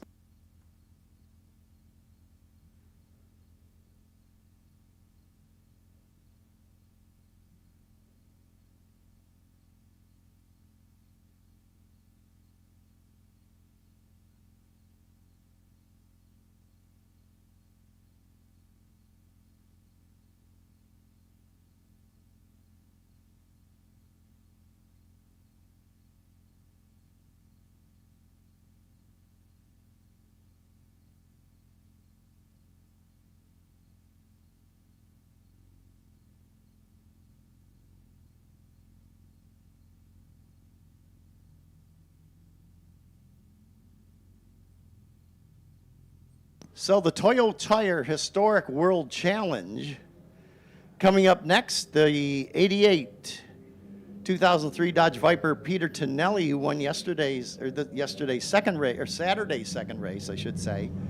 He starts on the pole. Then it's the 19, the 2001 BMW M3 of Luis Serva, who won the morning race on Saturday.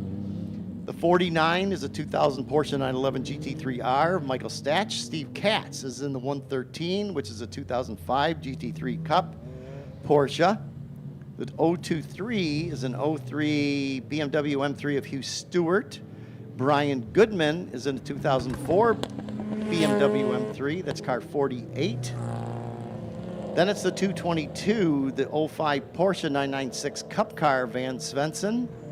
Chip Hers in the only Audi that's in the race. That's number 17, which is a 2007 A4 Audi. The 67 is a 2005 Corvette of Jason Berkeley. 062 is a 01 Porsche GT3 of Eric Elazovic. Griffin Zemzik Uli is a 99 BMW M3, number 44. The 74 is an 03 BMW M3 of Michael Kuna. The 30 is a Volkswagen GTI of Travis Wachet. The 46 is a BMW 330ci, Bessic Meneby. Stephen Blutham is in a Mazda RX-8, number 50. The 4 is a Chevy Corvette of Raymond Zizza. The 51 is an 04 Mazda RX-8 of Raymond Bluthen. Peter A.J. Tonelli is in the 7 Toyota Supra. The 101 is a 92 Lotus X180R of David Nagler. Stephen Early is in the 18 BMW M3, 1988 model. The 171 is an 06 Mazda RX-8 of Jason Bennett. Josh Brown is in the 85, which is the Volkswagen GTI. The 10 is an 87 BMW M3 of Kejan Berzins. Keegan McGregor is in the BMW 325i from 1991. Ralph Stecho was in the Lotus X180R. Number 12, rounding out the field, is Greg Kaufman in his 94 Ford Mustang, number 23. That's your grid for race number 3 for Group 8, the Toyo Tire Historic World Challenge Group. And Rick, one of the things to note that is quite interesting as the pace car pulls in, the field is coming down the front straightaway. This field has a lot of very high-powered cars and some lightly powered cars. A couple of Volkswagens, a Mustang, a Toyota Supra, and at the front of the field we have the Viper, a BMW M3, and a Porsche 911 GTR. So a very mixed field here that should be interesting to watch as they come around turn 1. So Tonelli in that red Viper, who won Saturday, I keep saying yesterday, who won Saturday's second race. And then we've got 2 Porsches in the second and third, one of them being the 49 of Michael Statch. Steve Katz is in the other one, the 113. Van Svensson in the 222. Well, Eric, we'll keep an eye on that Audi because Chip Herr the other day, on Saturday afternoon in particular, made up some spots for sure. Here's your best battle here to the line. Completion of lap number 1 is for second as Tonelli leads in the 88. Then it's the 49, and that's Michael Statch in the 113 of Steve Katz. And we have a change into turn 1. Porsches 2, 3, and 4 at the moment, and the second and third cars just swapped places, breaking into turn 1, and we've got another Porsche going wide in turn 1, but I believe he has rejoined. So Tonelli leads the pack down the Paul Newman straightaway, followed by Statch and Katz. Tonelli, who was in a battle in the first race of the weekend with the BMW of Luis Serva, the number 19 2001 BMW M3. Serva won the first race on Saturday, but Tonelli took the second one. But these 2 Porsches moving in right now, Eric, on that Viper. The 113 of Katz coming on in second place and pushing. This looks interesting. He's making ground on your leader in the Viper. He's coming right up in the approach to the left-hander. Watch the white 911 on the charge. Nice 3-car battle through the right-hander onto the Paul Newman straightaway between the red Viper of Peter Tonelli and then Katz in his Porsche, Statch in his Porsche. The highest placing BMW now is Michael Kuna,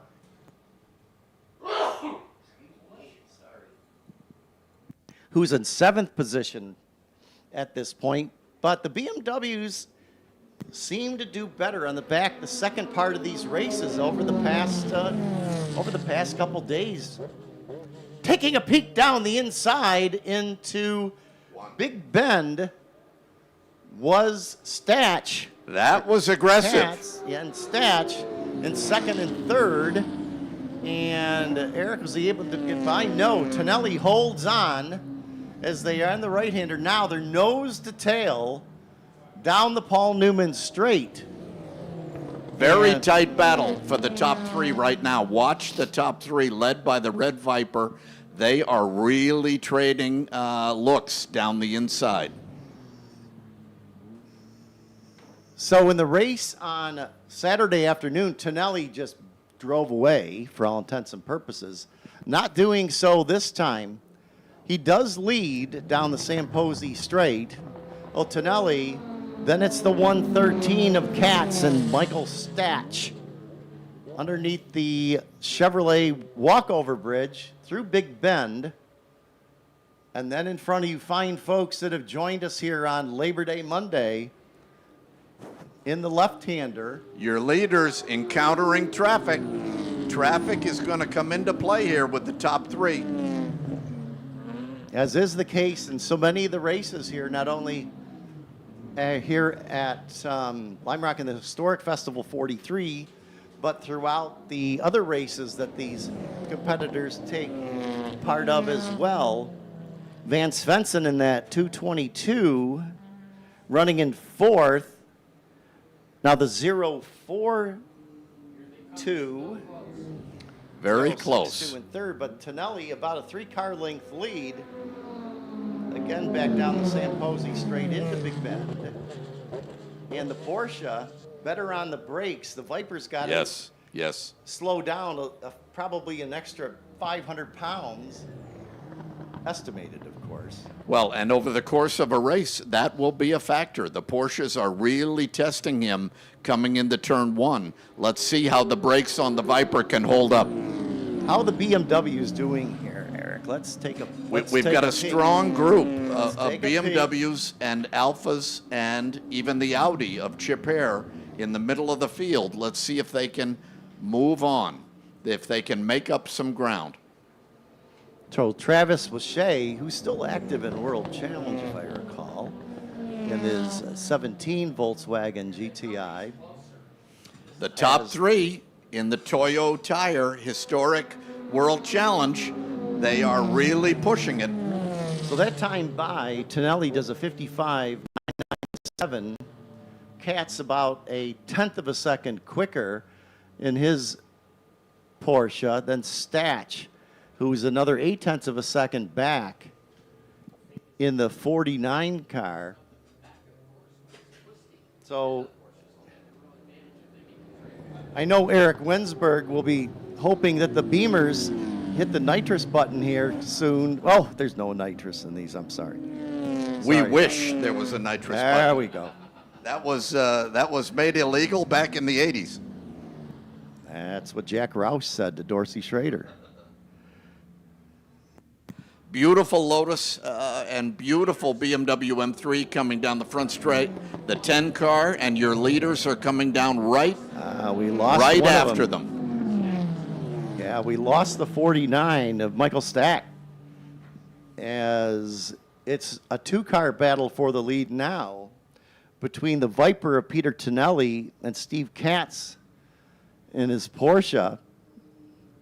So the car that was running third for so long, Michael Statch Michael Statch, in the Porsche GTR appears to be missing.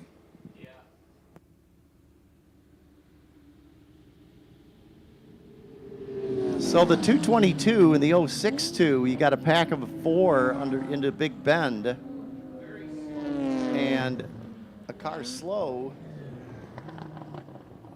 and we'll see if that could be Statch. But out front, with about 9 minutes remaining, we're about halfway. Tonelli leads the 113 of Katz, trying to pick up the draft on the Lotus. He did a pretty good job there. It does close in. And your leaders are in traffic coming through 1. The Viper is still holding the point, but in heavy traffic now. So the Lotus got in the way that time and held up the Porsche running in second somewhat, but it's part of the game. It's part of the game with traffic, is depending on when you catch traffic, well, there's to the benefit or not to you. But this is a nice little battle here. Chip Hare in the Audi up to 5th and now up to 3rd place, making ground. Chip Hare showed us something on Saturday. Multi-time winner in World Challenge in TC class back in the day. And he's now up to 3rd. As that time by a 58.987 for Chip Hare. Oh, he's not running times as quick as the top 2, but he's solidly now in the 3rd spot after getting around the 062 of Eric Elizovich in his 01 Porsche GT3. The 222 of Van Swenson, then the 30 of Travis Lachey, longtime Volkswagen competitor in World Challenge, then the Michael Kuna in his BMW.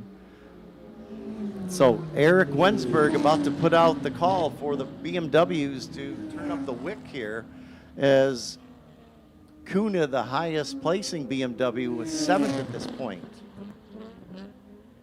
Finishing in the running eighth at this point is a 46 of Bezic Menable. Then Stephen Bluthen in the 50 is ninth. And Raymond Bluthen, the brother of Stephen, in their Mazda RX-8s, running in 9th and 10th, with Peter A.J. Tonelli in the Toyota Supra in the 11th spot, and Raymond Zissa in 12th in his Corvette. Eric? Once again, the Toyo Tires Historic World Challenge dishing out plenty of surprises with a very competitive field. So here's that pack again, led the way by the 062 Porsche and then the 222 as they continue their fine race. Now this time by Tonelli has opened up another second and a half anyway on Katz. So Katz says his work to got to put some more work in now to be able to close in. So Tonelli showing the domination that he did in the second race on Saturday as we're halfway through this race 3 of group number 8. We'll have one more race group coming up after this one for group 9. Chip Herr solidly in that third spot now. Very impressive drive by her in the Audi. You've got a Viper, you've got a Porsche in second, you've got the Audi in third. This is a very interesting race, how this is unfolding. So Chip Herr, who's run here at Lime Rock and World Challenge in the past, etc., and throughout the 3 races, he's improved each one of them. And so somebody dropping a tire in turn 1 pretty well all the way around. So poor visibility in turn 1, but no yellow. So evidently dropping a wheel because the corner workers at the entrance of Big Bend showing no flag. And you folks up on the infield hill having an exceptional view of what happened there. As we roll on, now Tonelli has lost some time there on this last lap. And again, just want to invite everyone to make your way around the facility. Both paddocks are full of race cars, both A paddock and B paddock. Yes, A paddock has the Ragtime Racers and the Delmonte group, as well as the Dyson historic display, but also there's some interesting cars down in B paddock also. So please make your way around the facility, as well as to the manufacturer's midway, where there are displays and concessions and various other attractions. Right, Eric? You've been up there.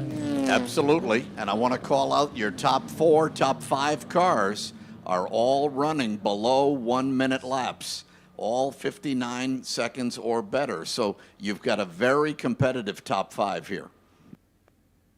So that Lotus with a BMW right behind it. Just want to mention also that up on the midway is that their food trucks up there, and Toyota Tire has a display. Morgan Cars is up there. There's a driving simulator that's on the midway as well. This pack right here, going into Big Bend, has been entrenched with each other since the beginning of the race. Now, look who's right behind them is Tonelli and Katz, first and second.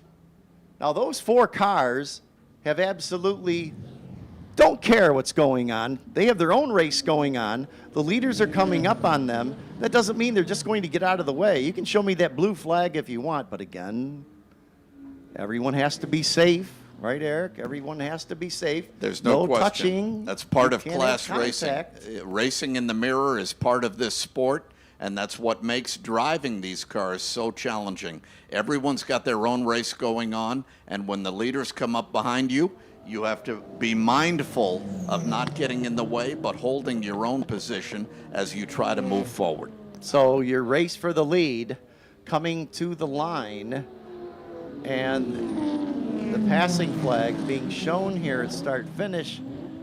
Tonelli able to get by about 3 of the cars there. The door got shut on Cats in the 113. So that allows Tonelli in the Viper to extend his lead. But he has traffic in front of him on this lap as well. Down the Paul Newman straightaway and to the uphill where, we'll see how he times it, able to get by that lap car or not. Cat's right now not having the benefit of catching traffic to his liking as much as Tonelli. And But again, we have discovered it's the Volkswagen number 85, the Volkswagen GTI of Josh Brown, dropping a tire back there, making visibility and traction challenging for everyone through turn 1. so the 1 lap to go board is out and given to Peter Tonelli. Katz has dropped back to about a second from Tonelli in the Viper. Oh, we got a spinner in the left-hander. Looks like it's the Lotus. Tonelli gets by, as well as Katz. A lot of debris on the track on the exit of the left-hander. Visibility and traction are going to be an issue there. So believe that was the 12 of Stechow, the spinner there. But regardless, as we're waiting for the Viper down the Samposi straight and taking the victory is Peter Tonelli, his second of the weekend over Steve Katz. The 062 holds off the 222 in their battle farther back in the pack that was engaged right from the start. So Chip Herr will get the 3rd spot. So it's Tonelli in the Viper beating Steve Katz, who comes home in the 2nd spot, 1.3 seconds back, was Steve Katz. Then it's Chip Herr in the Audi A4, finishing in the 3rd spot. And the 062 of Eric Elzovic. Sorry, Eric. Elzovic in the 2001 Porsche GT3. He holds off Van Svensson in the 222 Porsche. Then it's Travis Wishay in his VW GTI, followed by Michael Kuna, the highest placing BMW 7th, Eric. Not a day for the BMW crowd. Got to but, talk to your boys. A strong performance by the Viper, I have to say, with Mr. Tonelli managing that car very, very well on essentially Toyo spec tires. Besik Menabade comes home in the 8th position in the 46. Then it's the 4 of Raymond Zeza in his Corvette, followed by Peter A.J. Tonelli in the Toyota Supra that comes home in 10th. Steve Blethyn finishes 11th, and Raymond Blethyn in the 12th spot. So congratulations to Peter Tonelli. He's now won 2 of the 3 in this race group number 8. Steve Katz in the 2nd spot. Chip Herr comes home 3rd. So you've got a Viper, a Porsche, and Audi being in the top 3 positions, and then 2 more Porsches. So another good race for group number 8. Coming up next will be group number 9. And group number 9, which is the GT sports cars over 2 liter and the sports racing cars. Joining us is Craig Robertson. Delamar Hotel and Spas are pleased to sponsor Lime Rock Park and Historic Festival 43. As Connecticut's premier destination for unparalleled hospitality, we know a thing or two about elegance, history, and tradition. Spend a day relaxing at the spa, indulge in a decadent meal at our award-winning restaurants, or simply relax in the comfort of your well-appointed guest room. We look forward to welcoming you soon in Greenwich, Southport, West Hartford, or Traverse City, Michigan. Traverse City, Michigan. The Yuppies have a friend of mine, Fran Leonard, that is no stranger to working here at Lime Rock back in the TV days in the 2010s and before that lives up there. So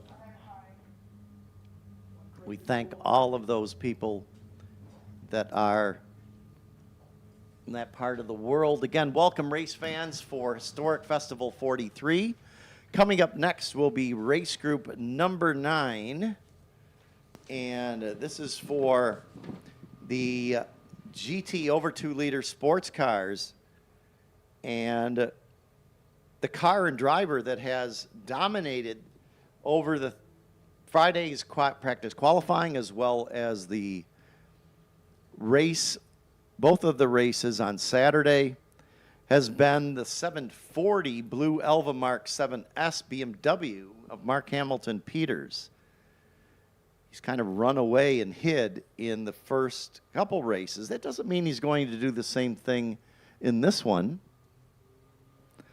Finishing second, or starting second, will be the 62 Lotus Super 7 of Greg Chima.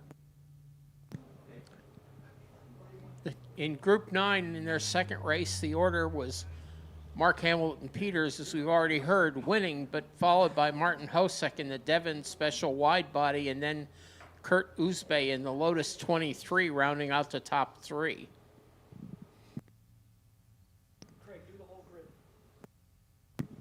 Grid for race number 9. Group number 9, race 3. Starting 14th, car 573. Starting 27th, car 50, silver and black, 1989 Mazda Spec Miata for Michael Armilio. Starting 26th, car number 25, green Aston Martin DB4 for Michael Rowan. Starting 25th, 27 black MGB of Alejandro Alicerio. Starting 23rd, silver Marcos GT with a Volvo engine for Richard Brown. Starting 22nd, car number 40, blue 1991 Mazda Miata for Stephen Milton. Starting 21st, red and white Austin Healey 106 of Scott McQueen. Starting 20th, car number 38, red Mazda Miata of Ed Zemek. Zemek from Schenectady, New York. Starting 19th, car number 128, blue and silver Mazda Miata for John Koch. 18, car number 99, blue Porsche 914-6 of Tyler Hagan. Starting 17th, 573, the blue number 1999 Mazda Miata of John Koster. Starting 16th, car number 23, black and green Mazda Miata for Mark Gregory. Starting 15th, 282, yellow Austin Healey 3000 of John Koktavi. Starting 14th, car number 26, black Mazda Miata for Stuart Hawkins. Starting 13th, 347, white and red Austin Healey 104 of Richard Malumian Jr. Starting 12th, car number 53, blue and black Mazda Miata from Patrick Daly. Starting 11th, car 57, yellow Mazda Miata of Joe Baruch Jr. Make that the third. Starting 10th, car number 25, blue and white Datsun 240Z for Mark Caraluzzi. Starting 9th, 37, white and green Porsche 910, the driver Dave Hagan. Starting 8th, yellow 1965 Jetta G4 of Hervey Park. Starting 7th, car number 32, 1965 Lotus 23B of David Porter. Starting 6th, car number 42, black Lotus 23 of Kurt Uzbe. Starting 5th, car number 94, white and blue, another Jetta G4, this one for Tom Grudovich. Starting 4th, car number 4, blue and gold, Jetta G16 of Laurent Fumet. Starting 3rd, car number 39, blue and orange, Devon wide body special of Martin Hosek. Starting 2nd, car 05, alloy in gray, Lotus Super 7 of Craig Chima. Starting 1st, our winner so far this weekend, car 740, the blue Elva Mark 7S BMW of Mark Hamilton Peters. And that's your field for Group 9, race number 3.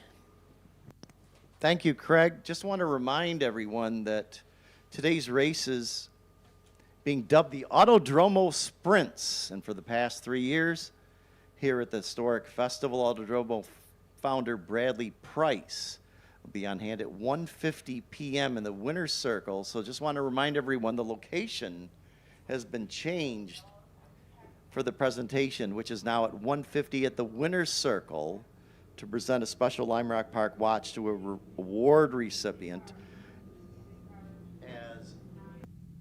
As the cars roll out for the pace lap, let's remind you again that the beer garden is open up at the top of the infield spectator hillside area.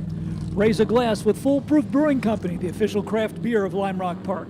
Straight out of Bridgeport, Connecticut, Foolproof's new brewery, tap room and kitchen bring bold brews, craft cocktails, and a fresh menu at a reimagined historic space. So fuel your weekend with flavor with Foolproof Brewing at Bridgeport, Connecticut, and our host in the beer garden at the top of the infield spectator hillside area.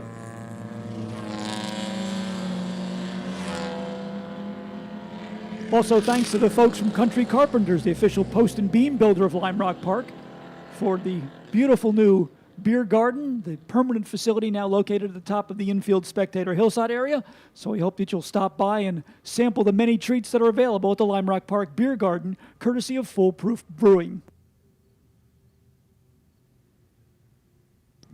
You want to keep hydrated, regardless of what the temperature is.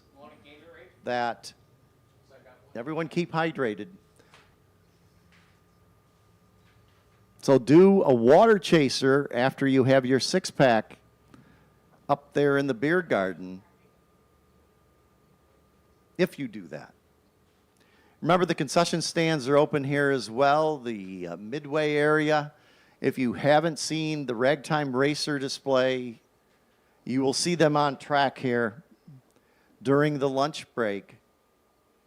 A fantastic group of priceless race cars, including the car that finished 7th in the first Indy 500. It's the where did my thing go?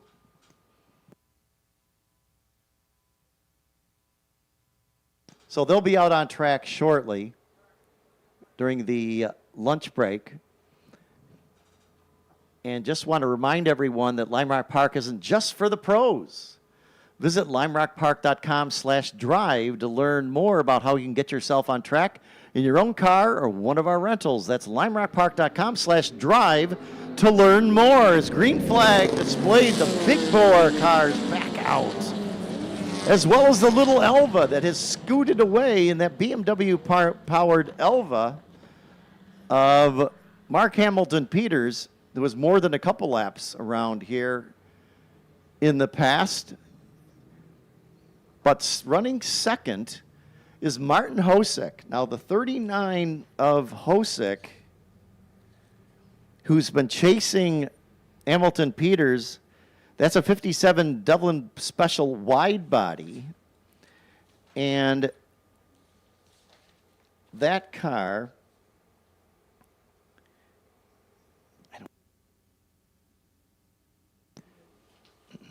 which is powered by a big Chevy V8.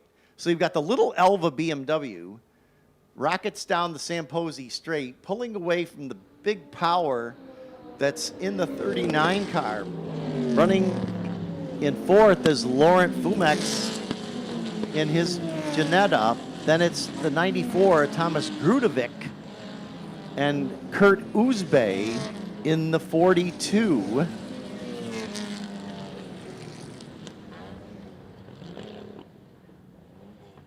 So MHP out front, Mark Hamilton Peters in the Elva, then it's Martin Hosek, followed by Laurent Fume, who's running in the third spot. So this was, again, group number 9 here at Historic Festival 43. I don't know if anyone can handle this Elva that's been so dominant throughout the weekend as Mark Hamilton Peters. And we've seen right through the get-go that Hamilton Peters has been running solid 57s, 8s, and Hosick, that time by a 59.6, has been trying to run him down. Now Fume, who's in that Janetta, nicely trimmed out, number 4 Janetta, followed by Grudovic and Uzbe in his 62 Lotus 23. David Porter in the 32. Then it's the 11 of Hervey Park. Dave Hogan in the 37. Mark Carlazuli in the 25. And Joseph Borch in the 57, which is a 93 Mazda Miata. Again, this being race group number 9, the final race group of the morning session.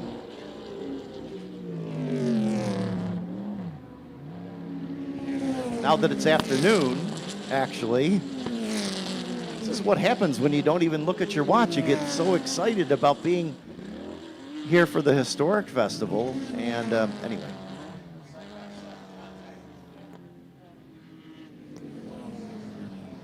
So a couple cars getting together. If you do have contact in vintage racing, that one of the rules is you must come to pit road. So whoever those two, we should see them on pit road, is the word from Craig Robertson. Did not pick up the car numbers, but that's beside the point, is that if they did have contact, we'll see them. But one car that has no problem right now, out for a Monday afternoon drive, is Mark Hamilton Peters. Mark, who is stopped up on Saturday for a chat, is still doing a lot of driver coaching. He's doing some development work as well with the manufacturer. It's all hush-hush at the moment, but we'll get it out of him sometime. Another nice, the 57 Mazda Miata is, yes, it's a Mazda Miata, but it's got such a great look to it. Now, it's not the fastest car in the field, but doing a nice job out there as well, like so many of these cars are. So again, Fume, that time by, was 4 seconds back of Hosick.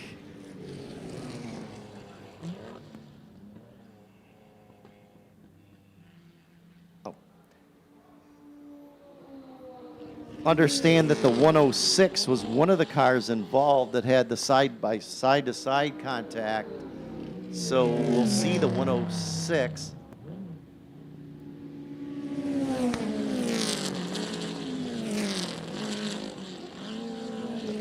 The 106 is the 57 Austin Healey 100 of Scott McQueen. We should see that car on pit road. This time, last time by, I should say, it was Hamilton Peters' lead is now up to 7.3 seconds. Okay, they're also flagging 9-9. So the 106, we understand, got together with the 99, which is Tyler Hagan. So the 99 and the 106 having contact on course, meaning both of them need to make a stop and see the marshals on pit road.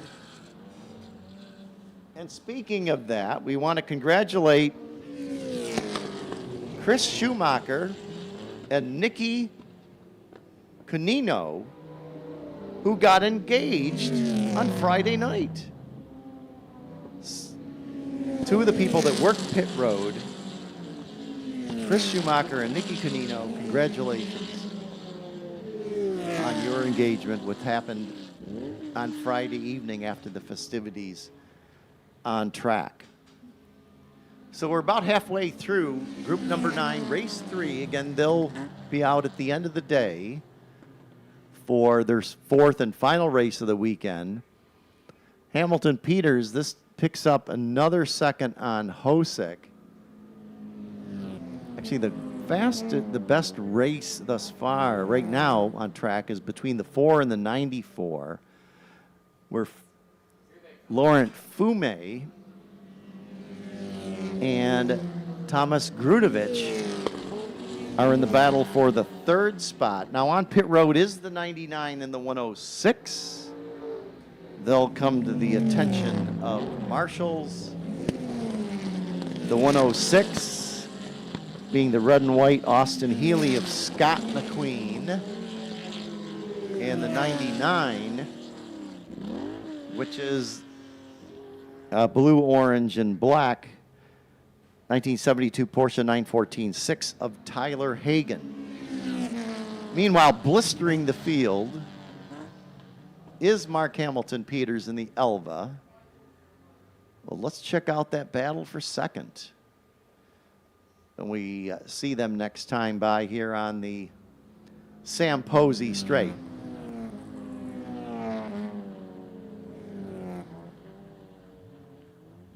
So here's the Elva. So MHP puts another lap in. The 106 goes behind the wall. The 39 running in that second spot. And then it's the 4 and the 42. Now they're battling underneath the Chevrolet bridge. The 4 and the 42 into Big Bend. And they're nose to tail. And that is the fight for third between Grudevich and Fumé. So they're through the right-hander now, about a 2-car length lead for third between Grudevich and Fumé. Laurent Fumé is in.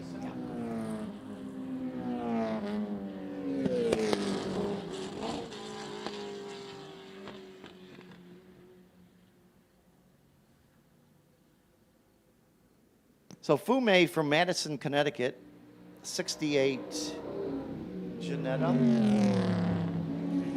And he's running in third spot. And getting past that time by Grudevich. So Grudevich in the 94 able to get around Fumé. Then it's Kurt Oosby in the 42, David Porter in the 32, Harvey Park in the 11, Dave Hagan in the 37, the 57 of Joseph Bruch. Then it's a 25. That's your top 10. And the 25 is Mark Carlazui of Sherman, Connecticut. That blue and white 73 Datsun 240Z.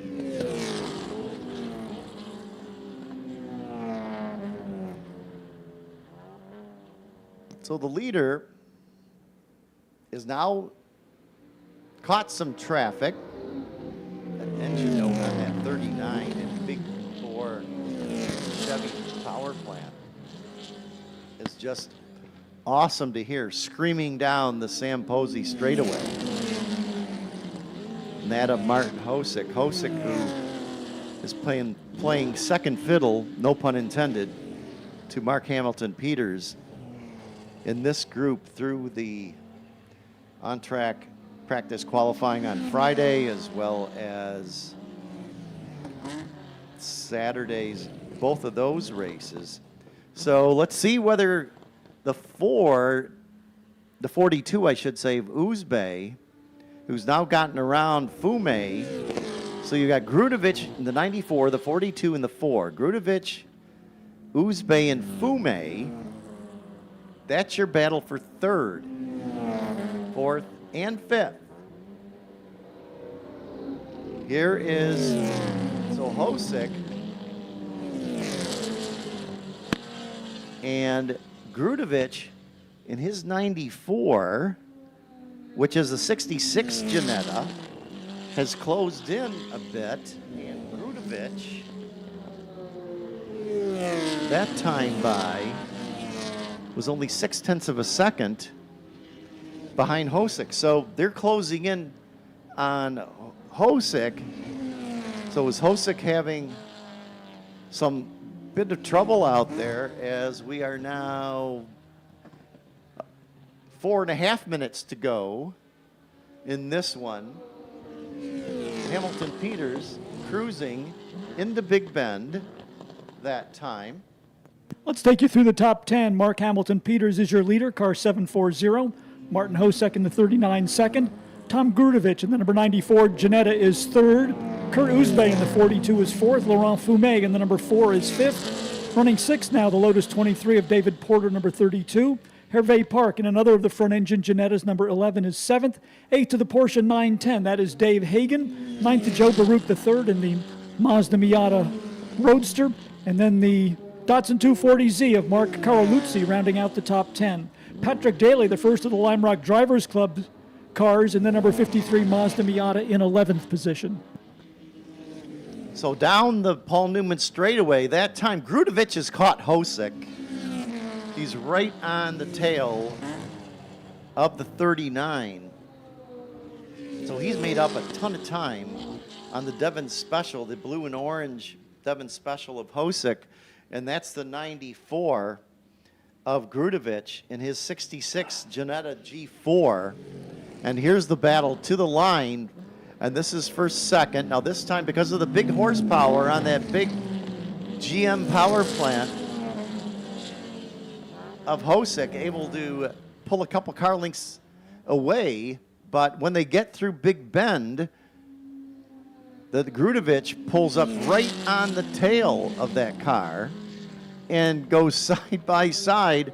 Now, can he stick it in on the right-hander? No, but there's traffic is going to play a role here down the Paul Newman Straight. Now, just behind those two, Uzby and Fumé are not that far back. So you got 4 cars now in the battle for second. The 39 of Hosek, Grudovich in the 94, the 42 of Uzbey, and Fumé in the 4 car. So it may be over for the win, theoretically, with Mark Hamilton Peters out front. To the line, here's your battle for second, which is the 39, the 94, the 42, and the 4. So it's Hosek, Grudovich, Uzbey, who's gotten around Fumé. Fumé running in the 5th spot. Some of these drivers trying to think, what would those in the Lime Rock Drivers Club tell me to do here? As they're in the left-hander, and checkers are out.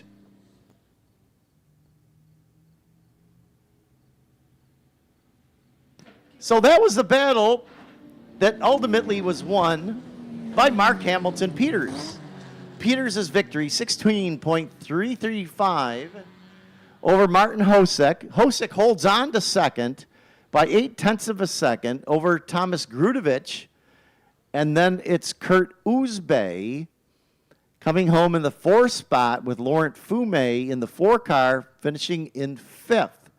So that's a 740, 39, 94, 42 in the 4. You're bringing your top 5. Finishing in the 6th spot is David Porter in the 32, which is a 65 Lotus 23B. Then it's Hervey Park in the 11 in his Janetta. The 37 of Dave Hagan in his 67 Porsche 910, Joseph Borch in the 93 Mazda Miata, and Mark Carlazui in his Datsun. Let me give you a quick pronunciation correction. It's Joe Baruch, the 3rd, finishing in 9th position, Mark Carluzzi in 10th, and then the battle of the Lime Rock Drivers Club, Mazda Miatas, goes to Patrick Daly in the 53 over Mark Gregory in the 23, and Stuart Hawkins in the number 26. On a lunch break now, great time for you to visit the Lime Rock Cafe, located in the center portion of the paddock area. Take a trip up to the manufacturer's Midway, located in the infield portion of the facility here at Lime Rock Park. Lots of attractions up there, a wide variety of food trucks to tempt your palate. Also, don't forget to visit the Barber Shop, our official souvenir store located at the base of the infield spectator hillside area. You can grab an event t-shirt or check out all of the other Lime Rock merchandise at the Barber Shop located at the base of the infield spectator hillside area. It's a great way to get the kids outfitted for back to school at the Lime Rock Park Barber Shop.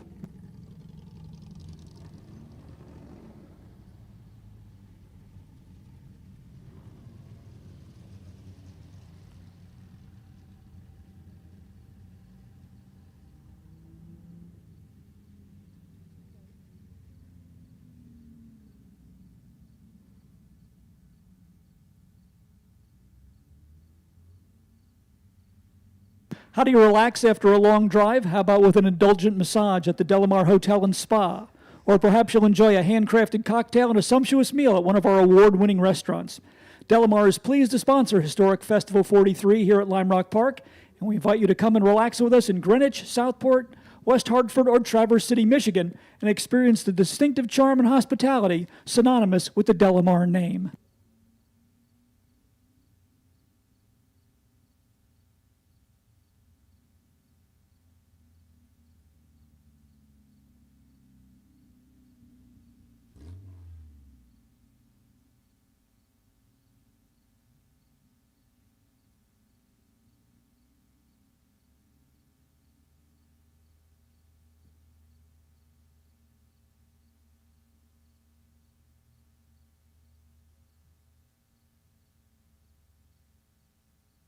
Although we've got lots of fans camping here this weekend, we invite you to come back and drive your car on the new FCP Euro Proving Grounds, our infield circuit here at Lime Rock Park.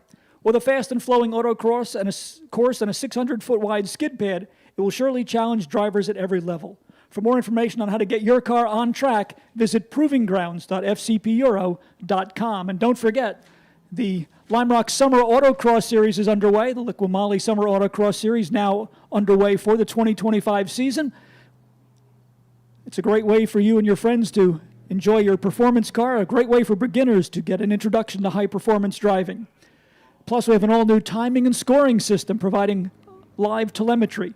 For more information on the Lime Rock Liqui Summer Autocross Series, visit our worldwide website, www.limerock.com.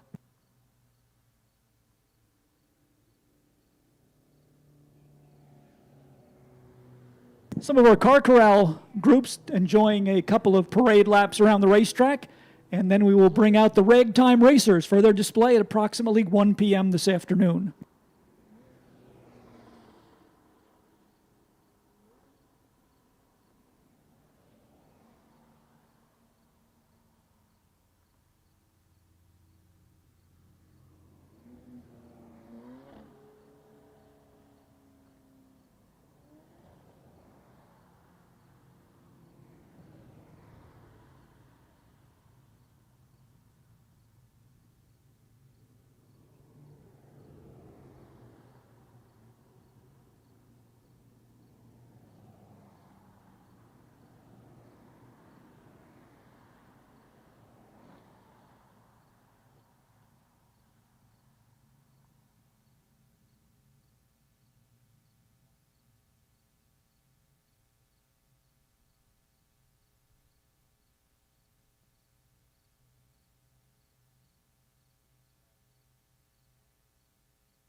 So we're on a lunch break and just want to encourage everyone to head to the concession stands here, pick up something to eat, something to drink. We've got a full afternoon of festivities awaiting you. We've got the Ragtime Racers getting ready to fire up. If you're in the A paddock, head over there. Watching those gentlemen and ladies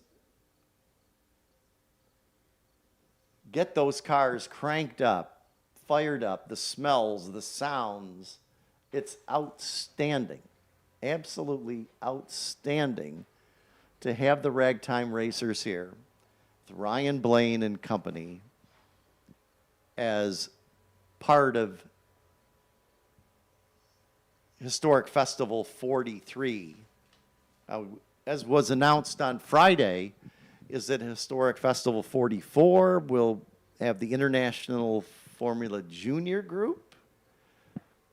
And so we should see upwards of 50, 60, maybe even more Formula Juniors from all over the world joining us here, as well as Historic Trans Am. And as I was reminded, is that there's so many anniversaries coming up. One of them, it'll be the 40th anniversary of the Barber Saab / Dodge Pro Series, which Skip created back in the day, where such drivers as Juan Pablo Montoya competed, Jeremy Dale competed, Kenny Breck was one of the champions. Brian Herta was a champion. A.J. Allmendinger, who had a fine fifth-place finish last night at Darlington in the Cup race, was a champion in 2002. Jeff Simmons, Connecticut's own, the only two-time champion in 98 and 99. It's a lot of drivers that made their way up to upper echelons of motorsports, getting their start in the Barber Saab and Barber Dodge Pro Series. It'll be 40 years since that championship started in 2026. So we're on a lunch break, and we'll have activity on track this afternoon. We got the Ragtime Racers coming up next, as well as our midday ceremonies here in front of the Skip Barber Tower.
Just want to welcome our partners that are here with us today for Historic Festival 43 that helped make the event happen, including Lise Harney's Real Estate, the Falls Village Inn, Ferrari of Greenwich, FCP Euro, the Foolproof Brewing Company, Juff's Equipment Services, Haggerty, Hummel Brothers, Hustler, the Interlaken, Liquid Molly, Marsh McClellan, Massey Ferguson, Mazda of Milford, Miller Motor Cars, NBT Bank, Pilati, Pepsi Products, the Sports Car Driving Association, as well as Steel, Tents Unlimited, Thule, Toyo Tires, VP Racing Fuels, the White Hart in Lakeville, Connecticut, and Women in Motorsports North America. Thanks one and all for helping us and being proud sponsors of Historic Festival 43 weekend.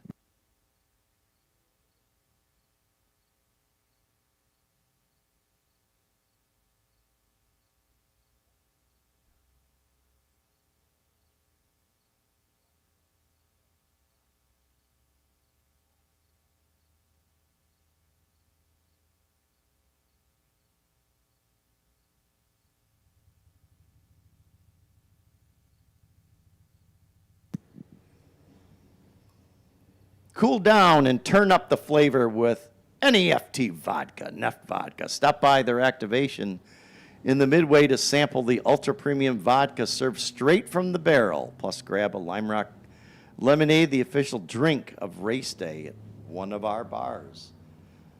The Ragtime Racers have fired some of their cars. We can hear them here in the Skip Barber Tower. It's an awesome sound. And they will be making some laps here shortly. On Saturday, Midday, Ryan Blaine, who drives the 1911 National Indy Racer, had none other than Skip Barber himself as running his ride-alone mechanic. Skip telling Ryan the right line, especially through the left-hander, I understand. Well, you'll see that as well as others on course. The Lime Rock grid will include not only the 1911 National Racer that was at Indianapolis in the first Indy 500, where it finished 7th, driven by Charlie Mertz, but also a 1911 Bergdahl. There's a 1904 Napier. If you haven't done it, you need to get down to the Ragtime Racers tent. It is nothing but amazing, priceless vehicles, priceless race cars from days gone by. Stop down and see them. Unbelievable that they're here. It's so great.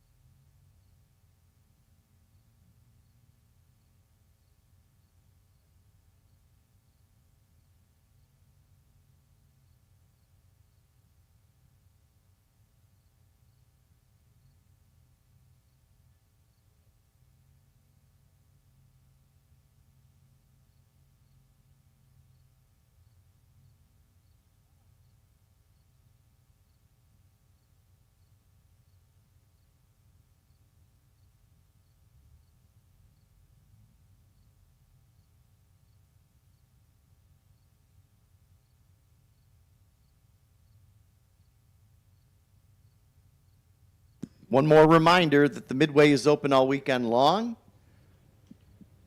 Well, today, because today's the final day, so the Midway is open in the infield. A variety of vendors on hand, ranging from delicious food and racing simulators and racing memorabilia. If you haven't done so, please make your way to the Midway this afternoon.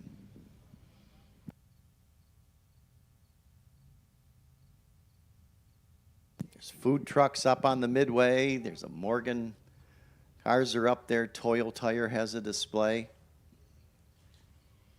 So make sure you make a stop up there as well. Plenty to do here on Labor Day at Lime Rock.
So the Ragtime Racers are on course.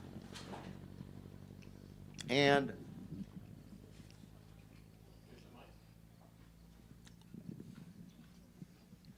we heard them firing up, Rob Dyson. You're familiar with these cars. And one of them, on Friday, we mentioned that Skip Barber rode with Ryan Blaney in the 1911 National Indy Racer. Well, hi, everybody. And- What you're seeing out there is automotive state-of-the-art pre-World War I. All of these cars came from a variety of different locations. Several have Indianapolis 500 history, but all of them were built before 1918. Some of the cars are as old as 1904, and others are as new as 1913. I think what you're going to see here is a battle of the bravest here. As you see these cars, they're made up, there's a Hispano Suiza, an American Speed car, a Klein, a Lexington, a Buick, a Bergdahl, a National, a Packard, a Napier, a Buick, a National Indy, a Hudson, an EMF, an Iasata Fraschini, and a Mercer. Most, but not all, were built in the United States, except for the Hispano Suiza, the Iasata Fraschini, and the Napier. All the rest were built by different car companies. Now, if you take a look at automotive history, at one time there were over 1,000 car manufacturers in the United States. Some lasted for one car, others lasted to the beginning of World War II, and a few, for instance, Packard and Studebaker, those guys lasted until the mid-50s. So here we are.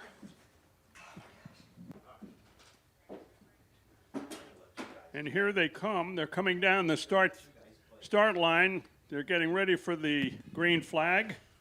And Chris, take it away. Well, I tell you what, we just barely made it out there. We had a couple different mechanical hang-ups coming on. You'll notice that the 1916 Hudson Super 6 didn't make it onto the field, but look at these cars today, Rob. Isn't this amazing? What a lineup. We got that beautiful leading the pack, the 1911 National, driven by Brian Blaine, number 20 car. Great looking field today, and I tell you what, for as many times these guys have been out this weekend and all the different activities that are taking place, they look spirited, don't they?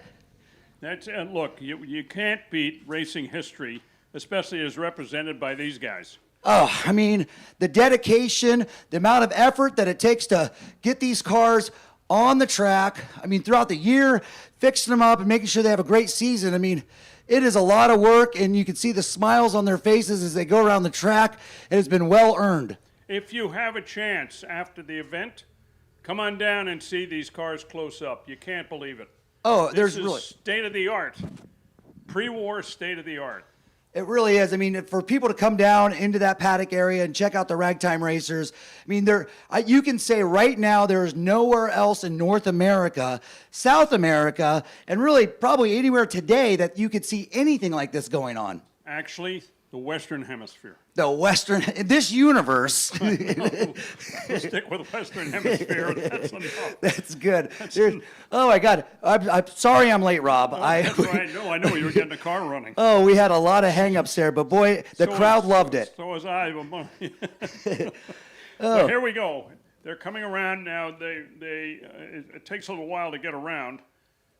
Incidentally, one of the things that the car owners and the mechanics that work on these cars, many of the car parts have to be either, all of them have to be crack tested and everything. But in addition to that, tires are available from a couple of suppliers in the United States and in Europe, because there is a very substantial number of different races that are held in Europe. Oh, it's great that you talk about the tires, because that is a number one question when people come down to the paddock area. They go, well, how old are these tires? Where do you find these tires? And that is probably really the only thing besides the gasoline that's with these cars that is readily available at any moment. I mean, they are expensive bicycle tires. I mean, they're not cheap, but the fact that you can still get them is amazing. And the rest of the car really is pretty much hand built. I mean, if you break a part, there is, if you want to cause a problem at your local parts dealership and ask for something for a 1915 or a 1912, I mean, their heads will fall off. So all the mechanics are really left to their own devices as far as recreating the parts to make these cars run.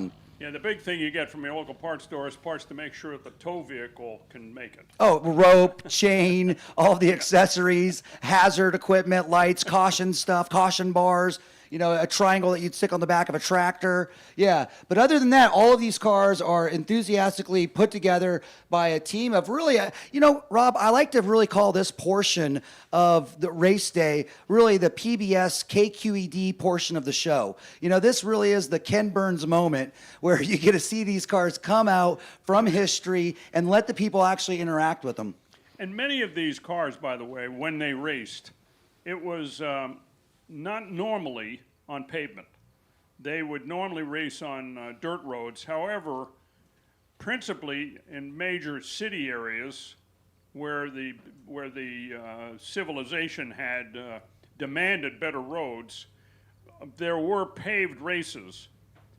In fact, one of these cars raced at Pecanico Hills. And look at this two pairing right here. Look at Charles Test and then number 16, 1912 Packard along with that. Holy cow, who is driving the Napier today? That is Sam Every, who built the engine in the Iasata, and I noticed that he dispatched the Iasata rather handily. Yeah, So, Butch is driving the Iasata today. A three-time Daytona 24-hour winner is driving the Iasata today. Now, was he driving the Hispana the day He was before? driving the Hispanio when it was doing what Sam is doing. But I thought that when we shifted drivers, that Butch would do a better job in the Iasata. But he's struggling, but he's getting by. Well, there goes the Hispanio right now. Here's the Hispanio Suiza with Michael Schramm, also a 24-hour winner. And it looks like they're coming off the track. Yeah, that car is. And I don't think they're coming in for a sandwich, Rob. It looks like they're. Well, stop down and see it standing still. It's a beautiful car. Well, it had two great days. It really had two great days. It did, that's you know, true. and I mean, 2 out of 3 is amazing, really. that ain't you know, bad. here comes Tyler Gong in the. Oh no, this is the 1913 number 7 Buick. It's been a nice little clipper throughout the weekend. The guys are really enjoying themselves with that car. Look at that car is rolling into the paddock right now. But tell me more about like that Napier. That just now is the fastest I've seen that Napier go, and it was really kind of cooking there. That Napier can actually when I bought it, there were the prior owners before they sold it took it down to, believe it or not, to Ormond Beach, and they ran it at over 100 miles an hour. Well, So that car it's represents. here it comes. Look at, holy cow, this is a first. This is a first in this event. He just went by Brian Blaine in the 1911 National. Charles Test, 3rd place in the 1912. And here's the Asada coming up behind that. Here's the EMF doing quite well. That's Richard Pappy driving that. And up to his right, getting passed by Chip Wright. He's been so happy to have that 1915 Flying Pumpkin National is what he calls it. A terrific car and beautifully turned out. And it actually is one of the better cars. It doesn't leak as much as the rest of them. Well, I don't. That's one of the standards of tuning is to make sure that they leak less every time they go out. Well, like my grandmother says, once you get to a certain age, everybody's going to be a little leaky, and that car should not be talked down to because it's a little drippy. I think it's a wonderful car. Oh, look at this. The Bergdahl has been a real bear to get going this week, and he's made it so far onto the track every time. And it's representative. A great car. Bergdahl was a car company that only existed for a couple of years. Very short amount of years out of Philadelphia. That's right. They're owned by a family of brewers. Can you imagine? Yeah, it's kind of and I advise anybody who likes history to pick up a book or go online and Google the Bergdahl name, and you will be nothing but entertained by the crazy stories that family put out into the world. Well, the thing that's interesting about the Iasata Frascini, there were 3 cars built. They were built in Europe, and this one came over to the United States. The other one was totally wrecked in 1914, but the other one that raced in Europe was raced by none other than Enzo Ferrari into the early 20s. Now, look, I see some competitiveness going on because Brian Blaine is a serious driver, and these guys, he's not going to let that Napier get ahead of him. Oh, here they come. I think Brian might take him on the inside. Brian's got a lot of experience driving, and then there he takes it. He takes it. That is amazing. I mean, what a great pairing. That's a great shot by itself. The National and the Napier together. I mean, the National is a much newer car, though. It is a newer car. Yeah, it's a much newer car. Yeah, but it was built a year later. Yeah, well, but the Napier 04, right? No, Napier is 04, right? Yeah, 04. Yeah. So can you imagine the journey that those guys went on to get to Daytona Beach with that Napier to set a land speed record? Many of the cars, by the way, that showed up at these races, and many of the races were held at fairgrounds or were held at horse race tracks. And the cars getting to the races were normally moved by train. You didn't have the haulers that modern race teams have, and even we use to get the cars around. They were moved by train and then often towed behind a local carriage with horses to take them to the racetrack. Yeah, that was the common way to make that happen. Out there, he's leaning forward. Did you see him leaning forward just to get a little more action? I think he wanted to get a little more streamlining. So. I'm really looking forward to see what's coming around the corner right now, and I think that this is really fun to see that Napier and that National really battle it out. And I have a feeling, I don't know who, I'm excited, I don't know who do you think is going to come around the corner first? It looks like the Napier. It looks like the Napier's catching them. And then the Iasata right there. And is that Chip Wright coming up in the 4th position? And then we have Tyler Gong coming in number 5, who's driving the heck. You know, believe it or not, that Lexington on this track, because the way it turns, this is probably the best this car's performed all summer season is on this track. And look at Tyler go. He's been driving quite well this weekend. By the way, this is the ideal racetrack for these guys to be running. For several reasons, one of which you get the chance to see them on the track as they go by often enough because it's a shorter racetrack. But the other thing is you guys up on the hill there can see for many turns and see these cars really going through their paces. And it's really impressive to see these guys running these cars. It's just a demonstration of how the love of automobiles spans so many centuries. You know, these cars all of them are over 100 years old. And oh, yeah. You're seeing them actually live and in living color here. Where's the Bergdahl? The Bergdahls, he should be coming around here in just a second. But the other thing, the design of this track really aids to this style of car because, you know, you go to Indianapolis Motor Speedway, it's an iconic track, but you got this big straight, and it really starts separating the cars up into the pack. And with this track having the straight that it is, with that slight hill climb over on that side and subtle turns, have you noticed that for the most part, these cars have kind of stayed together as a group? You don't get one car just way off and then a patch that you see, except for this poor Bergdahl. This poor Bergdahl is out there by himself. But he's out there. He's out there. He's out there. He's out there, and he's doing it. You know, he's giving it his all. But when these cars come around, look at this. We're going to see a whole lineup of cars. That Napier still hanging just right there. I can see that. Oh, and look, the Iasata is taking the National also. This is a big day. Look at him go. I think he's getting the feel of that car. What do you think? I think that's right. I think Butch has really adjusted to it. It's a little bit different than the cars he normally drives, but Butch, incidentally, is doing a lot of vintage car racing and running the big prototypes, that ex-Audi cars and even a couple of our old cars.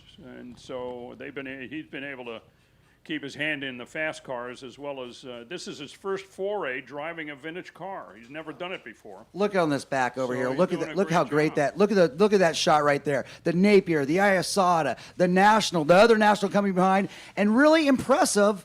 that Lexington is doing quite well. We've got jumping all the way back. I mean, he was up there in kind of the second, third position. Now he's dropped down about fifth, and that's the 1912 Packard, followed by Richard Pappy in the EMF. Spectacular. That's a nice. I like the history of the EMF with that car before they became Studebaker. Where were they built? EMF came out of Detroit. Wow.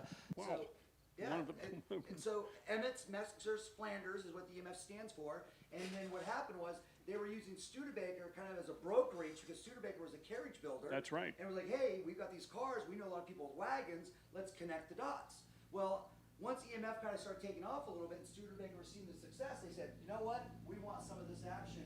And that's when Studebaker bought EMF, the company that we know today, and then moved their company down into Indiana. I think it was Fort Wayne and Liberty. I think it was Fort Wayne, yeah. Exactly. This is Yeah, here comes the Bergdahl, but look at this. That Bergdahl he might look at him and go. He is leaned in, trying to get all he can get out of that car. And look at this. And look at Beautiful. We had the checkered flag. Looks like the Iasana. Look at that. It looks. We had Ryan Blaine, the national. He came second, and then third came Napier. And it looks like Tyler Gong was in fifth. Barely. Very close to Chip Wright. Right. Very close to Chip Wright in sixth, and then seventh place we've got the number 16 1912 Packard. Eighth coming to the pipe is what did I just miss there? That's the EMF. Yeah. EMF did Terrific. quite Did a well. great job. And then I'd have to say Tom's car that came out of Providence, that 1909 American. Like it or leave it, the theater of that car is pretty cool. No doubt about The it. big sprocket for the chain and the way that they did that car, it's pretty cool. Not something you typically would have seen, but I think it is. I like it a lot. I think they did a great job. Folks, if you're up on the hill, come on down and take a look at them close. You'll be so impressed, and the owners and people that are running them and working on them are I won't say they're real car people. I'd say that they're definitely historians in their own way, and we really enjoy having these old cars out. And this is their first time at Lime Rock, as a matter of fact. Never been to Lime Rock before, so it's really great to have the Ragtime Racers. We'd really like to thank everybody who took part at Lime Rock to get us out here. What a treat. Thank you. And we look forward to coming back here in the future. But more importantly, the rest of the day. We've got a lot of great racing ahead of us. That's right. Test, 1, 2. Guest announcers coming up. Test. A lot of things left to do. I mean, it's Labor Day. How about that? That's right. That's spectacular. There we go. And, well, my name's Chris. I'm with the Ragtime Racers. I'm with my good friend Rob, and I'd like to thank you for having There we me go. here. Chris is one of the lead mechanics in the Ragtime Racers, and an historian and a magician. So among others, you got to be a magician to make these cars run, by the way. Anyway, Well, thank you so much for having us, and I'd like to say one thing, and that is have a great rest of the day in racing and enjoy. We're Right. the Ragtime Racer Group. Good day. thanks, everybody. Hey, Chris, with a chain drive car, blow up? if you accelerate, does that push up the rear end? It shouldn't push up the rear end. Okay. It should be all balanced out. The main thing is,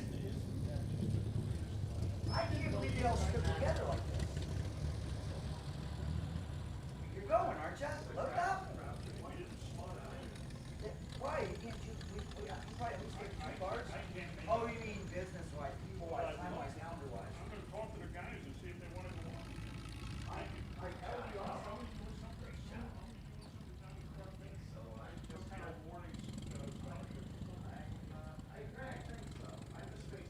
Hey, Chris, nice to meet you. Have a good weekend if I don't see you, but I'll stop down. Michael? I think Dickie is doing that as well as, we're gonna shake hands, Rob, we're gonna shake hands.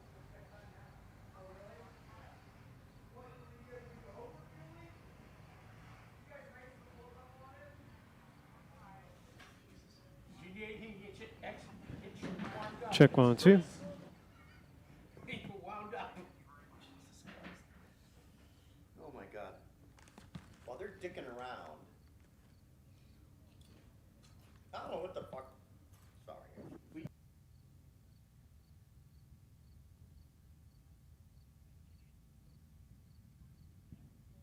I believe so. So the Ragtime Racers, an awesome display yet again. They were out Friday, Saturday, and then again today. Magnificent, magnificent race cars from days gone by, priceless cars. You can't put a price tag on these. It's unbelievable. So if you haven't done so thus far, please come down, see the Ragtime Racers group. You will not be disappointed.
Dyson. Jeff's the boss here, so. Jeff, where do you want us to be? I think Dickie there, Rob, you here, Okay. on this side. So Dickie always do, I'll introduce you as our presenter. Is Rob's, Speak to me. thank you, is your title here honorary? Grand Marshal. Grand Marshal, Grand Marshal, okay. Grand Marshal for the weekend, okay. Okay. And you should have Dickie at your right. He's the superior of all of us, so he should be on your right. Okay. You're the man. You ready to go? Yeah, and then I'll ask you to, I'll ask you to present. Ready to go? We're going to have the whole team behind the car? He'll come from your. Would you guys mind standing behind the car? Yeah, get Thank behind you. the car, guys. Boy, this is something. Kurt, you're always Yep, spread out, spread out. Hey, guys. Who's working on this thing? all ready to roll? You guys work on this? Hello. Good afternoon, Lime Rock Park. This is Dickie Regal. I'm president of the park, and I want to say a really, really special welcome to everybody who has been here with us through the weekend, and particularly coming out today for this, the final day of Historic Festival 43. I am so proud to stand here with a couple of honored partners, but we're here on pit lane with the Piston Foundation. Jeff Mason, who is president and COO of the Piston Foundation, based here in Greenwich, Connecticut. And Lime Rock Park has been an inaugural partner of the Piston Foundation, where we honor the Piston Technicians Award here today. And we've been doing this. This is our 4th year of doing it. We were one of the inaugural partners of Piston Foundation, and we are so proud to help honor technicians that really fuel racing. And Jeff, thank you again for being here, and thank you so much for the partnership. Thank you, Dickie. It is always great to be at Lime Rock Park, our home track. Our racing world certainly lives here at Lime Rock Park. And Lime Rock Park is an important place for Piston Foundation. We bring students here, students that we're helping with scholarships through Autotech School. Our goal is to bring more young people into the trades of collector and classic cars and give them a career path and help them along the way. And of course, someone who knows a lot about racing, Grand Marshal Rob Dyson, is here with us as a guest presenter of the Piston Technician Award. This is the 4th year we've made this award. It is an award that honors all the work that goes behind the scene, and our goal is to give technicians more recognition, make them a little more visible outside the pits and the paddock. Rob, what do technicians mean for you, for your racing, for the history of Dyson Racing? What's their role and importance for you? It's kind of like without them, you don't have anything else. On Thursday night, we honored my crew chief of the first 28 years of Dyson Racing's 50 years, Pat Smith. And the reason why we honored him was because of his importance to all the success that Dyson Racing had. You know, the mechanics are the unsung heroes. They're the people that you don't see on Victory Circle. They're the ones that are not holding the trophy or kissing the race queen. They're the guys that are sitting back saying that they wish they could do both. But they do both. They're important to doing all of the things that make a car work, from tuning, polishing, transporting, fabricating, whatever the functions are. And that's why we put a lot of stress on it. And your Piston Foundation is the ideal vehicle to enhance the education of more technicians. The vast majority of what's happening is that these skills are being desourced because modern cars don't need anybody to work on them. They're actually so well built and well designed that you don't need any change spark plugs or any of the myriad of things that we used to do on cars. So what you have is, though, in race cars of any type, new or old, you have to have skilled mechanics and skilled technicians doing it. So it's absolutely a current and needed profession, and your foundation is one of the leading edges of enabling that and ensuring that people are starting to get back into the mainstream of being an automotive technician. Well, terrific. Thanks. I know you speak with authority on all of that, and we are so glad to be a part of it. So, without further ado, we'd like you to present the Piston Technician Award trophy to the 2025 winner. I'd like to introduce Bob Jett from KTR Racing.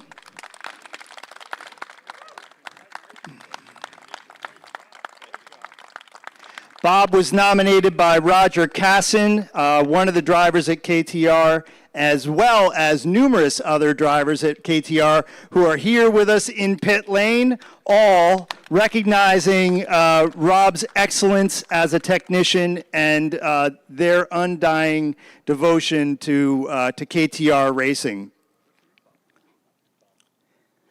So, Bob, it's been a long path. I'm sure you've worked many years, and you thought, the thing I'm going to do is win the Piston Technician Award. No, never thought about anything like that, but it's a great honor, and I appreciate all the customers nominating me for this. They're a great group of guys, and we're very lucky to have them. And I'd like to give a special shout out to my guys who work really hard, like you said, behind the scenes to make this all happen, especially my right-hand man, Pat Keegan. Been with us for almost 20 years, really the master mechanic at KTR, and he does a lot for us, and really appreciate all his help.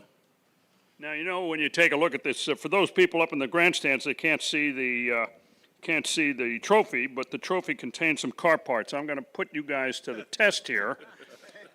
You have to identify at least 2 car parts that are in this thing. Here you go. We have some pistons, a timing chain. That's enough. All right, and how about you, Bob? A couple bolts and connecting rod caps and, yeah, wrist pins. Is that a valve spring right there, right in between there? It's hard to say. Yeah. Could have been at some point. That's right. Anyway, so you see, these guys know their stuff. So I'm honored to give you guys this award from the Piston Foundation and on behalf of the staff and management of Lime Rock Park and all the fans out there. You guys did everything to do to earn it. Thank you. There you go, boys. Appreciate it. Thank you. Congratulations to Bob Jett, to KTR Racing, and to Lime Rock Park for another successful historic festival. Thanks, everybody, for supporting the Piston Foundation. There we go. So you can do photos. Well, congratulations, one and all. I'm Mike Joy from Fox Sports. I'm a Lime Rock Park native, my home track, and thrilled to be here and welcome all of you on behalf of Dickie Regal, Charles Mallory, Bill Rickert, and all of the owners, staff, management, and everybody who helps put this event on and make it such a great success. Great to have Rob Dyson here as our Grand Marshal, David Hobbs here as our honored Premier Pro driver, and wonderful storyteller, as we found out Friday night. It's been a great weekend. Looking ahead to next year, Skip Barber announced Friday night that Formula Junior will be one of the featured classes next year, with cars coming from Europe and around the world to compete here at Lime Rock Park on Labor Day weekend. And historic Trans Am will be back next Labor Day weekend. Yes, Parnelli Jones Mustang will be here. Mark Donahue's Camaro and Javelin, Sam Posey's Challenger, all those great ground pounders will be here next Labor Day weekend. They only come here once every 4 or 5 years, so please make sure to make your plans early to be back here next Labor Day weekend. Rick Radizak's done a great job on the PA with Craig Robertson all weekend, and great to hear the dulcet tones of Greg Ricks and to see Greg's back in harness here today, our 50-plus year PA announcer of great renown here at Lime Rock Park. As you walk around, now, of course, your ticket allows you to get to the paddock and get a look at Rob Dyson's fabulous collection, and also be sure you check out the Ragtime Racers. They are native to Monterey, California. Brian Blaine's group has come here, put on a great exhibition, and they have a great display right behind the Dyson collection, right here in the A paddock. Make sure you see it before you leave today.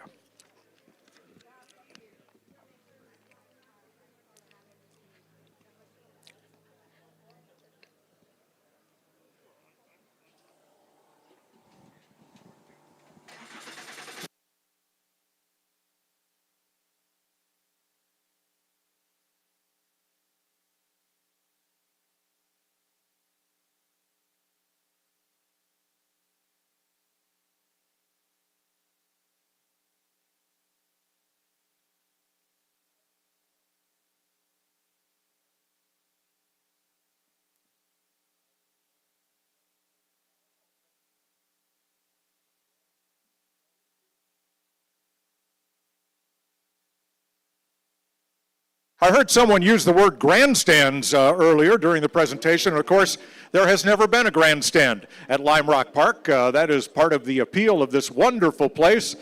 And the turns here, I think much to the chagrin of the NASCAR people that were here this summer, all of our corners have names, not numbers. And that was a little confusing to folks in the truck series. But Rob Dyson is our Grand Marshal. Just what has this weekend meant to you personally? Oh, it's phenomenal. You know, Lime Rock has been an important part of my life. I came here the first time in 1959 as a 13-year-old, and it's just wonderful to be here. It's such a great racetrack, a storied racetrack. There are very few famous race drivers that haven't raced here and haven't wanted to come back. It's just a great place, and I hope all the fans are enjoying a weekend. Couldn't ask for better weather. Just a great experience, and to be a Grand Marshal is pretty neat. I mean, you know, it's one of those positions as a driver you kind of just visualize, but you don't till you do it. You find out it's a little more demanding than you think. All right, we'll keep you close by as we proceed with our opening ceremonies.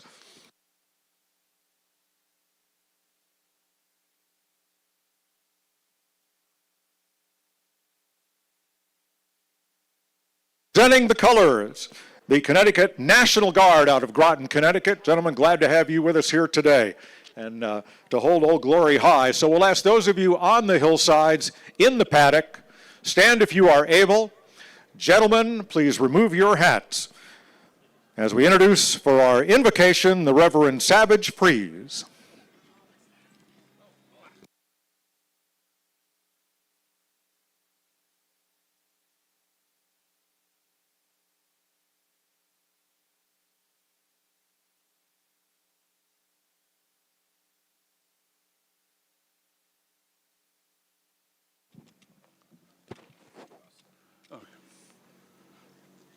Loving God, shine the light of your presence upon us as we gather this Labor Day to celebrate amazing cars, their drivers and crews whose passion for motorsport bring us here. We also remember and celebrate the labor movement, the struggle for fair wages and safe working conditions. We remember all the people who built this country and made it great by their hard work and sacrifice. Gracious God, be with those who drive. Shelter them beneath your protective wing, keeping them safe from harm. Bless them that they may drive at the pinnacle of their abilities. Guide the pit crews. May they be ever vigilant of the needs of the drivers and cars in their care. May the cars be swift, the track be fast, the action thrilling, and the day be safe. Lord, in your mercy, hear our prayer and grant us your love and peace. Amen. To honor the greatest country in the world, please welcome Samantha Norton.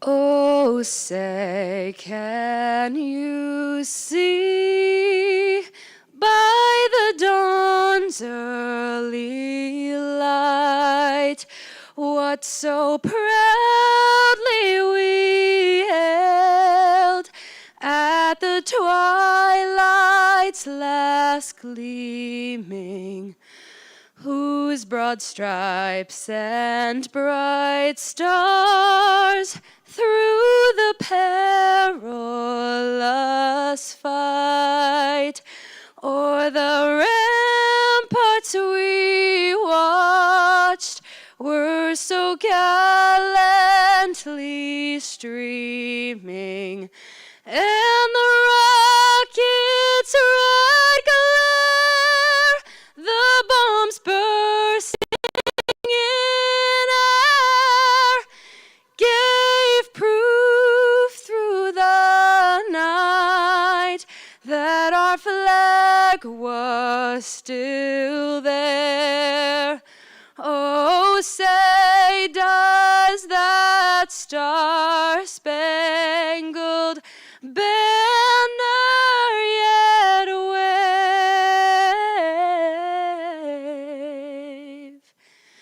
o'er the land of the free and the home of the brave?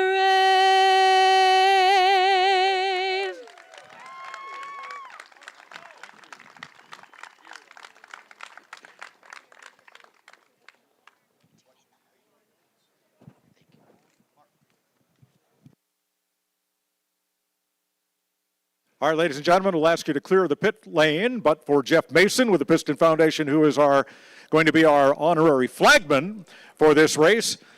These Triumph racers have come from all over the country to battle on the challenging 1.5 miles of Lime Rock Park, America's oldest natural terrain road racing circuit. And to send them off, our Grand Marshal, another proud native of Lime Rock and American-renowned racing star, our Grand Marshal, Rob Dyson. Drivers, start your engines.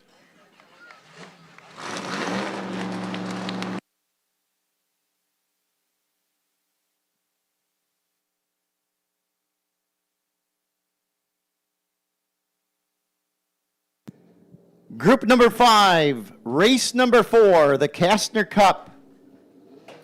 Field about to be launched onto the racetrack, and it is. On the pole, the 88, Dave Gussick and his Triumph Spitfire. The 80 is David Gott in his 80 TR4. The 44 is Tim Cook in his TR8. All these are Triumphs. The 18 is a 63 Spitfire of Thomas Brown. The 53 is Pat Darrow in a Spitfire, a TR6. Car number 40 is Robert Lang. The 6 TR6 is Jamie Horner. The 17 is Joseph Bork. Henry Fry is in the 29, which is a TR250. The 84 is a GT6 of Alex Ames. The 612 is a TR4A of Chuck Gee. Tony Garmy is in the 9, which is a TR3. The 901 is Kevin Goslin.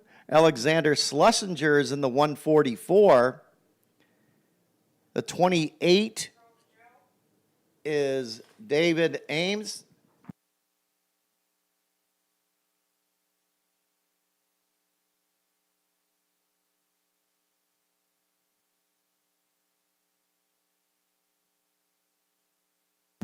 The 612 is a 67 Triumph TR4A of Chuck Gee. Tommy Gamey is in the 9. We mentioned Goslin in the 901, Alexander Schlesinger in the 144, David Ames in the 28. The 27 is Jason Ostrowski. Tony Drews is in the 195. The 86 is Mark Wheatley. Philip Gott is in the 114. Scott Jensen's in the 37. The 57 is Vic Schuster. The 73 is Walter Hollowell. The 97, Ambro Triumph, is Brendan Alexander. Sean Alexander's in the 197. The 14 is John Freimark. Thomas Podmore's in the 75 with the 96 of Todd Redmond. The 7 Spitfire of George Harmuth. The 67 is Bob Kramer. The 19 is Jeffrey King. Lauren Fitz is in the 82. The 146 is Gregory Thompson. And the balance of the field as we look for the green. The Castner Cup, 4th race of the weekend, is underway.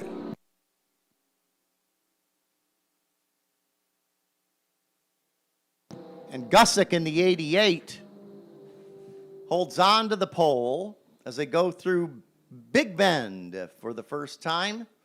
Right on his tail, though, is the number 80 of David Gott. Tim Cook's right there, as well as Thomas Brown. So the field for the first time down the Paul Newman Straight. We had 38 cars that qualified for this, out of original field of 42 coming into the weekend. But Gussick, a nice start. He's been phenomenal. That's a Spitfire. That shouldn't be as fast as a TR6 or some of these other cars out there, and he is just wiping the field. Look at that. He's got a 3-car length lead on David Gott, who is no slouch behind the wheel. He's been here a long time in his TR4, just getting passed by car number 44. That's Tim Cook. And Cook in the 44, I believe that's an ex-Bob Tullius Triumph Spitfire. Certainly looks and painted that way, Frank.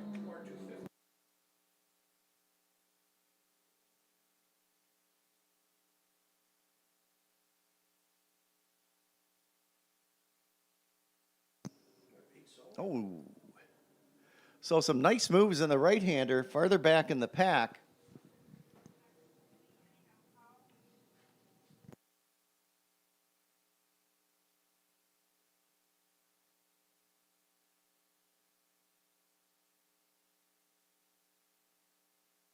So 20-minute race again for each one of the groups here. This afternoon, final race of the day for each one of them. So the 88 Gusak still heads up on the field, got taken chase on him, but he's now about 5 car lengths back. Cook not able to continue in second place. He dropped back to third. So Gusick with about a second and a half over David Gott with Tim Cook. The battle for second with Gott. Then it's Thomas Brown in the 18, Pat Darrow's in the 53, Robert Lang's in the 40, the 29 is Henry Fry, Alex Amos is in the 84, the 9th position right now is Joseph Bork in the 17, and Alexander Schlesinger in the 144 is your top 10. So you've got a Spitfire out front, Frank, a TR4, a TR8, and then 2 more Spitfires in the top 5. You know, Rick, the Spitfire must love this track, and the track must love Spitfires. They have much smaller motors than the TR4, the TR8, or the 6-cylinder, TR6, and we have 3 of them in the top 5.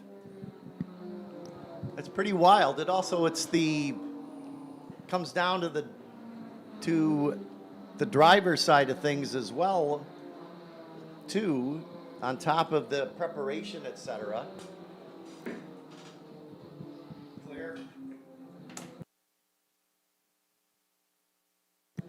I remember driving a Spitfire out in California. I couldn't believe how well they handled.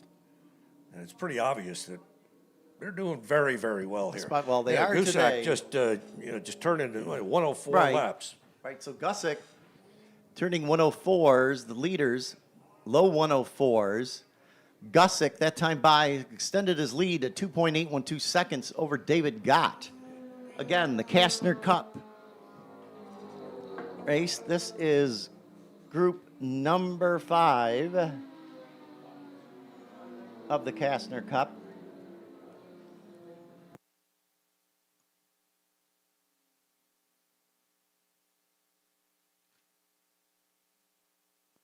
As we'd mentioned earlier, Historic Festival 43 paying tribute to one of the most influential figures in British motorsports history, being Kaz Castner. The Castner Cup traveling to a different track each year, drawing Triumph racers and fans from across North America. And for the first time here in 2024, the Castner Cup comes to Lime Rock Park. So Gusick, that time, has now extended his lead, Frank, to 2.4 seconds. The battle for second between Gott and Cook is 0.2 of a second. Then Thomas Brown and Henry Fry. I think second place is going to get a lot closer as the laps wear down a little bit. It's always better to chase somebody. You can do better chasing somebody than leading someone. And David Gott is now leading Tim Cook. Tim Cook's got the bit between his teeth, and he wants to close that gap. He's not going to catch Gusick, and he knows it, but second place is just, it's within reach. Interesting looking car is the 9 of Tony Garmy of Buckley, Washington. It's a dark green 1959 Triumph TR3. There's a 2-liter power plant in that one. And next time down the Samposi Straight, Frank, take a look at that. I don't think we've talked about that car yet this weekend. It looks, compared to the open tops, so to speak, this one's got a roof over its head, and that being the 9 of the dark green 9 of Tony Garmy. And there are a couple of cars that look like sports racers out there. In fact, they really are sports racers with Triumph motors in them. And here comes Garmy now down the Samposi straight to the start-finish line. There he is, Frank. He's got his 9. convertible top There up, you that's go. all. He's prepared in case there was a spritz of or something, so to speak. speak. One of these birds got got overexcited. here. Well, probably. Maybe it's for aerodynamic effect. Could that be? Gusick, 2.3 seconds in front of David Gott. Gott got around Cook. Cook is running in second, then 0.7 of a second back. The Cook is Thomas Brown in the 18. Robert Lang, then in the 40. See, we've got Spitfire in first, a TR4, a TR8, another Spitfire, then the 40 is a TR6, a TR250, so a variety of Triumphs running in the top 10. Yeah, one of the prettiest cars out there is car number 57. That's the blue and white Triumph Ambro, and that car is driven by Vic Schuler. And again, that's a sports racing car. It's very cool. There's two of them out there. There's a white one and a blue and white one. The Amber. Yeah, Brandon Alexander's got the other one, and he's coming by start finish right now. Car number 97. So we're about halfway through this race group number 5 for the Castner Cup, their 4th race of the weekend. And Gusick continues to lead. And Gusick, who won this morning in his 63 Triumph Spitfire, Gott, who finished 4th this morning, is running in the 2nd position. Tim Cook, who was 2nd this morning, is now running in 3rd. The 18 of Thomas Brown finished 7th in his 63 Spitfire.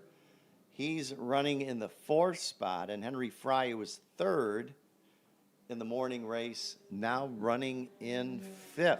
So a lot of the same front runners that are running up front, but on the other hand, a bit mixed up also. But the driver doing the best job thus far is the 88 of David Gusick.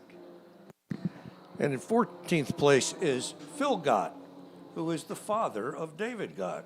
So we've got guys in 2nd and 14th that are related to each other. A couple of Gotts. Yeah, son and father. It's Gott. Pretty cool, huh? Yes, it is.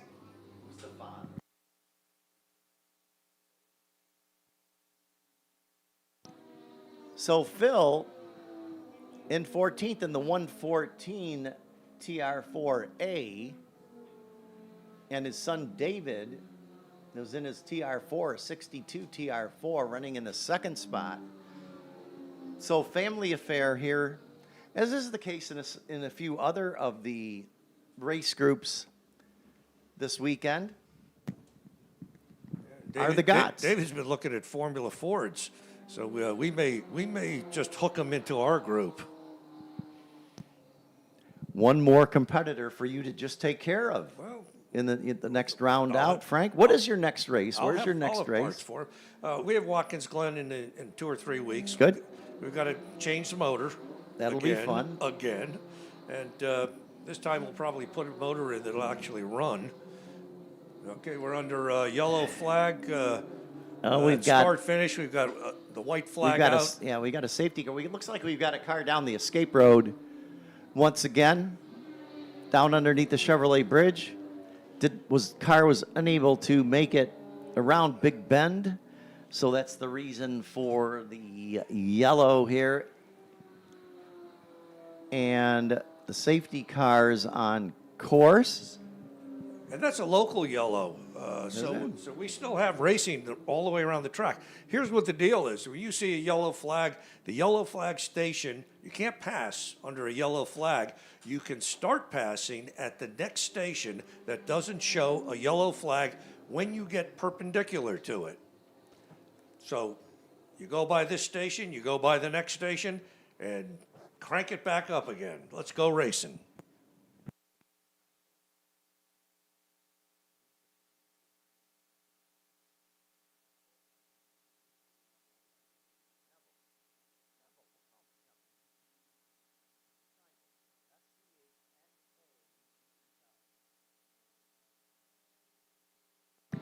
And again, whenever we have a yellow, people tend to back off. And of course, they should back off a waving yellow a little bit. And it does tighten up the field so that Gusak is losing some of his lead. Gott still remains in second place. Tim Cook is closing up on Gott under the yellow flag down in Big Bend. Yeah, Cook about a second and a half back from Gott. As we have about 4.5 minutes remaining. As again, yellow being shown here at start finish on the Samposi Straight as well as down in Big Bend. The 80 car. The 80 of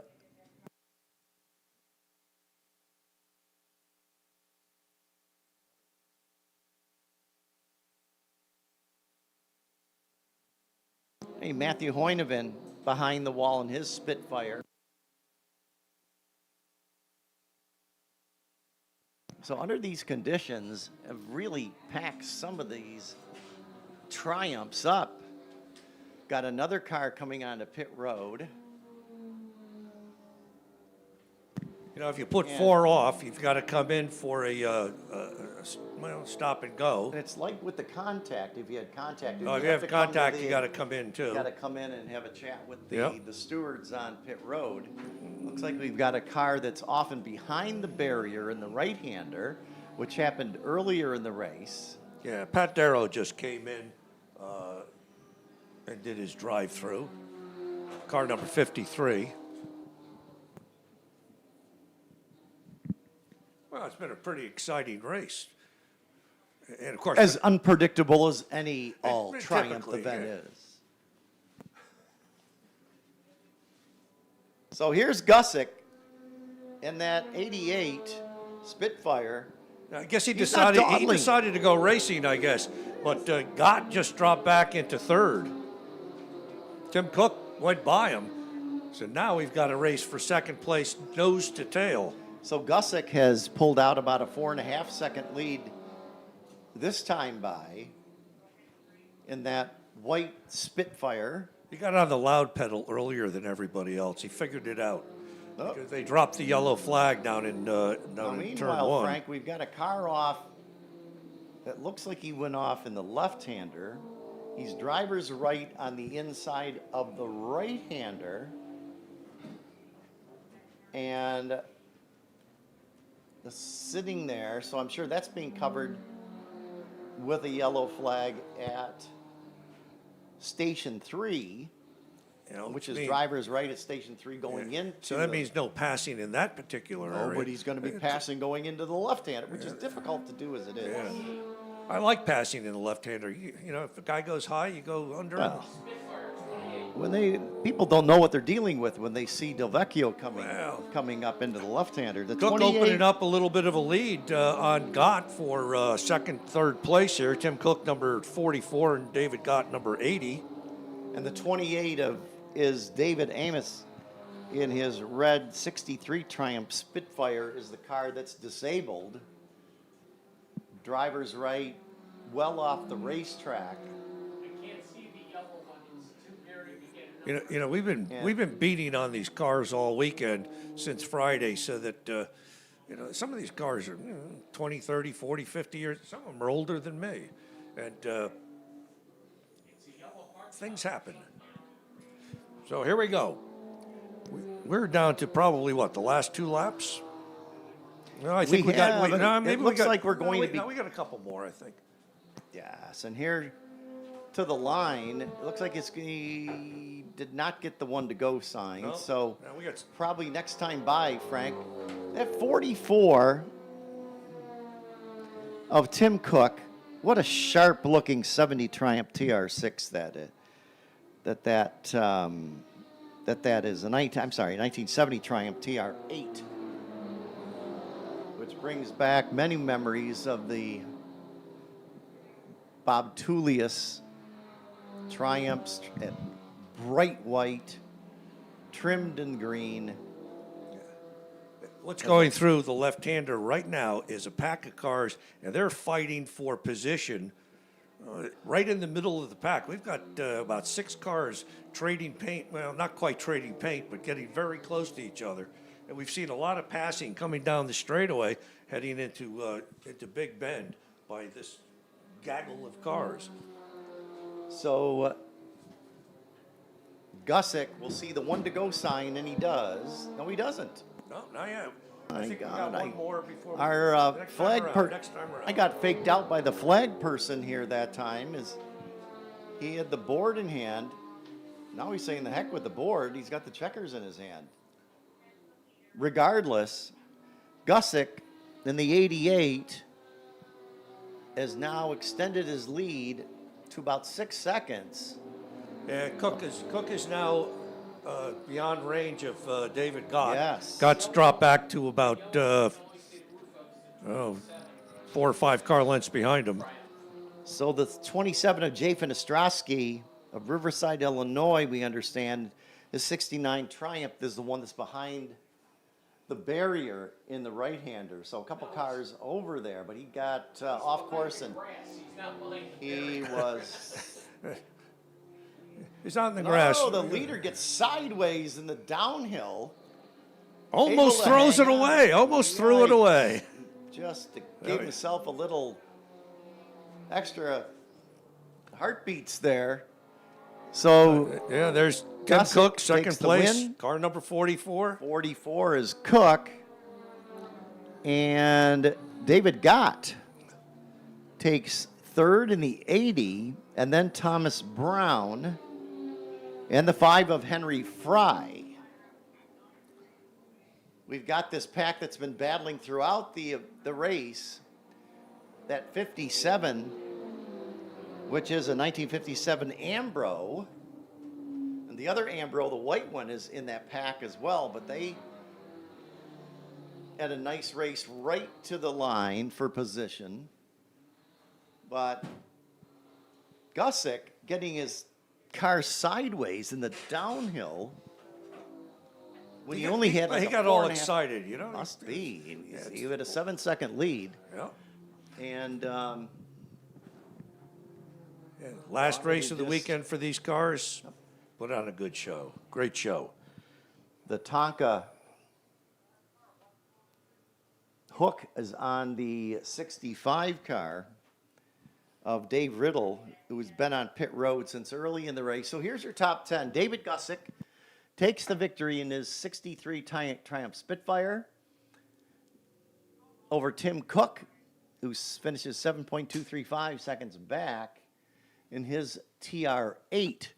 And then finishing in third, behind Cook, is David Gott in his 62 Triumph TR4, followed by the 18 of Thomas Brown in his Spitfire. Then it's the 29 of Henry Fry in his 68 Triumph TR250.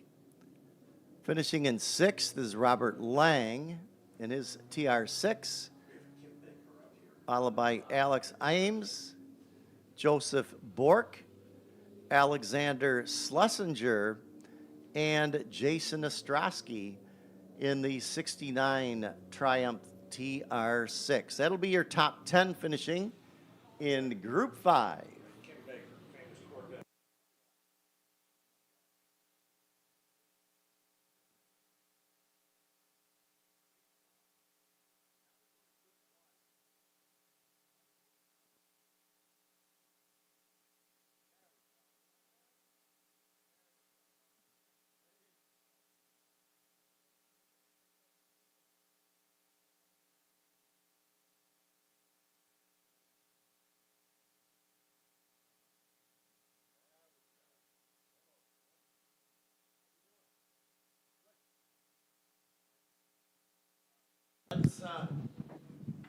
Joining us in the booth is Kim Baker. Welcome back to Lime Rock, Kim. Oh, thank you very much. It's great to be here. It's like a home from home. There you go. I think you're up. Yep. Here we go. All good. How's your weekend been? The weekend's been hectic because we started at the Corvette Museum where I just got inducted to the Hall of Fame. Oh, congratulations. Thank you. And that was one of the biggest days of my life. And they had a fantastic video and a fantastic presentation. And the Corvette engineers and the team at the Corvette Museum were incredible. You have several races here at Lime Rock Park over the years. What was been your most memorable, would you say, Kim? It's hard to say. They're all memorable. The time I won the World Challenge race in '92 and had to stop because the fuel pump fuse broke. And find it and fix it on the track, go to the back of the pack, catch back up, and win. How long did it take to repair that? My gosh. Luckily, it was seconds. But still. Yeah. I just randomly picked a fuse, and it happened to be the radio fuse, and I put it in where the fuel pump fuse was, and it all worked out. So we got back up. But also, what I really enjoyed was the bush race down here. Yes. Because that's a totally different experience, and it amazed me how good those cars are. They stop. If you look at them, the way they're designed, they shouldn't work, but it's a case of multiple wrongs make a right. And the car stops better than purpose-built race cars. And it handles it fantastically, and I think it was turning 54-second laps, which is pretty That'll good. work. Yeah. That'll work. The as far as running this racetrack over the years, it seems so many people will say that it's almost impossible to run the exact same line or the same lap one after another or two in 5 laps. Would you agree? No, I wouldn't agree. I think you can be very consistent here. As long as you study the track and take to the correct line and trail brake into turn 1 and do everything the same, you'll be very consistent. It's a right-hand only track pretty much except for one turn. So you have to watch the left-hand tires because they take all the work. The right-hand tires that look really well are really good when you get back. But I think a competent driver could go around here within 0.2 all the time. Unless the car's tires overheat, then you're going to slow down a little bit. When was the last time that you raced at Lime Rock, if I may ask? I raced one of these vintage races a few years ago. It feels like yesterday, but it probably was 5 years ago. Awesome. What are your plans going forward? Well, I plan to work with the Corvette Museum as much as I can and try and help Chevrolet out. And now being here at Lime Rock today really kind of makes me want to go get another car. So you still got the poison in your system, so to speak. Yeah, and it's boiling right now. Which one? You have one of your cars is competing here this weekend. Which one is that, and who's driving it? It's our yellow Corvette number 4 from 1991. It won the Escort World Challenge Series in 1991. It was the champion. And it's run by Ray Ziza from Corvette Center. He's a really good driver. He's only been driving for a few years, but he's excellent. World Challenge has always been such a competitive series over the years. I mean, many wins, long distance races. I mean, you ran at Mosport. There was how long was that? Was that a 24-hour? They ran at Mosport one year, I think, if I recall right. Do you remember that one? I remember it very well. I won it 3 times. So, well, there you go. Twice in a Corvette, once in a Camaro. So then you won the 72 hours of Mosport, as it turns out. Yeah, 24 times 3. You're good at math. That's correct. Yeah, but now I just remembered there was a more momentous race for me here. It was the 1985 World Challenge, and we won that by half a lap. It was a 4-hour race, and what is really memorable about that is when Goodyear paid us a $50,000 bonus for winning that There race. you go. So I think we probably have the highest earnings from a race at Lime Rock, I bet. And then what was even better, 2 weeks later, we won the 24 Hours of Mid-Ohio on my birthday. Oh, And- excellent. Yeah, and got another 50 grand. And that's what made us from a small team, we were able to start developing, and it was that 100,000 went real fast in racing. So we bought some better equipment, truck and trailer, that kind of thing. And but that was the days when lots of sponsors were involved.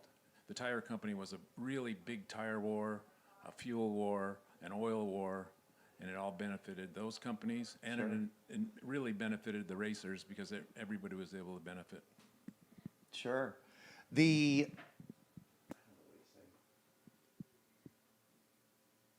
From here, what's your plans going forward?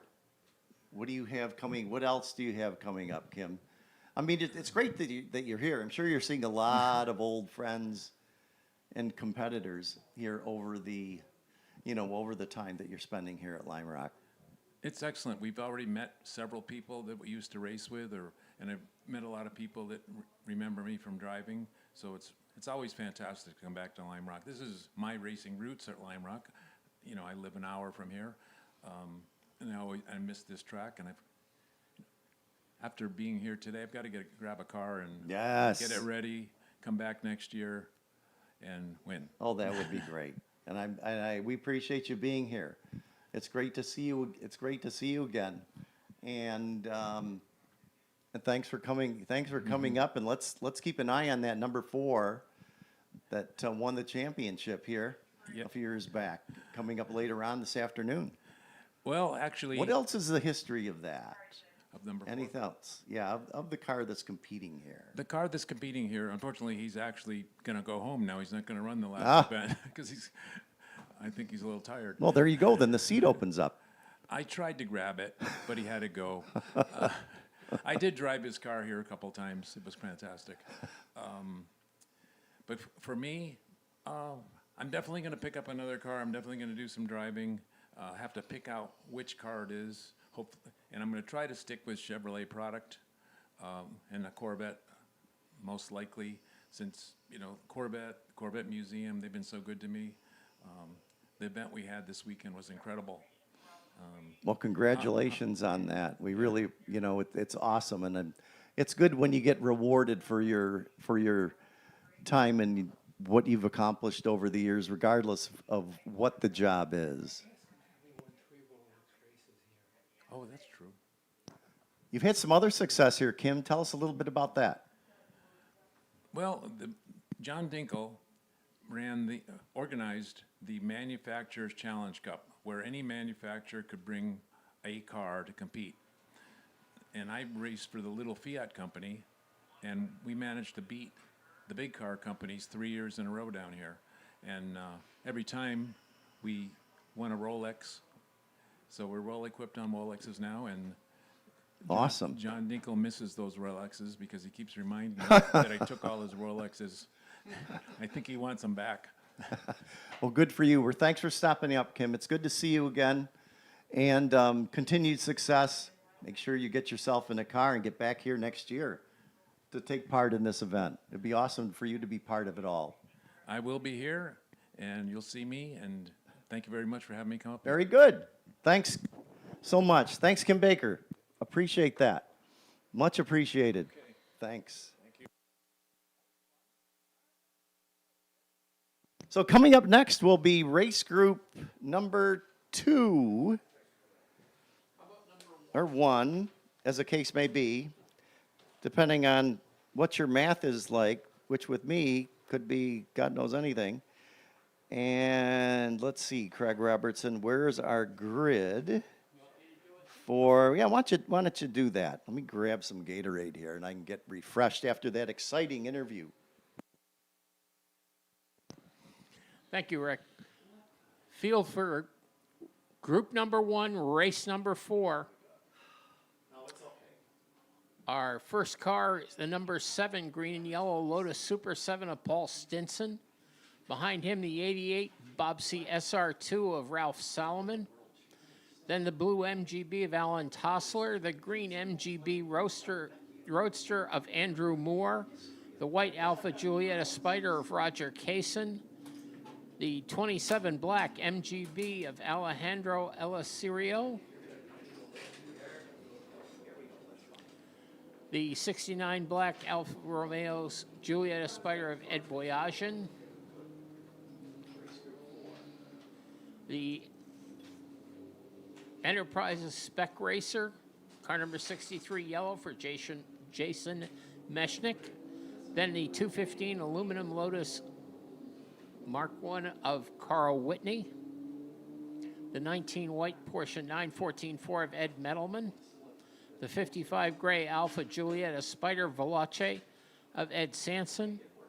The 909 green MG Midget of Niall McKay. The 411 maroon Alva Courier of Robert White. The 25 British Racing green Tojiro Climax of Mark Gendron. The 48 light blue Turner 950S of Stu Forer. The 218 old English white MGA of Butch O'Connor. The 126 red and black 1964 Austin Healey 3000 for John Einhorn. The 358 silver Porsche 356 for James Stein.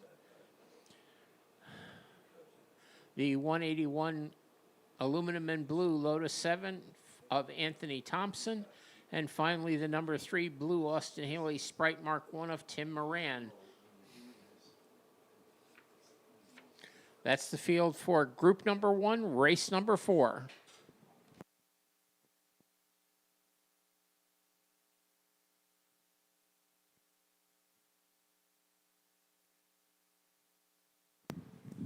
So the field making its way back to the Sam Posey straight, being led by Paul Stinson. Yeah, Lotus And- Super 7. You know, the Super 7s are great on this track. They're like they're almost like Formula Fords with fenders. Well, this morning, Frank, it was Alan Tosler in that 64 MGB that took the win over Paul Stinson. Kraus is back out there. Yeah, he's back. He fixed Oh, his car. my Whatever happened God, to his car. look out. So watch out, because Peter won a couple of races here on Saturday. No wonder he's not up here. He was going to come by to say hello. Well, we can't throw the mic out to him from here. Not from Green here. flag displayed. And the 7 Super 7 heads into the lead. That's Paul Stinson. The 63 Lotus Super 7 gets a nice start from the pole, so no dawdling this time by Stinson in the 7 as they make their way to the left-hander for the first time. The 88 is running in second, which is... That's Ralph Solomon. Ralph Solomon. Yeah. Then Andrew Moore right behind him, car number 50, and Kraus, car number 35. That's that light blue, what is it, Fiat X19. And that's different than everybody else's out there. And Peter's different than everybody else. Well, he proved that when he was up in the booth with us this morning. Wasn't that right, Craig Robertson? See, we get the nod. Craig says absolutely. It was fun to have Peter up here. He wasn't able to compete in this morning's race, but he is in this one. And he's up to second place, putting some pressure on the 7. Putting a hard move on Paul Stinson going into turn 1. Yes, he sir. dives down on the inside and takes the corner away from him. Peter's now in the lead. So 4th to 1st in basically a lap and a half. So Kraus getting with the program, and evidently the extra rest that he got by not racing this morning due to a mechanical problem, and he has jumped out front. And the driver that won this morning, if I can get my scoring to come back up, where is Tossler? Because he won. Yeah, a lot of people don't, well, you've interviewed Peter Kraus. Peter Kraus is the guru of data. He's one of the first guys that has taken these instruments and just analyze what a car is doing, what a driver is doing, and he absolutely the guru of it. Yeah, Peter, who is talented behind the wheel, also does, like you said, Frank, studies and has over the years. The 0-1 that we talked about that was won this morning, do not see him on course. So Stinson in the 7 now trying, he's about a half a second back of the 74 Fiat X19 to Peter Kraus. Ralph Solomon in that 88 in the Bosby running in third, followed by Andrew Moore in his MGB Roadster, and then a 56 Alfa Romeo of Roger Casson. Yeah, that Bobsey is one of a whole bunch of cars built here in the United States. The Bobsey was just kind of a famous little sports racer. This particular one has an 1100cc motor in it. And while it doesn't have the motor that some of these cars do, it's lightweight and it's got great handling and terrific aerodynamics. So Peter Kraus, who got around Stinson about a lap and a half ago, but you know, Stinson's not letting him go. It's still about a half a second lead. And if one thought that Kraus is going to run away and hide, it doesn't seem to be the case, at least thus far. As Stinson in that second position, and then the battle for third is between the 88 of Ralph Solomon in his Bosby and the 65 MGB Roadster of Andrew Moore. And also right there, you got 3 cars because Roger Casson in the 256, that Alfa Romeo is in the 5th spot, just a 1/10 of a second back. So coming to the line to complete lap number 5. Now is Kraus just playing the game and just pacing himself with the 7 because of the issues earlier that he had at the end of the day Saturday where he couldn't run this morning? Is he driving on eggs, so to speak, Frank? Or what do you think? He's a smart guy. He knows how to keep that car behind him 3, 4, 5 car lengths back because anything can happen. You run up on traffic and all of a sudden you lose that gap. So that if he can keep that gap, he's going to be a happy camper. Well, as they say in the big city, sometimes things go one way and sometimes they go the other, which is a brilliant statement that has been quoted many times, Well, as you know. yeah, the bear ate us, this weekend. Again, thank you all for being here, of course. It's great that you've taken the time to spend with us here on this Labor Day. If you haven't been to the manufacturer's Midway, or the Midway, I should say, feel free to please stop by there. A lot of different attractions there. The concession stands are, of course, open for food and drink. The beer garden, still alive at the top of the infield hill. And also just want to say hello to the fans in the outfield, which is an outstanding place to watch a race, high above Big Bend. So lots of great vantage points here. And make your plans to come back for an event in 2026 with us. It's going to be an exciting schedule that is being finalized at this point, so make your plans for that. Meanwhile, Stinson. Whoa, he closed up big time. There was a 2-second advantage. Frank, go last time around because I counted it, and Stinson just went by Peter Kraus. There we down go. The front straightaway. But Stinson. Kraus is fighting back on the inside of Big Bend. Sure is. So you come in, you make that tight apex. Stinson took it away from him. So great battle for the lead between that the means Lotus Super 7. He made up 2 And seconds, 1 lap. They are on the Paul Newman straight, nose to tail. Unfortunately, our drone is down, so we're not able to see what's going on in the back. They've had some mechanical issues with that. But regardless,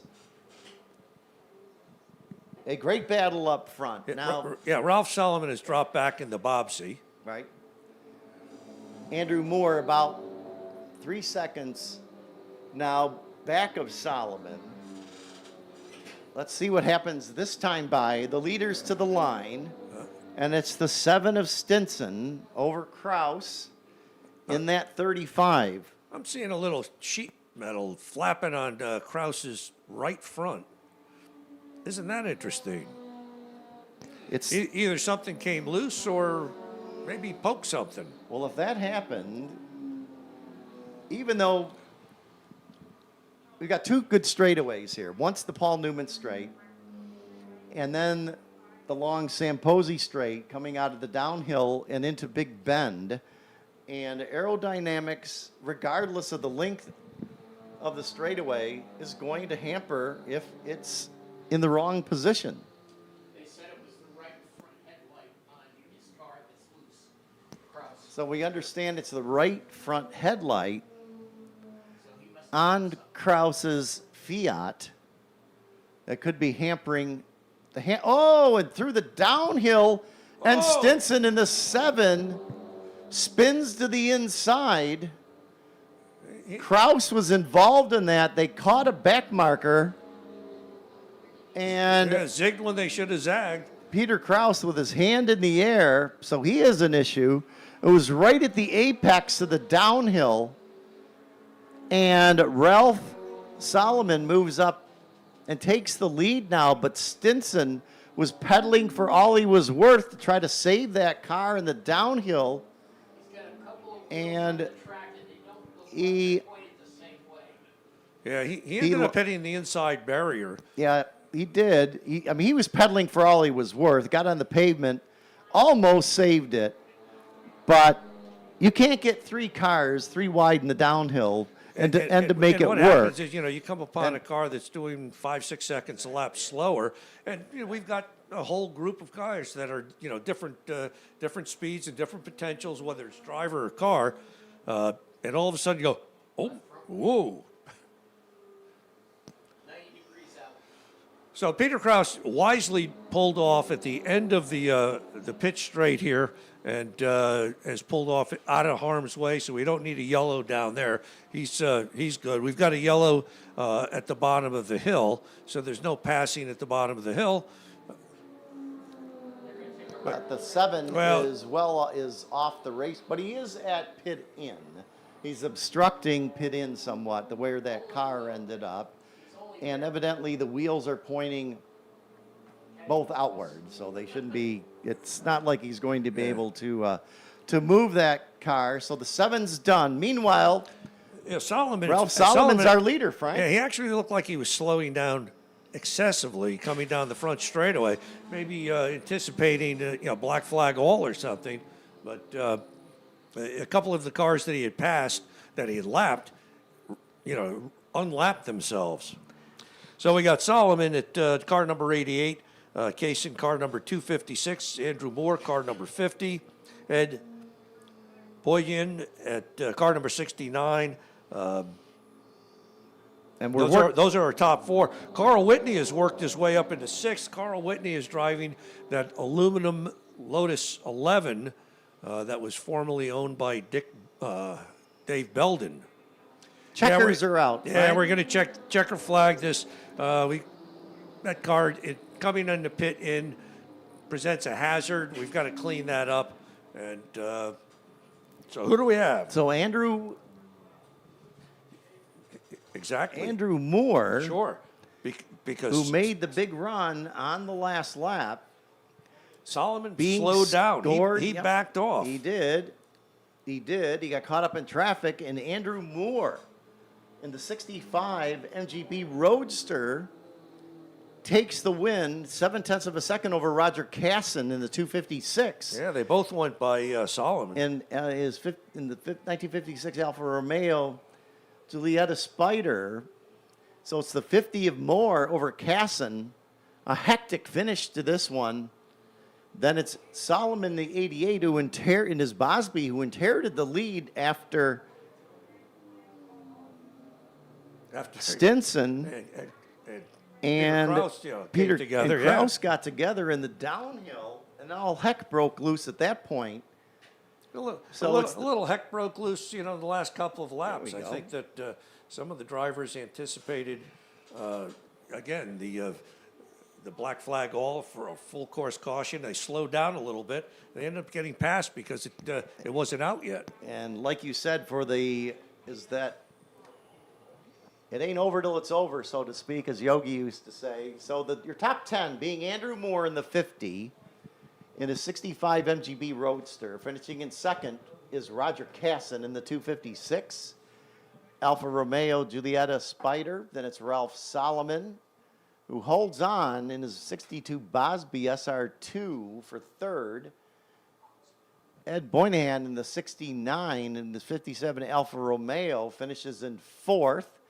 Alejandro El Cierro in the 63 MGB finishes fifth. Then it's Carl Whitney in the 215 and his 55 Lotus Mark 9. Neil McCabe in a 67 MG Midget. Al McCabe finishes in seventh, followed by Jason Mezhnik in the 63. Ed Sanson in the 55 Alfa Romeo Giulietta. And rounding out the top 10 is Mark Sendrin in his Tejero Climax. So congratulations to go to Andrew Moore, who on the last lap pulls off the win in his 65 MGB Roadster. So congratulations all there, as we have cleanup continuing in the downhill area at pit end, more precisely, to be able to rescue the 7. And again, it was Paul Stinson that got together with Peter Kraus as the safety car have lights on, and because of the red, a couple of the cars have immediately stopped on track, and they will be there until being allowed to move on from those positions. But the checkers are out. Andrew Moore's your winner, Roger Cass in second, and Ralph Solomon comes home in third. Coming up next will be race group number 2, the Jim Haynes Memorial for Formula Juniors. It'll be their 4th race of the weekend.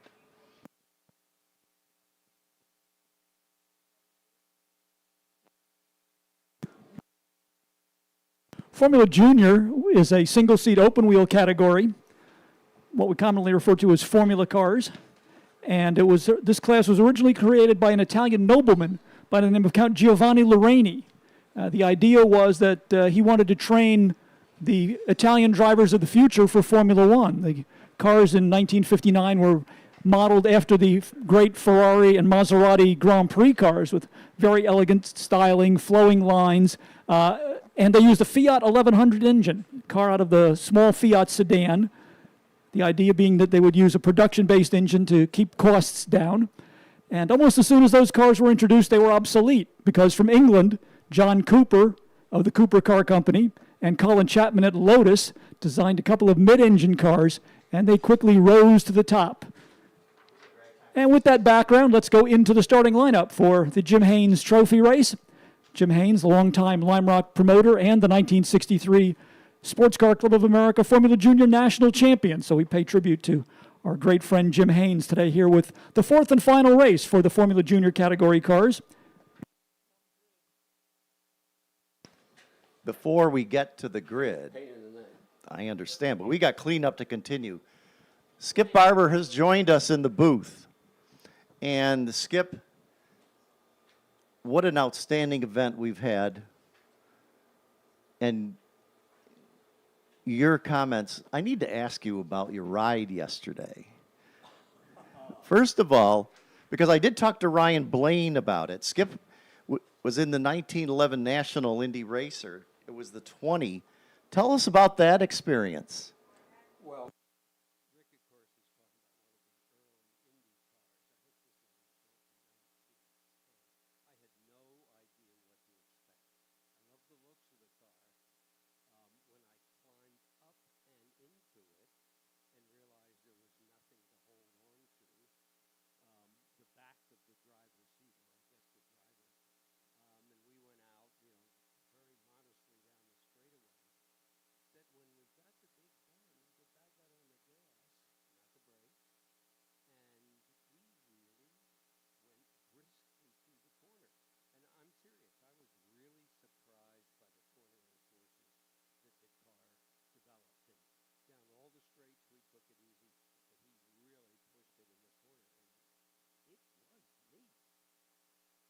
I talked to Ryan this morning about this, and I said, "Well, how'd things go with Skip? How did that go?" And what he said to me, now you correct me if I'm wrong, that coming out of Big Bend down to the left-hander, he wasn't on the right line. He evidently was on and you corrected him.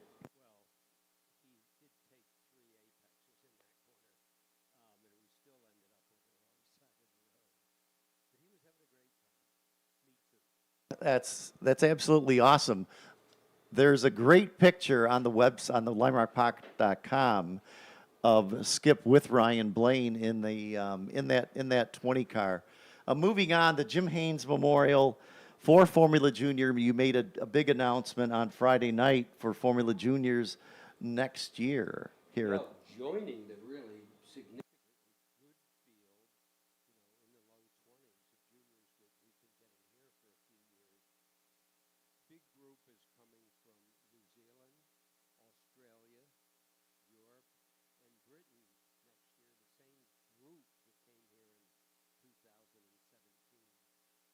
And hopefully we'll have enough cars to have both a front and rear engine class or a drum brake, disc brake class, but plenty of juniors. In my opinion, the best looking racing car in the world. They sound awesome. They sound awesome as well. Tell us a little bit about Jim Haynes. Well, you mentioned him earlier. Jim was the first real promoter, that's the word Chris Economaki used to use, and general manager here at Lime Rock. I mean, he followed John Fitch, who, was a real racer and knew all about racing. But Jim was a natural promoter. And he, I think, saved Lime Rock in the early days when it really was teetering on bankruptcy. I mean, this place was built with no money. Thank goodness, a beautiful piece of land. And Jim made it prominent. He got the first sponsorship Lime Rock ever had, a beer company from New York. He got Camel tremendously involved. And I keep coming back to it, the promoter. And you know who Chris Economaki was. Promoter, that was Jim. Incidentally, he was an SCCA national championship in Formula Junior, and he was really good. And his car is here competing this weekend. The 215, I believe it is Joshua Smith in that 215. So it's a Jim Haynes car competing in the Jim Haynes Memorial Race here at Skip Barber's racetrack. Still, as far as I'm concerned, Skip, I'm sorry. We named this race for Jim 2 years ago when he died. He made such a huge contribution to Lime Rock and racing at Lime Rock. Oh, and we've been talking about that up here through the weekend, is that there's so many silent partners that are involved, and over the years, not only you, but others that have saved the facility in some way, always making it better. And this year, getting the NASCAR Truck Series to run here for the first time. We've seen Trans Am run here. There'll be historic Trans Am here next year for the 44th Historic Festival. We've had Camel GT here. You go down the line, Busch North, et cetera, et cetera. It has to make you feel awful proud, even here at the 43rd Historic Festival. It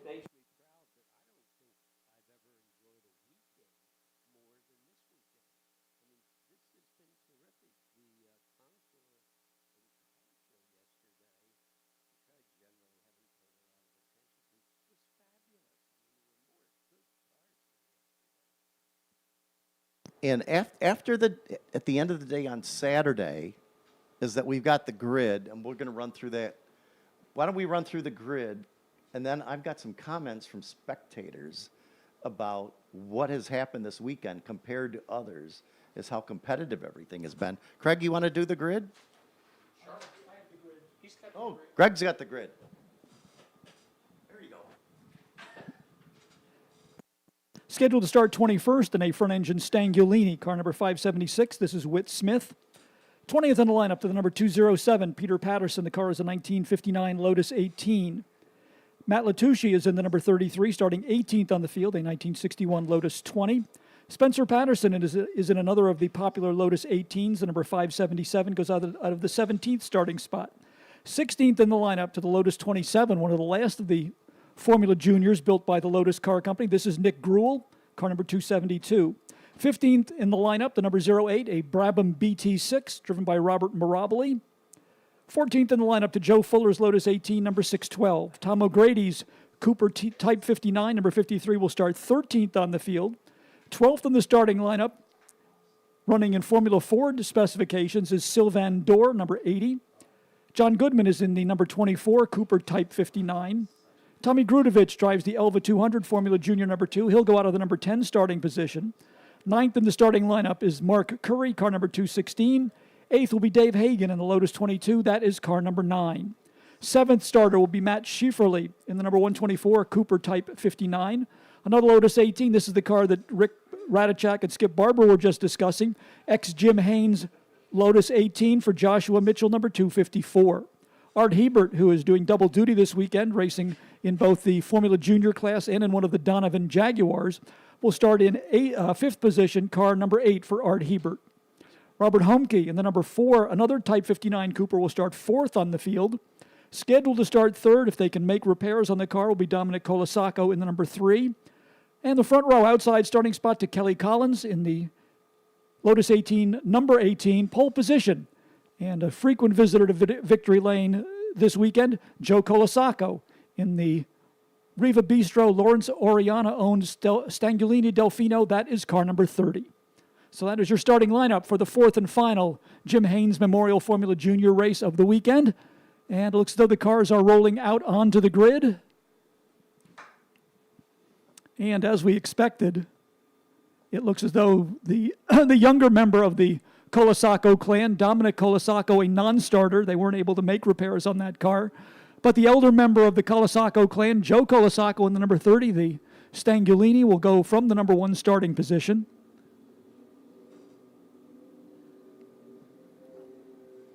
Colasaco, a virtuoso performer in vintage racing, not only here in the United States, but also a frequent competitor at the Goodwood Festival of Speed, held in England every year.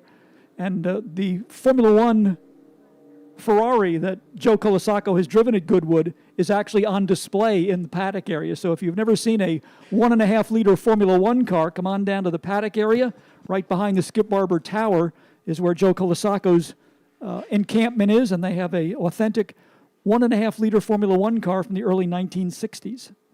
While we're on the pace lap, Greg, just as I started to say before, and that Skip was saying just how different the feel has been this weekend as far as competition goes and off track and things of that nature, is I bumped into a few fans on the way out on Saturday who remarked just how competitive the racing has been on track instead of it being processional or something of that. Have you received that as well? There's been people that have been talking about that have just been so excited about this event this year. It's a different feel. Yes, I'm aware of that. I wish I was more confident we had something to do with it. I'm serious. It's been wonderful. The car show, the concours, was fabulous and competitive. Well, having the Ragtime Racers here as well as the Delmonte group too, I mean that's been awesome as well, and I'm glad that you had a good time. And again, thanks for all you do and that you've always do. Remember, it's not only the 40th anniversary of Trans Am next year, it's also the 40th anniversary before the start of the Barber Saab series, as Greg Ricks reminded me in a text earlier, where Bruce Feldman, of course, was the first winner. So we've Right. got that as well. I hate to do this to you, Rick. 60th anniversary of Trans Am. 60th anniversary of Trans Am. My bad. McLaren pace car is on the pit road. Field coming down under starter's orders, looking for a green flag. And we are racing towards turn number 1. Good jump by Joe Colasaco. And then a couple of the Coopers falling in line behind him as they head down into turn number 1.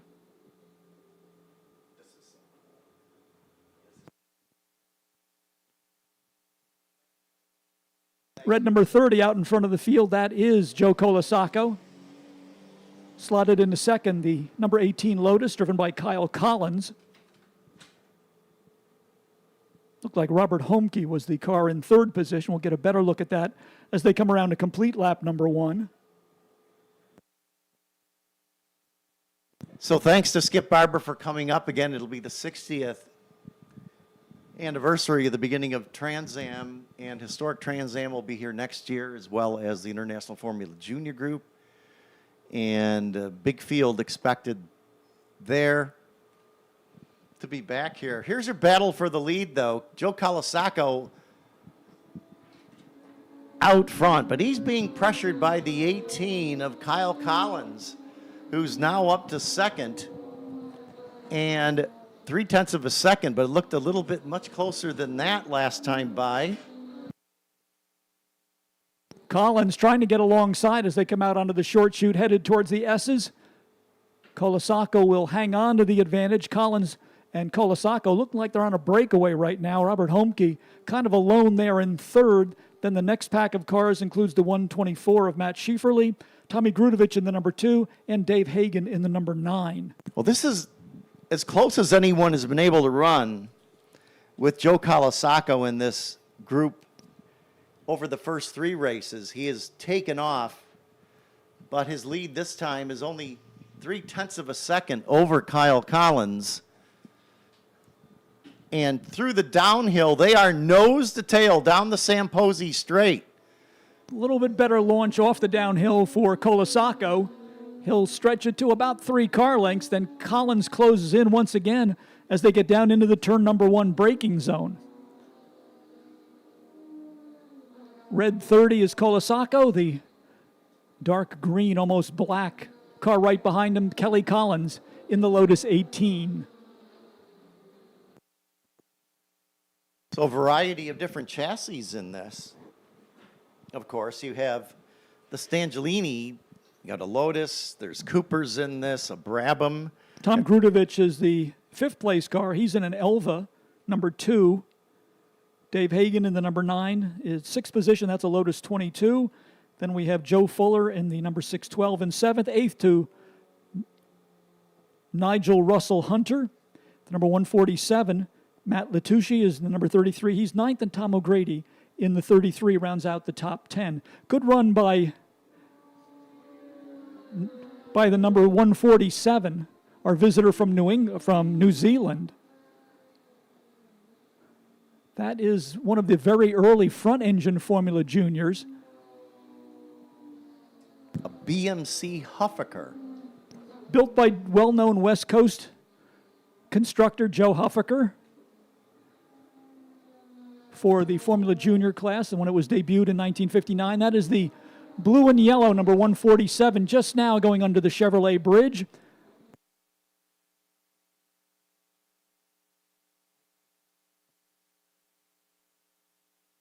We're trying to translate the entry list, whether it's Nigel Russell Hunter or Hunter Nigel Russell. Regardless, Auckland, New Zealand's own. A little bit of confusion on the entry list there, but as you said, Rick, certainly a good performance from the driver visiting us all the way from New Zealand. And there's 2 BMC Huffakers in this. And of course, Joe Huffaker, who did so much prep, right, Greg, on big bore cars over the years. Collins trying the rim ride down in turn number 1. Let's see if he can get the move made on Colasaco. And he does make the pass, so a nice outside pass by Kyle Collins to take over the lead from Joe Colasaco. So now it is the number 18 Lotus ahead of the number 30 Stangulini. And again, 2-car breakaway up front. Then Robert Homke kind of on his own in third.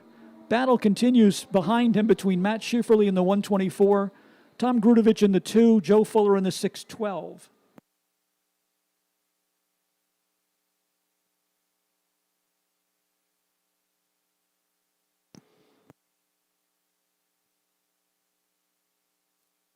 Lap times right around the 1 minute, 1 second bracket for our Formula Junior front runners, so just about a 90-mile-an-hour average.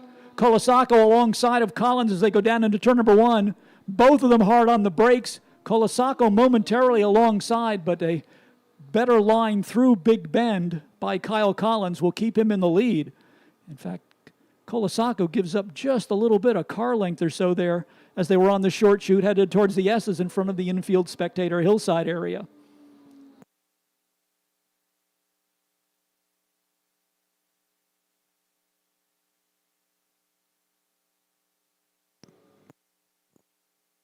So right about at the 1 minute mark for a lap time for these, these cars, Greg. Colasacco actually had the lead as they crossed the start-finish line, and then Collins able to retake the lead going down into turn number 1. Fast lap of the race now to Kyle Collins at 1 minute, 0.474.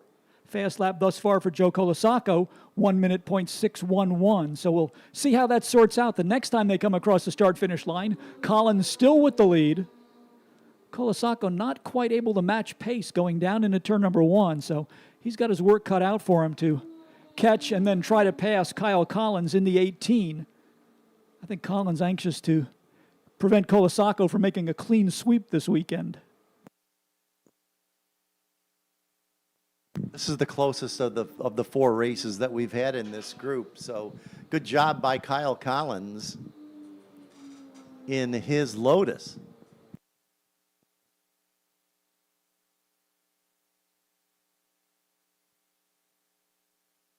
We're about at the halfway point in this one. Collins, Colasacco, and Homke.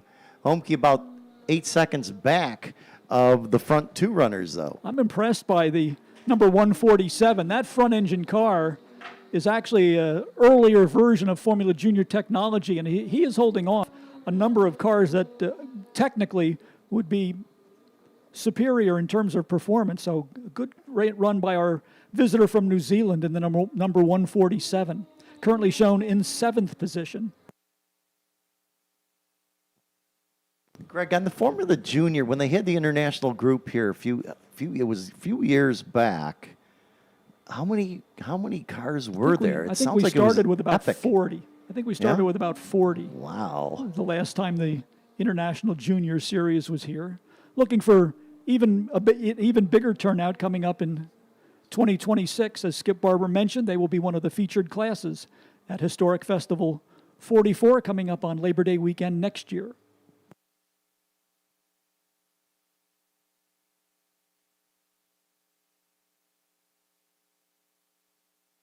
Race leaders looking at some lap traffic here. That is going to work, I think, to Kelly Collins' advantage. Colasacco trying to stay with him. They are lapping all the way up to that 7th place car, the front engine Huffaker number 147. So very quick pace by Collins and Colasacco at the front of the field. Both of them are clear of the lap traffic for now, so Joe Colasacco in the number 30 will go to work again, see if he can reel in Kelly Collins.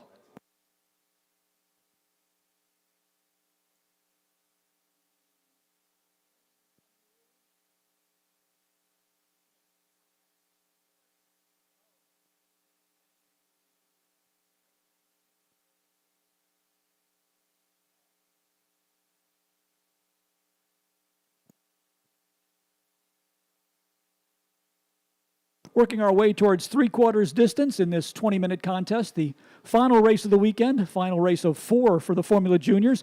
Joe Colasacco again with a good run off the diving turn will get alongside of Kelly Collins. Let's see if he can hang on to that down into the turn number 1 braking zone. And under the Chevrolet bridge, your new race leader is Joe Colasacco in car number 30. Kyle Collins sitting right there in second. just a car length or so back as they enter the S's right in front of the infield spectator hillside area. Robert Homke, kind of a lonely drive there in third position in the number 4 Cooper.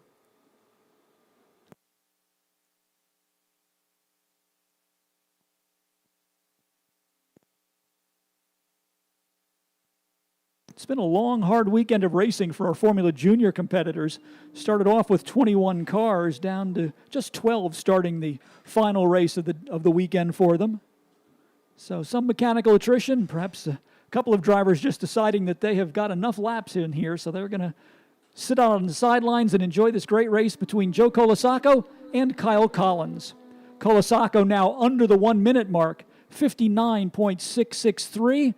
for the number 30 car, so the first driver to break that 1 minute barrier here in our Formula Junior finale for the Jim Haynes Memorial Trophy. So you've got different chassis here up front, Greg. You got a Stanchiolini out front, then a Lotus 18, a Cooper, another Cooper, and then an Elva. So 4 different car makes in the top 5. Pretty competitive. There were an incredible number of car builders in the Formula Junior class over the years, most of them coming out of England. Probably a dozen or more different manufacturers actually building Formula Juniors in the period 1959 to 1963. Kyle Collins right in Joe Colasaco's slipstream as they head to the start-finish line. For the moment, Colasaco able to hold him off. Collins going to try that rim ride again down in turn number 1. A little bit sideways there for Kyle Collins. He was very late on the brakes, tried to use the high line down in turn number 1. Car slipped right up towards the top of the pavement, and that was the gap that Joe Colasaco needed. Collins so close to putting a wheel off the pavement as he was right up rim riding down in turn number 1.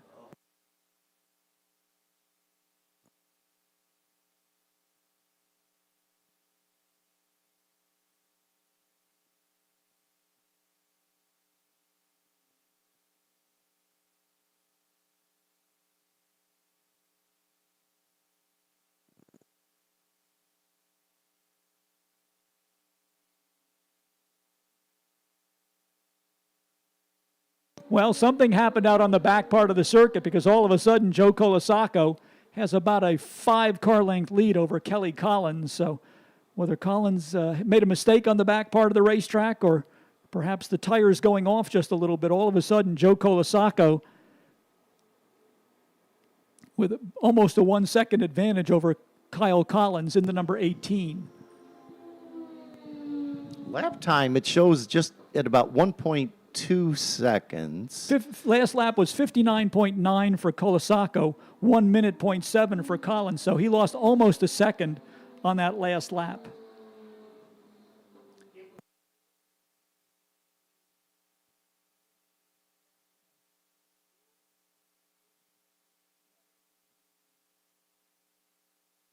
.207 on the pit lane. This is Peter Patterson. So Patterson, unfortunately, will not go the full distance, taking his Lotus 18 back to the paddock area. Joe Colasaco continues to lead the way. Kyle Collins trying to make up ground. He now gets below the 1 minute mark, 59.595. That is the fastest lap of the race, eclipsing the 59.6 that Joe Colasaco set earlier. So Collins going to work here. Has narrowed the gap just a little bit. We'll see if he can continue to chip away at the advantage that Joe Colasaco has. It was 0.7 of a second the last time they came across the start-finish line, but time beginning to run out, just about 3 minutes remaining, and that should be time for 3 more laps for our Formula Junior competitors here in the Jim Haynes Trophy race.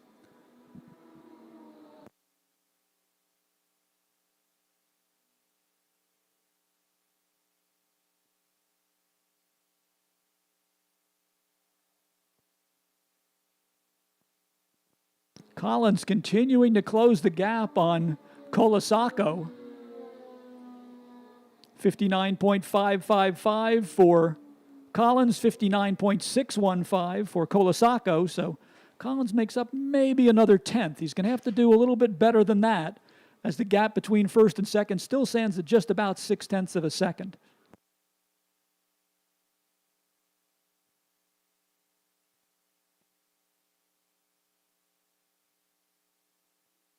Let's not overlook Robert Homke, the number 4 car, still riding around in third position. Hasn't been able to match the pace of the leaders, but he is the leader of the second wave of cars. Homke in third in car number 4. Matt Schieferle in the number 124 is fourth. Tom Grudovich in the number 2 is fifth. Sixth to Joe Fuller's number 612. The number 147, a visitor from New Zealand, is seventh. Matt Latucci is eighth in the number 33. Tom O'Grady in the 53 is ninth. And Spencer Patterson rounds out the top 10 in the number 577. Colasacco and Collins coming up on some lap traffic here. 1 lap to go is the signal from the starter's stand. So a 1.5 mile run now back to the checkered flag for Joe Colasacco and Kyle Collins. Colasacco responds with the fast lap of the race, 59.4. So right to the end, Joe Colasacco charging hard to hold off Kyle Collins.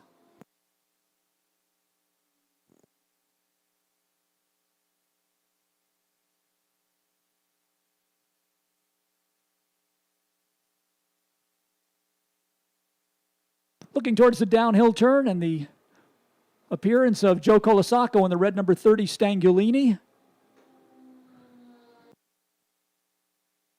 Here is Colasacco with some lap traffic up ahead. He will find a clear lane and sweep under the checkered flag for the victory. So congratulations to Joe Colasacco taking the win over Kyle Collins. Colasacco in the 30, Collins in the 18. Third place to Robert Homke in the number 4. Matt Schieferle in the number 124 is fourth. Tom Grudovich in the number 2 rounds out the top 5. And that wraps it up for the Formula Juniors for the 43rd edition of the Lime Rock Historics.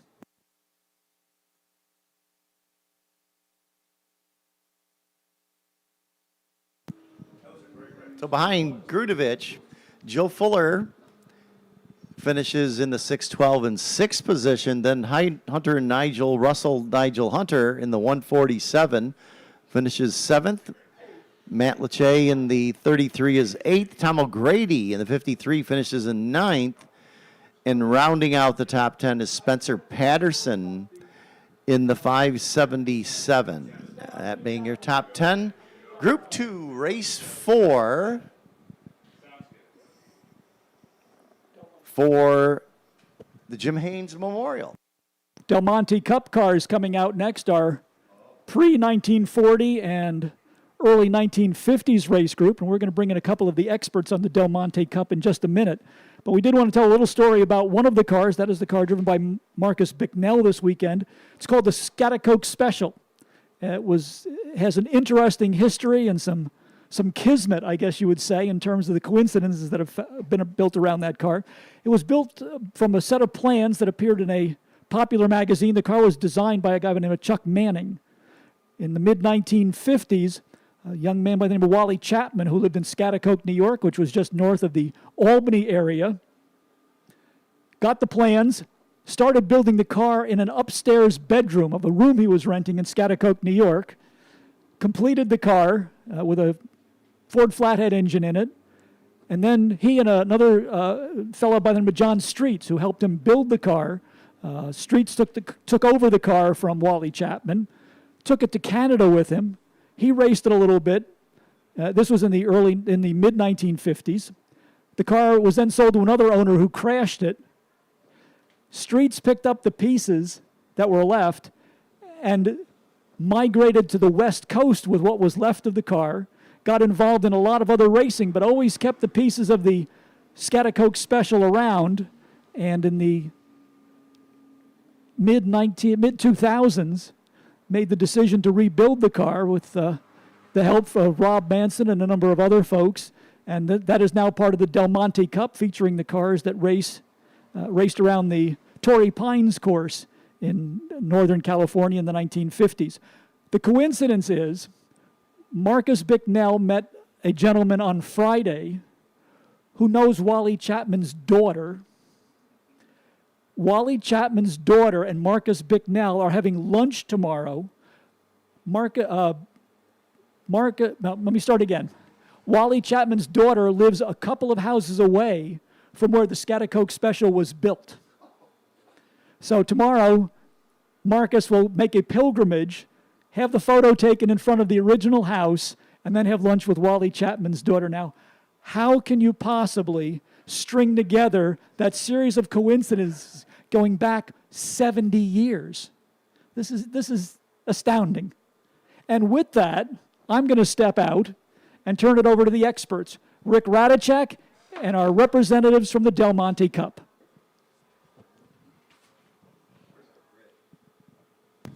So the fourth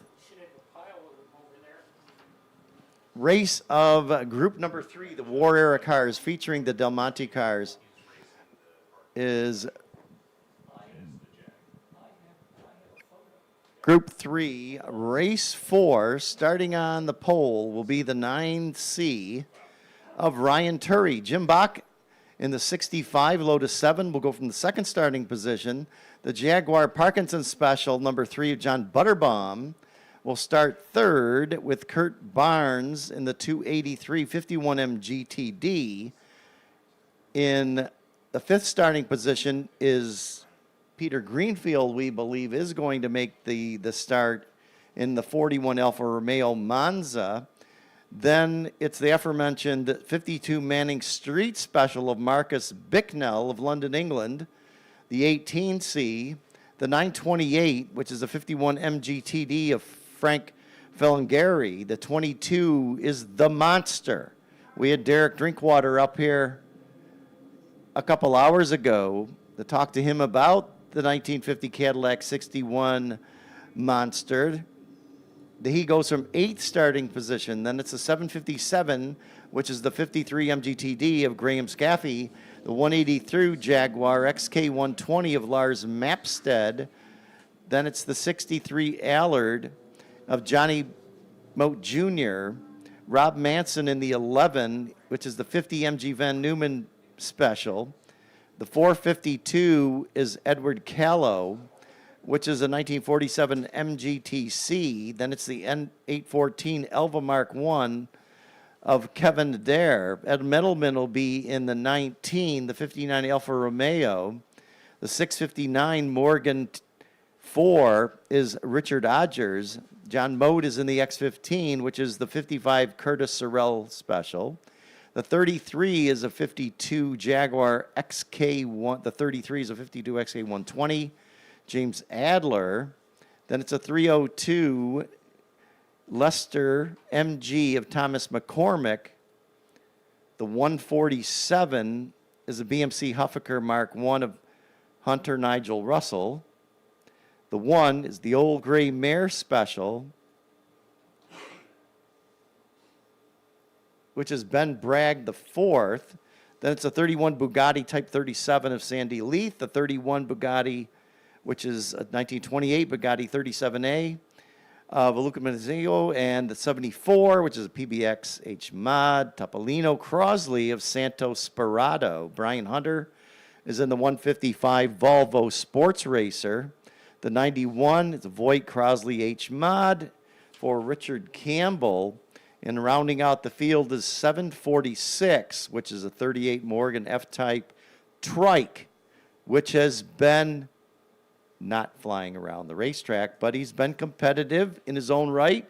That's W. Chris Towner, who's in the Trike. That's your field of 27 that qualified for this one.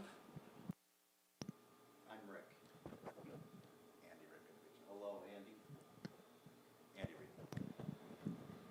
So Andy Reed's joined us in the booth from the Delmonte Group. It's been a great time for all of us to have the Delmonte Group and a big celebration, of course, on Saturday night. And green flag is displayed. And the Monster, starting in the 5th spot, and that being at Derek Drinkwater. Tell us a few stories about these cars. This is awesome for this group to be here. Yeah, it's really amazing. We're out here for a number of reasons. We've never been out here as a group before. So this is the first time the Delmonte Race Group has been to Lime Rock, and we're all learning about it as we go. But we know the history here. But we've got a lot of history here, too. One of the reasons we're here is next year we're celebrating 75 years of Delmonte Group racing, of Pebble Beach racing, with race cars that raced in Pebble Beach and period, or ones that are like it. And one of our reasons is we want to invite you all, if you have these cars, to come and race with us in Monterey in August. It's open to drum brake cars, front-engine drum brake cars of the period that would have raced at Pebble Beach in period. Just to think about racing in Pebble Beach and on the Monterey Peninsula with the pines right next to the not that wide roads at all, back in the day where Phil Hill won the first Pebble Beach road race that was there. It's mind-boggling to those that have had the chance to drive those roads, even today. Yeah, and we've got cars out here that literally were on the track during that race. We've got the 1950 MGTD Von Neumann Special, named for John Von Neumann, driven by Rob Hansen. This car's got a great history it's been racing basically its whole life. It got turned in from a standard MG TD they changed the frame, they changed everything, and then they went racing and did very, very, very well with it, winning at Torrey Pines with it in period. With John Von Neumann at the wheel. So we've got, there's a couple of these cars that have literally, they're not just cars that were like cars that raced at Pebble Beach. They were cars that actually raced there in period. Which is absolutely awesome. One of the Delmonte Group cars is out front with his John Budenbaum, and John is in a 549 Jaguar Parkinson Special. He's leading over young Marcus Bicknell from London, England, in the 15, who's put on quite a show in every one of the races. Marcus, of course, probably the most colorful character in your group. Yeah, and the thing is that car was built in 51 by Joe Thrall, Parkinson, and Phil Hill, who is Parkinson's brother-in-law. That's a car that raced in the era. That's fantastic that it's still on the racetrack. And most of these cars have always been racing since they were new. So been a few miles put on each one of the Delmonte Group cars that are part of the war era. Group number 3. Again, this is the 4th race of the weekend. All these races have been 20 minutes long. Tell us a little bit more about some of the other interesting cars that have come from the West Coast to run with us here at Lime Rock for the first time. Well, we've got the 1953 Sorrel Curtis GMC Special. It's also known as Dixley's GMC Under Glass. That's out here. We've also got, what else do we have out here? We have the Manning Special, which we already spoke about.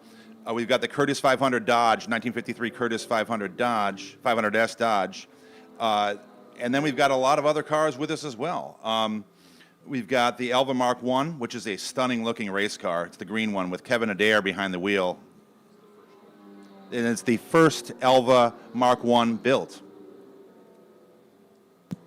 What else do we got? We've got some stuff. What you've got? We've got an Allard K2 that's been heavily modified with Johnny Mote Jr. behind the wheel. And it's a great, great, great looking car. It's the blue car. You can't miss it. It's a prototype. It's original color. It's in its original color of Riviera blue. It was found in a garage in 1991 in San Jose by Paul James, still painted green, but set up for drag racing. So they then put it back to a race car, and it's been racing since. It's got a it's powered by a 401 nailhead V8 with a Ford 9-inch rear end. Restored to its original New York show color of Riviera blue, but he kept the nailhead as part of its story. That's the biggest question. People look at this car all weekend and go, what kind of engine is that? And we're like, it's a nailhead. Why is it a nailhead? Because the valve covers sit up and down and head at an angle. Aye. The trike comes back onto pit road, and Chris Towner takes the trike back behind the pit wall. So another tough break in this one for Chris Towner in the 38 Morgan F-type trike. Meanwhile, Budenbaum in his Jaguar Parkinson Special continues out front. 1.2 seconds back is Marcus Bicknell. Then it's Frank Villegeri in his MGTD, followed by Kurt Burns. And then the monster, the 22 of Derek Drinkwater, the 1950 Cadillac 61 Le Monster running in the top as well. One of the most stunning looking cars on the field is the 1953 Sorrel Curtis GMC Special with John Mote Sr. driving. This car is really, really fascinating because it's a modern looking car for this era. It's much more aerodynamic than the rest, as you can see from looking at it. It's the blue one with the X15 on the side of it. This car's got great story. It was found in, what year did they find this thing? They didn't see it. It was kind of lost in '58. In 1923, John Mote recovered the car, renovated it, and put it into Classic Meats. This thing was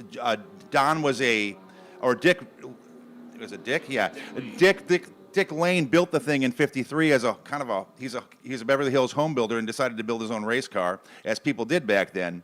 I think that it still looks like a modern, swoopy, amazing looking car today. So we talked a little bit about it on Saturday, but in this race it's not the car that Phil Hill won with, because that's in a museum in Southern California, I believe. But one of the cars is... Yeah, it's the 1951 Jag XK 120. There it is. I'm sorry. It's the black 183, and it's being raced by our friend Lars Mapstead. This thing is still amazingly sort of street legal license to drive, but it doesn't really you wouldn't want to do that. But it's been modified to race within the group. This car is as those cars would have been raced back then, and here it goes by the front stretch right now. So this car, he's been running with it for, 10 years now? About 10 years, and a couple years ago won the Delmonte Group Trophy. And the cool thing about this Delmonte Group Trophy that this group gives to their drivers is that it dates with all the drivers that ever won the Delmonte Cup, which means you've got Phil Hill on that trophy, and that's pretty cool to have your name among the veritable greats. Phil Something was interesting. Phil, who I know through his son Derek, who won the '98 Barber Dodge Pro Series, and Phil was a frequent visitor to the paddock. Going back to the paddock is the 50 MG Van Neumann Special of Rob Manson. He pulled in at the end of the front straightaway and put in. Okay.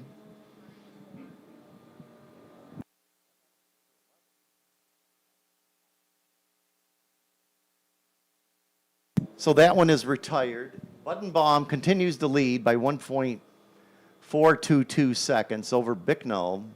And then Falagini running in that third spot, followed by Kurt Barnes and Johnny Mote Jr.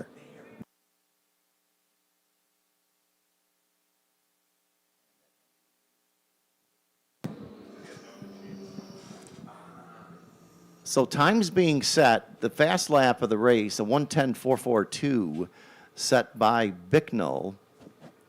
That's a hell of a speedy time for these cars around this track.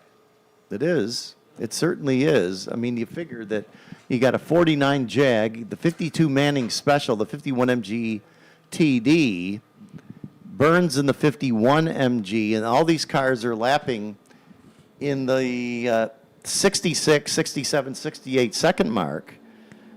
Many of them have got bazillion miles on them, even though they've been rebuilt, obviously.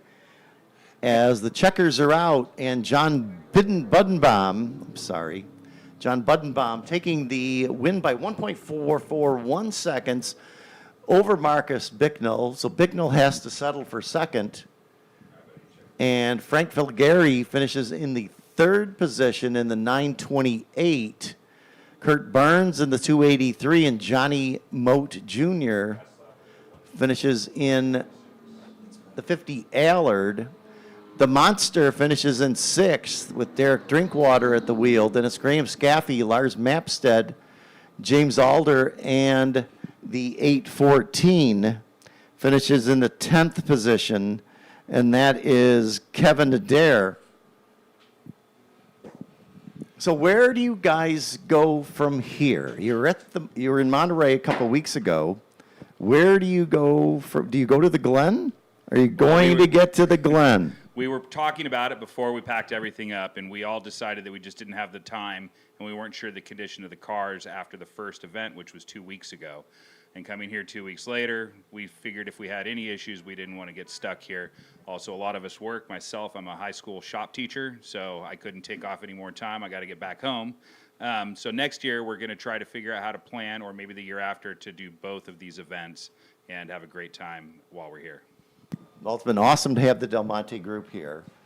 There's no doubt about that. And thanks for inviting us, and thanks for having us out here, because we really Sure. appreciate it. Very good. Thank you, Andy.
Coming up next will be Group 4, Wings and Slicks and Formula Fords, for their fourth and final race of the historic Festival 43. I reckon watch that other race from the back of the tower here. Winner of that race. You know what that car is? That used to be a Jaguar XK 120.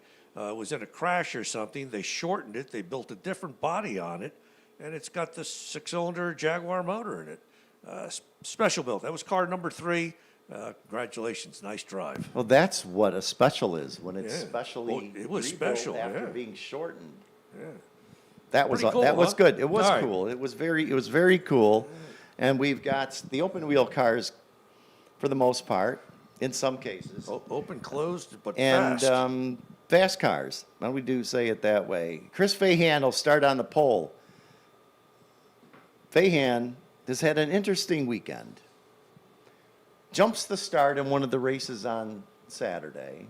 Comes back to finish fourth. Had a good race this morning.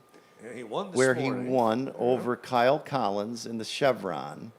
But let's run through the grid. The 39 is the 2000 Van Diemen of Chris Fahan. That's car 39. Then it's the 872 Chevron B21 of Kyle Collins. The 52 is the dark blue Ralt 1980 Ralt RT2 Can-Am car of Dave Handy. The 75 Toes, who had troubles this morning, will start fourth with David Porter at the wheel. You can't miss it. It's a gold 75 Toes. The 62 starts fifth. It's a 75 Chevron B31 of Mitchell Itel. The 152 is a Formula Mazda of Todd Sharon. The 10 car, 71 Ensign LNF3 of Glenn Taylor. The 8 starting position is an 85 Lola T598 of Josh Lewis. Then it's the 22, 89. I think we're going to go to the 51. I'm sorry. It was the 51, which is an 83 Tiga SC83 of Tom Kane. Then the 290, which is a 1999 Lola 290 of Joe Blacker. The 937 Formula Mazda of Anthony Antonucci. The 77 of Matt Schifferly, who's had a good weekend. He's in the 71 Lola 212. Then we have the Crosley, 79 Crosley 35F, which is Tim Hannon. The 42 69 Chevron B16 of Kurt Uzbey.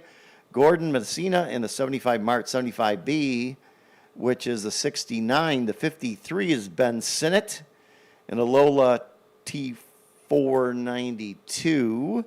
Then it's the 3, which is 72 GRD 372 of Matthew Christ. 131 is Garrett Wilson. Wilson in the 84 Lola T598. The 4 is a Ferrari F1 car of Joe Colasaco. The 27 is a 73 Chevron B23 of Dominic Incantalupo. The 50 is a 79 Lola T540 of Steve Beeler. Then it's Bob Mittman in a number 2, which is an 82 Lola T596 Sports 2000. The 5 is a red Van Diemen RF81 of Gary Rutherford. Then the 29, 84 Swift DB1 of Randy Domick. Joe Riolo is in the 73 Lola T330, which is number 6. The 32 is a 78 Crosley 32F of Christopher Vasquez. Then it's the 66, 87 Swift DB2 of David Bauman. The 41 will be an 82 Raleigh 4 of Peter Greenfield. The 7, which is a 1977 Hawk DL17 of John Hearn. This is race group number 4. And Cars it'll that won't race be out number, there. Race number 5, right, Frank? Well, it may be race 5, but it's group number 4. So Peter Greenfield won't be running his RT4. John Hearn he's gone home with some suspension damage. Gary Rutherford figured that he's playing the odds, so he put his on the trailer. And of course, we had motor trouble right at the beginning, so we've been up here instead of driving around on the track. And I got to tell you, it's second best, but it's way down the list. Second best to being out there. Okay, so the 22 is out.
A little quiet time right now while we get some cat litter down on the front straightaway. We have a line of oil right where your left tires would be, running down the front straightaway into Big Bend.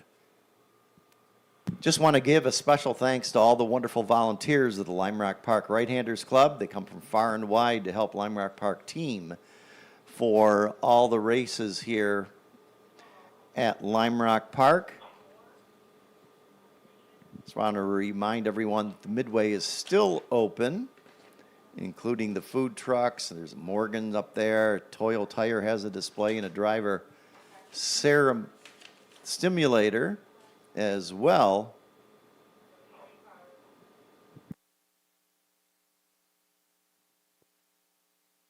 Barbershop is still open. Get some pretty cool stuff there, shirts and All posters your and hats historic and- 43 logoed merchandise, Absolutely, right? yeah. So the cars are rolling down pit lane, going to line up and follow the pace car around. The Miller Motorsports donated McLaren for this weekend. Just want to remind everyone that FCP Euro is the official auto parts supplier of Lime Rock Park and has offered genuine OE, OEM, and aftermarket parts for European vehicles since 2001. But did you know that they offer more than that? I did not. And what did they offer? Head over to fcpeuro.com to find buyer's guides, DIYs, chassis breakdowns, and more to help keep your European ride running right. Have you had your Hummel Brothers hot dog today? Some people have, some haven't. Made in New Haven, Connecticut. Enjoy Hummel Brothers hot dogs, the official hot dog of Lime Rock Park at all of Lime Rock Park's concession stands today. Hummel hot dogs, they're famous. In some ways, that's a good hot dog. Yes, it is. They're infamous, maybe. Absolutely. Yes. Been around a long time. Sure they have. Absolutely. So Chris Fayen on the pole, and as we've seen in a couple of races already, if he doesn't out-drag Kyle Collins Or into jump the turn start. one, or jump the start. Well, you jump the start, you end up in that's right. last, which happened on Saturday Sunday. morning. Yep. And then they penalized him Saturday afternoon, made him start last again.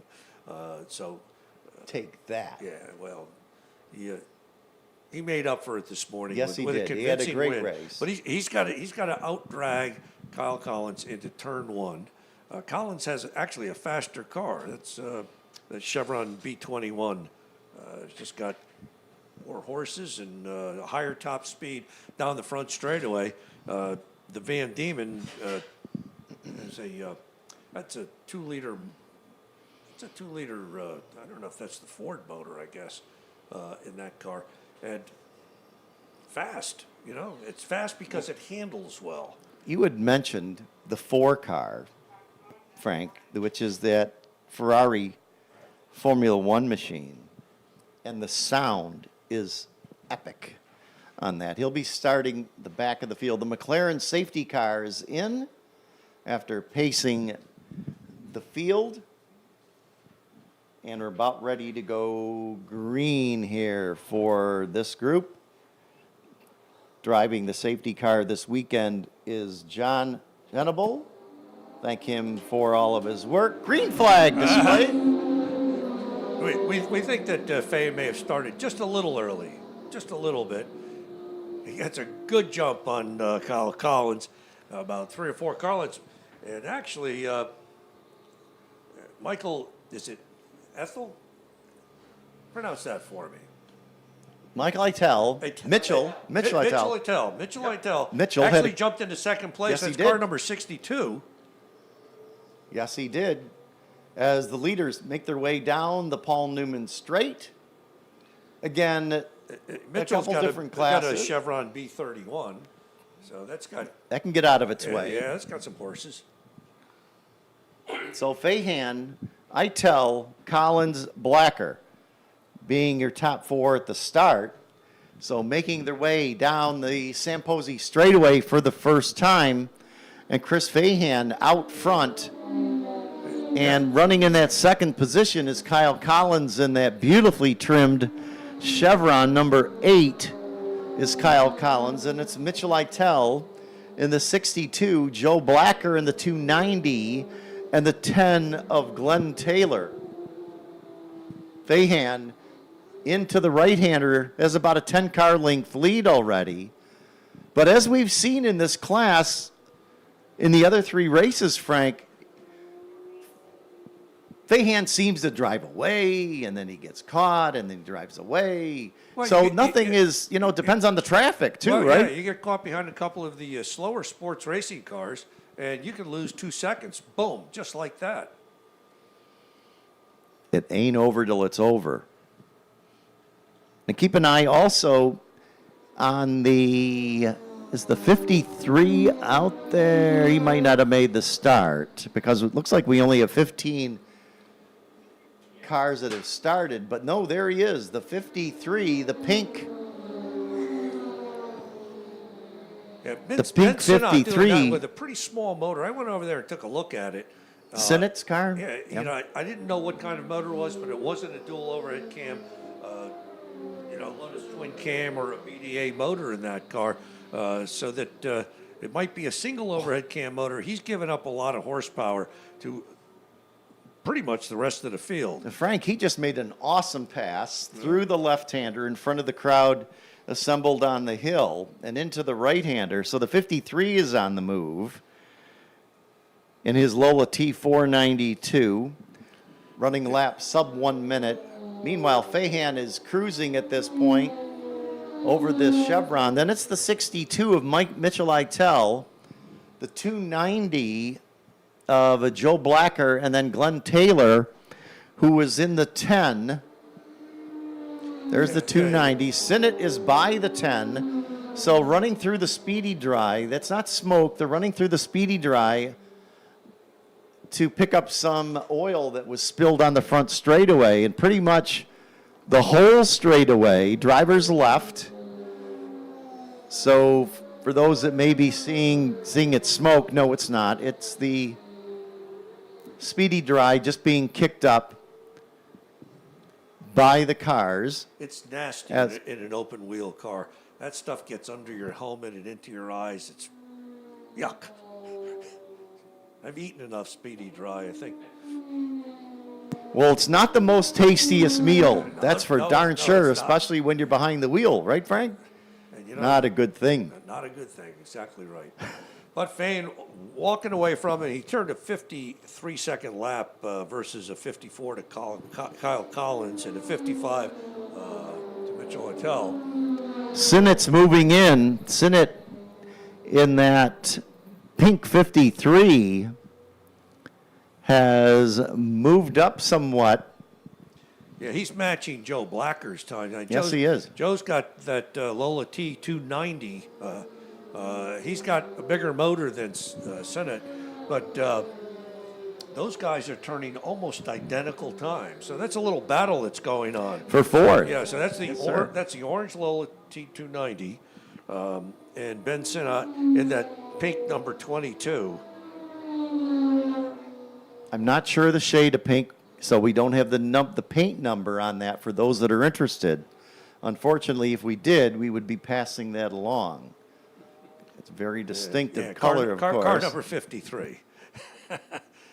And right behind him is Glenn Taylor, who's chasing these guys in a Formula 3 Ensign, although he's losing the position right now.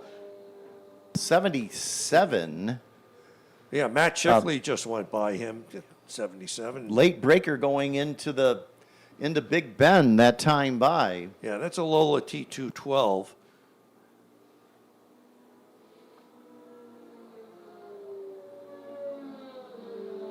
Probably the sweetest sound in this race is that 4 Ferrari, which is in Big Bend right now, of Joe Colasacco, as mentioned earlier.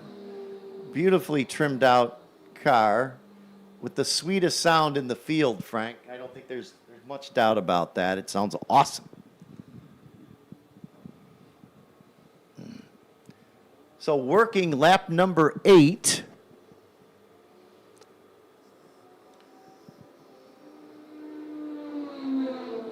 as Here comes Fahan.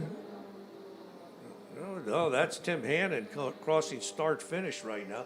Tim Hannon in the lead Formula Ford in this group.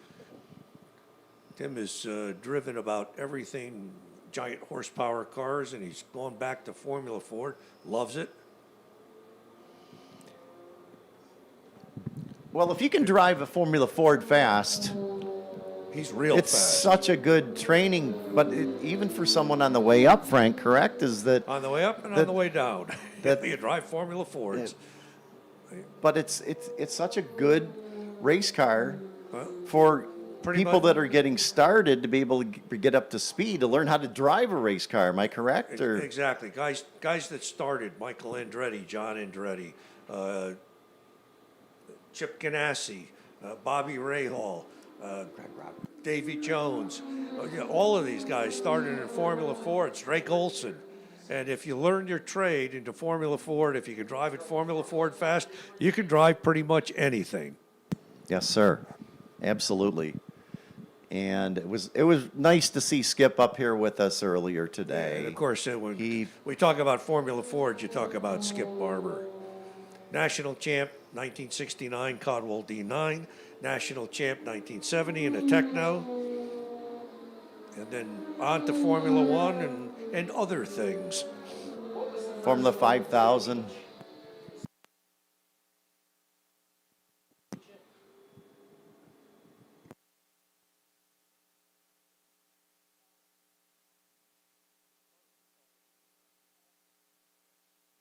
Yeah, we were talking about the first car was a Caldwell D9. Through the downhill. Sorry to interrupt, Frank. The 290 and the 53 were nose to tail as they exited the downhill. Blacker and Sinnott, and then Blacker able to pull out about a half a second that time on Sinnott over Blacker over Sinnott, I should say. But now that's been re-engaged. You've got a 4-car battle for that position, which is for fourth down the Yeah, it's Black. Paul Newman straight. Glenn Taylor. Yes, and sir. Matt Sheffley. Yes. So it's car number 290, 22. 77 and car number waiting for data for us on timing and scoring. Yeah, so that's that's car number 10. That's Glenn Taylor, car number 10. Maybe his transponder's going nuts. Here we go, down the front straightaway. There's Blacker, there's Sinnott. That 42 of Kurt Usbay. 42, yeah. That's Chevron. That's a great looking car. It's an awesome looking that thing is car. absolutely beautiful.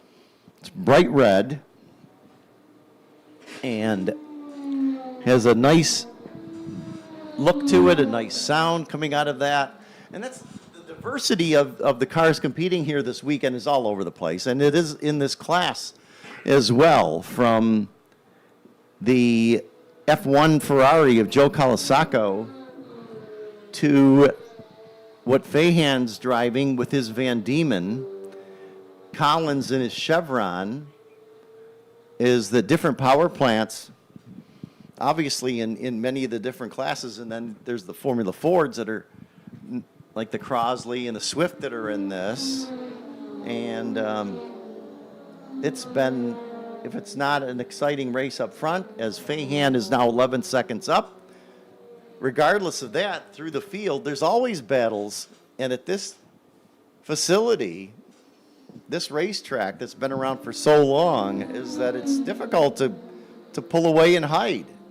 There's a huge battle going on between Sinnott and Kurt Usbay. He's getting involved in that. Matt Sheffley. Glenn Taylor's back another a couple of car lengths back. But we've got a 4-car group that's, well, they're battling for, let's see.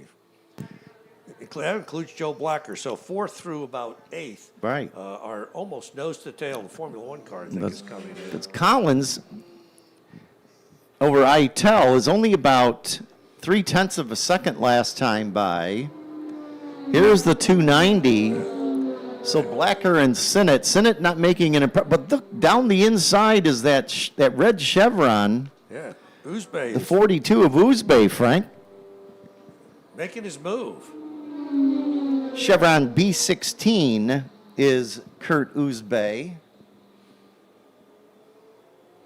So the final one lap to go sign is out. So Collins and Itell they're battling nose to tail. That's for second yes, place. sir. And this is the final lap here in this race group. All right. So we're looking for Fan to come by, car number 39. That's a Van Diemen 2-liter motor. Steve Beeler comes down the front straightaway in his 540 Lola.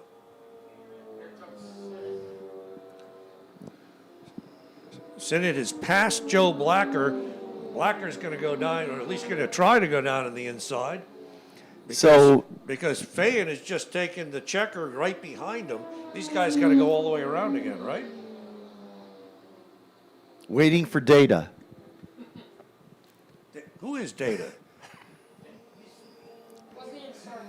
I think he was Chris in, Vasquez the just next, went by in that there we go. maroon-colored Formula Ford. That's from So it ain't over till North it's Carolina. over, Frank. That's what we're saying. So Fahan has won the race.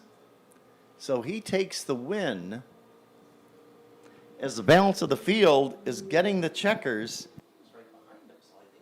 Well, sometimes you get a little confused. You see that checkered flag, it's the car behind you. Guess what? Senate. I don't see a Joe Blacker, do you? So Senate, here comes Blacker. Blacker's coming into the pits. Holy smokes. What Actually, the- so is Uzbek. Well, if it sounds like we know what we're doing, We don't. we're waiting for data. Chris Fahan scores the victory in race group 4. Race number 4, Fahan scores the win, 7.635 seconds over Mitchell Itell, then Kyle Collins in the 8.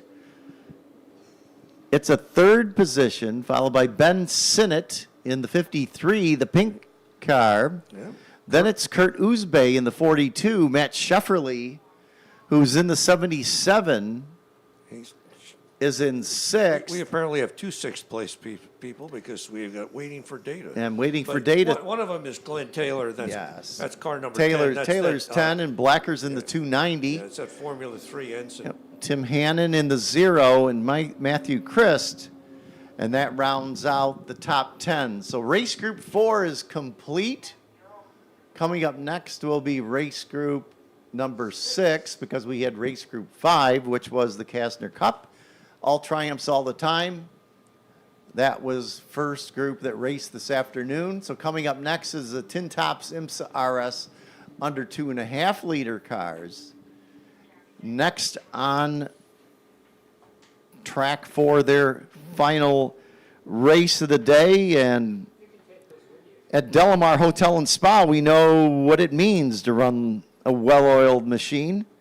This year, we're pleased to sponsor Historic Festival 43. Join us in a toast to all the drivers, crews, owners, and automotive technicians that have given us a glimpse into this time-honored tradition. Visit us at Delamar, Greenwich, Southport, West Hartford, or Traverse City, Michigan to celebrate this great accomplishment.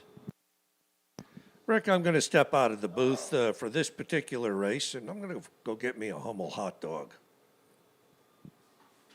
You know, Frank, when was the last time that you had the best hot dog?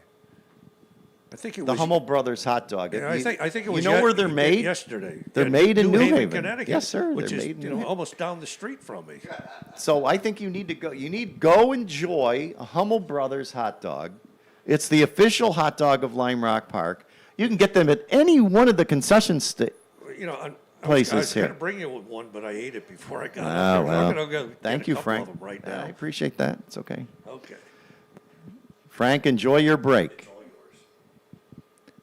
MBT Bank voted one of Ford's world's best banks. Make your purchases and payments a rewarding experience with the NBT Bank debit card. Also want to thank those at VP Racing Fuels for their help. VP Racing Fuels is the world leader in racing fuel technology. VP is the official racing fuel of Lime Rock Park. VP Fueling Station in Lime Rock's B Paddock pumps 100 unleaded, 110 leaded, 112 leaded, called the C12 for all racing competitors. So keep that in mind next time you're back here to Lime Rock Park. Thanks to VP Racing Fuels.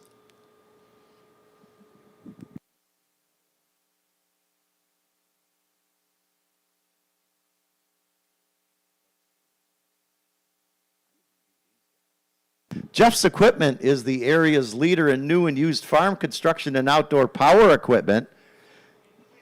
Goff's expansive inventory and expertise in the industry ensures that you have the right piece of equipment for you. Visit them online at goffsequipment.com. Get it at Goff's.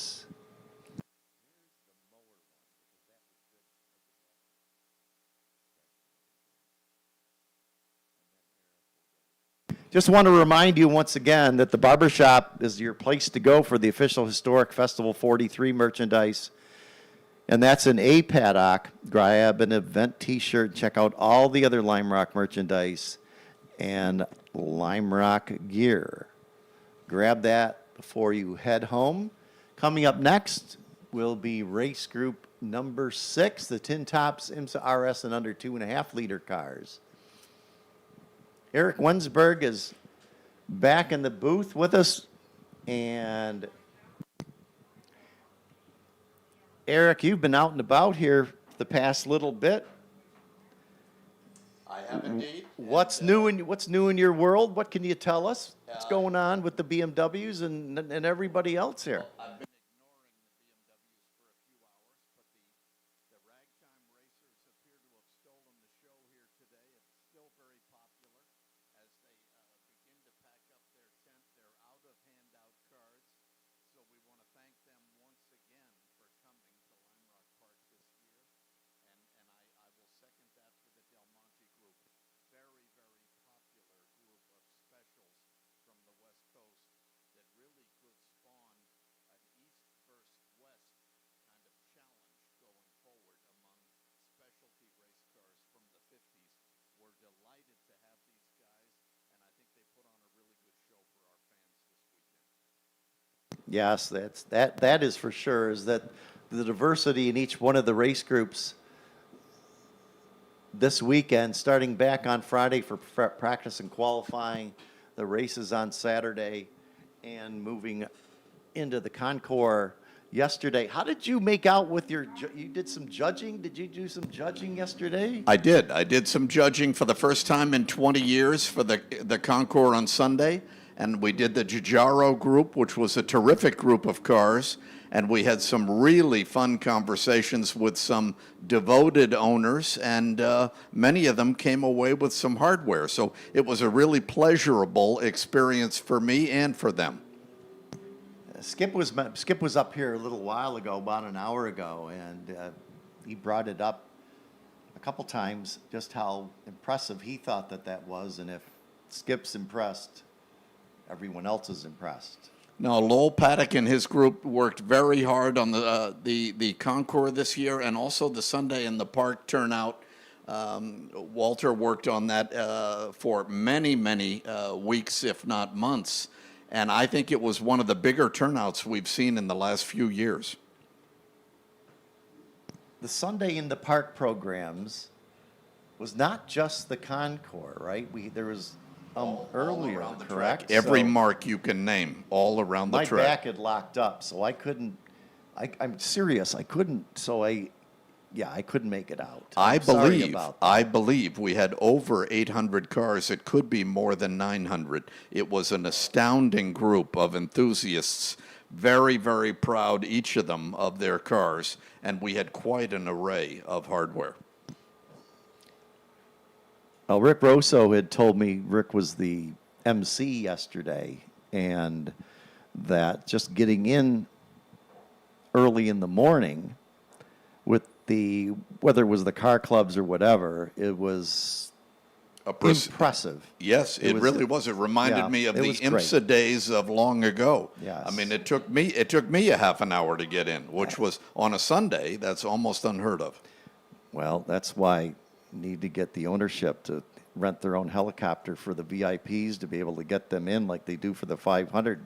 Could that be something in the works, or Rick? I need to hang around with you more often. I love the way you think, buddy. But we've got our race group coming down to take the checkered flag here, led by David Porter. Even to begin with, they're going green, and that Lotus Cortina jumps out front. So the battle's been re-engaged between the two cars. The Lotus that battled here in the first race of the day, that's the Lotus Cortina. David Porter. And the Porsche. And we got the spinner. The Lotus spins off the track at the left-hander.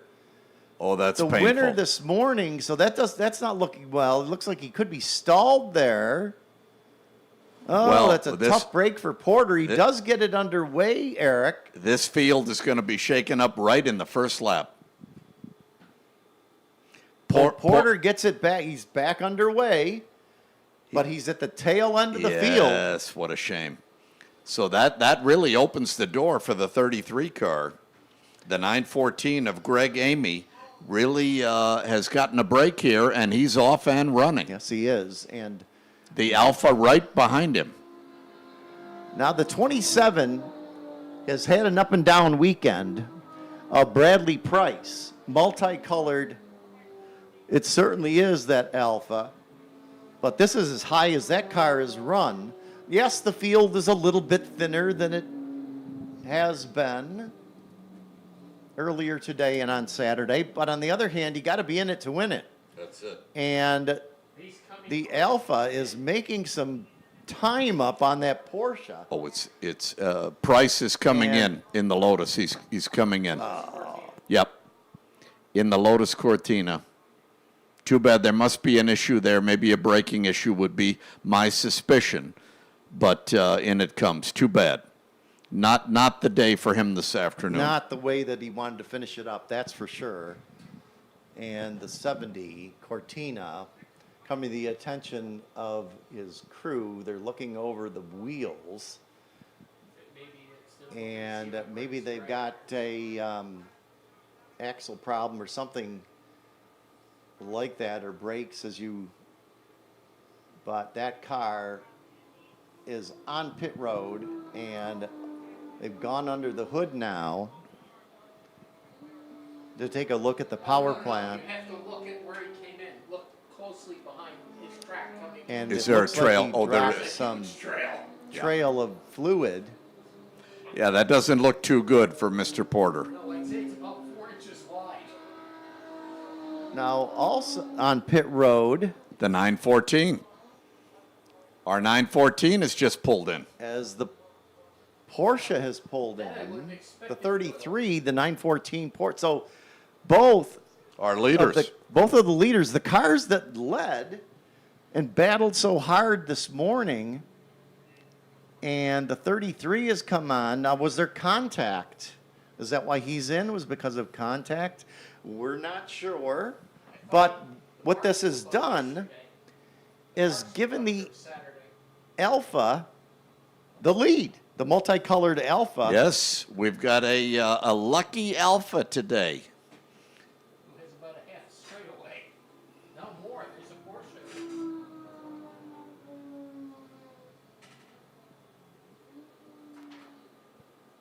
So the Lotus Cortina seems to have a mechanical issue, and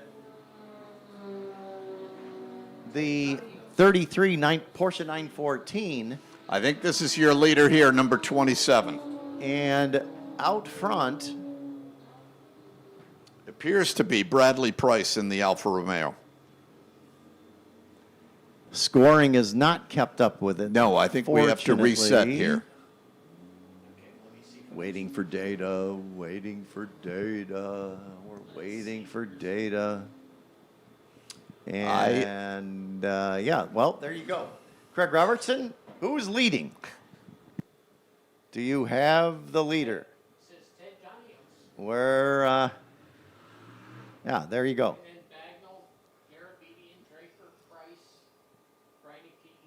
That's a 911, Ted Ganios. Yeah, what's the one that came by? 97. It looks like 97, the white 911 that just went down into turn one. They're calling him the leader, so we've got some confusion here where the top end of the grid has had their share of difficulties early here. That's for sure. We've lost now. Here's the Alpha, which is the 27 of Bradley Price. Timing and scoring has him in 5th position, the Alpha Bradley Price. So maybe Price must have had an off-course excursion. So it's Genois in the 97 is 68 Porsche 911. Running up front with Bignall about 11 seconds back. So Genois is a big lead. Then it's Kate Garabedian in the 136 BMW 2002. Running in the 3rd spot, Jonathan Draper in his 1970 BMW 2002. Car 62 is running 4th. Then it's the 81 Alfa Romeo GT6 of Bradley Price, who inherited the lead and then had a misadventure himself. Tobias Renke in a 1968 Porsche SWB 912. The 64 of Mark Wagner, the 33 of Greg Hamy, and then David Porter, as they're still under the hood on the Cortina here on pit road. Now, Hamy has lost 3 laps after coming to the attention of the officials. And they're checkering it.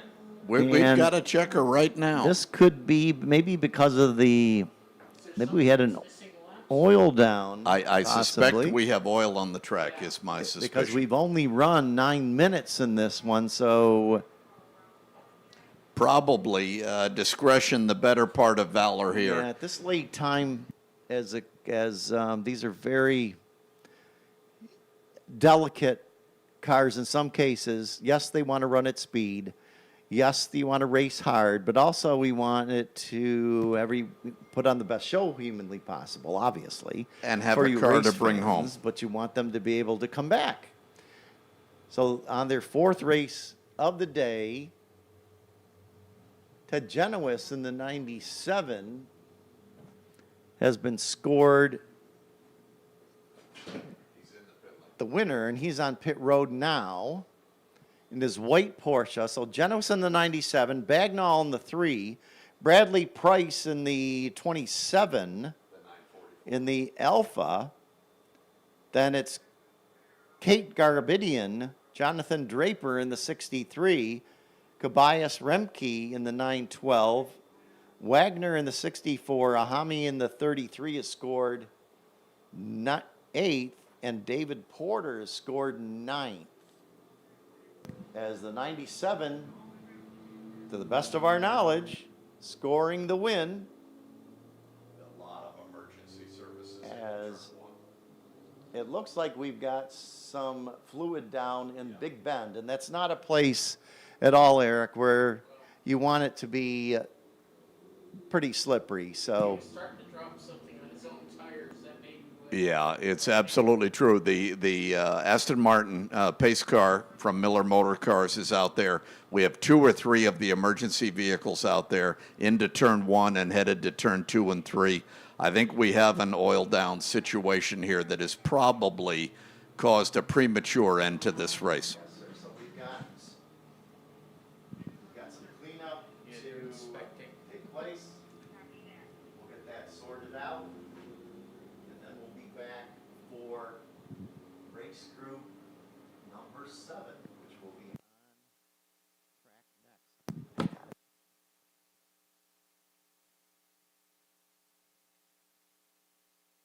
next. Once again, I want to remind everybody, you are enjoying the official day of Skip Barber in the state of Connecticut. So if you see Mr. Barber wandering around the paddock, you can wish him a happy day. It's the second or third year in a row we have celebrated the day of Skip Barber over the Labor Day weekend in Connecticut.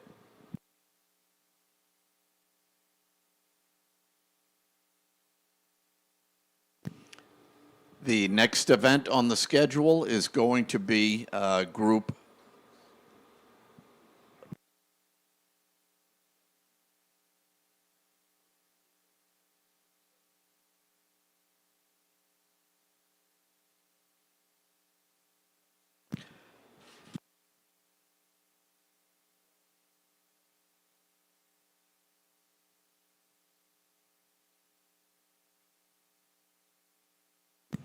checking the backside of the track now to see what kind of oil conditions are out there, but it's pretty clear based on what we're seeing in the pit lane, we've got some oil down on the racing surface.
Folks, the delay is we're cleaning up some oil on the track, and the ground pounders will be coming out pretty soon, but we've got to make the track safe for them. So give us a break, and we'll get right back to you.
We've got a whole crew working from about the apex at the bottom of the downhill all the way into pit lane, cleaning up that oil.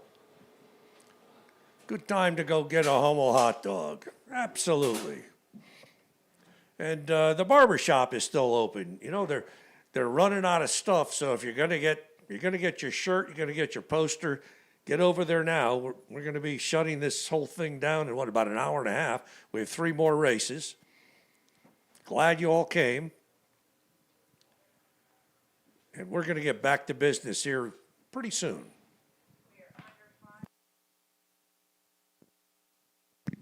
We understand that they've already given the 5-minute warning to the grid, so cars will be coming out very soon.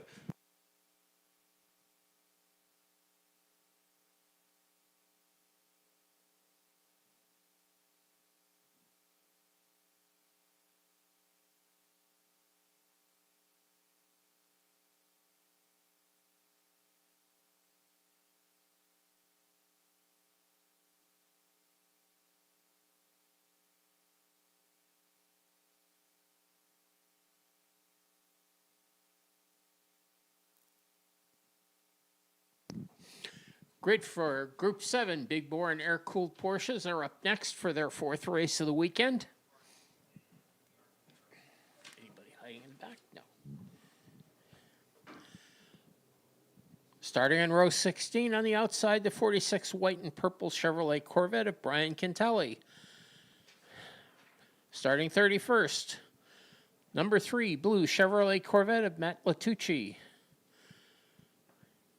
Then the number 14 red and white 1968 Chevrolet Corvette for Daniel Lippitz. Starting 29th, car number 23 black Ford Mustang for Cliff Ryan. Starting 28th, silver Chevrolet Corvette for Tom Cotter.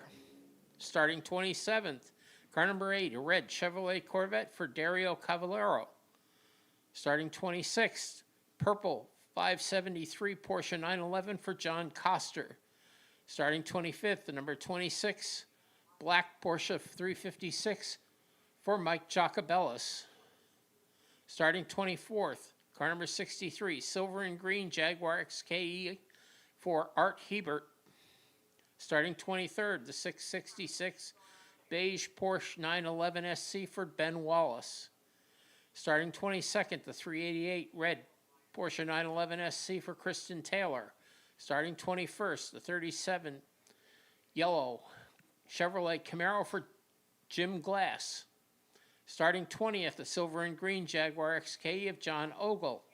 Starting 19th, car 249 blue Porsche 911 for Jeffrey Nyblum. Starting 18th, car number 13 red and white Chevrolet Corvette, the driver Glenn Every. Starting 17th, car number 500 white Porsche 911 RSR clone for David Lee. Starting 16th, car number 93, blue and yellow Datsun 240Z of Joe Riolo. Starting 15th, car number 137, the white Pontiac Firebird for Kevin Farnham.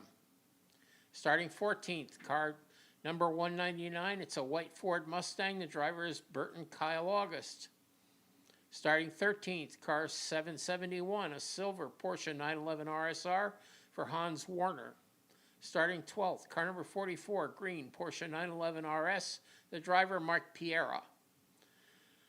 Starting 11th, car 521, blue Porsche 911 SC for Del Ore. Starting 10th, car 310, purple and green Porsche 911 RSR for David Hutchings. Starting 9th, 740, the white and blue Porsche 944 of Alan Levy. Starting 8th, car number 61, silver and green Jaguar XKE for Jack Bush. Starting 7th, car number 16, blue Porsche 911 for Chris Musanti. Starting 6th, car number 74, green Porsche 911, the driver Christopher Turner. Starting 5th, car number 18, white Porsche 911 for Jim Hamlin. On row number 2, on the outside, the 808, a white Porsche 911 for Todd Pahonis. Starting 3rd, the 85, Porsche 911 for Jim Scott. Starting 2nd, the 91 blue Porsche Carrera RSR tribute car of Richard Bello. And on the pole, a number 39 yellow Chevrolet Corvette IMSA Trans Am for Martin Hosek. Now, some of these cars, these are cars that took time in all the races. It's no guarantee they're all out there.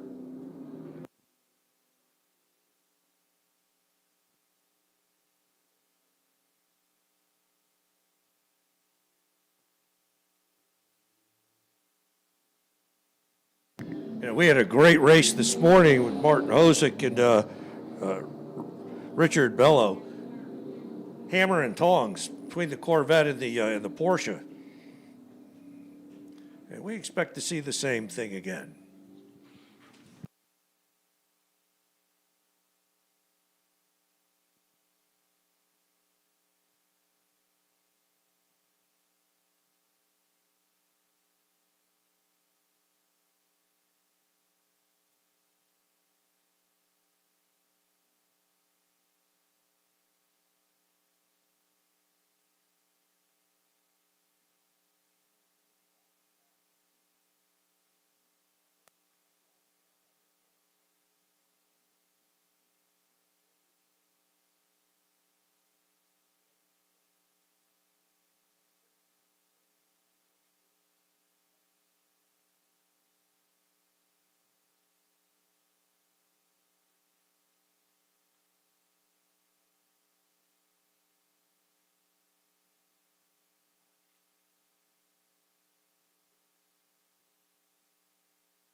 So the big bore cars, the ground pounders, the air-cooled Porsches.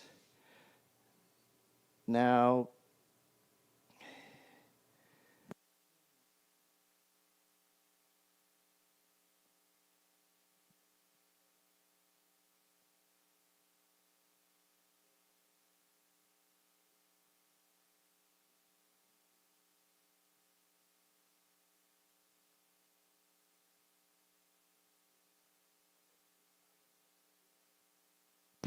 green flag coming out. The field make its way through the speedy dry cloud. And to the line, you got the yellow Corvette of Martin Hosek and Richard Bello. And then blue Porsche, the 808 white Porsche of Todd Pajanis. Bello goes Jim right Scott. around him on the Whoa, outside. Nice All right. move. Oh. We've seen that a couple times, Yeah, Frank, nice as move. the working the outside line through Big Bend. Well, Hosek goes down. He just rockets away from him. Then he's got to get on the brakes earlier than the Porsche, and it goes right around the outside of him, Big Bend. Awesome move. Awesome The question move. is, can he hold him off coming down the front straightaway? And that's always been the problem, is that the Corvette's got more top end, more straightaway speed. Got a few more ponies, but the Porsche should handle better. Down the Paul Newman straight for the first time. And nice job by Richard Bello on the start of this one. Where did Bello finish this morning? All right, Bello's got about a there we 4 go. or 5 car length lead. I bet that gets cut down pretty quick, though. Well, the 39 is certainly. Bello finished second.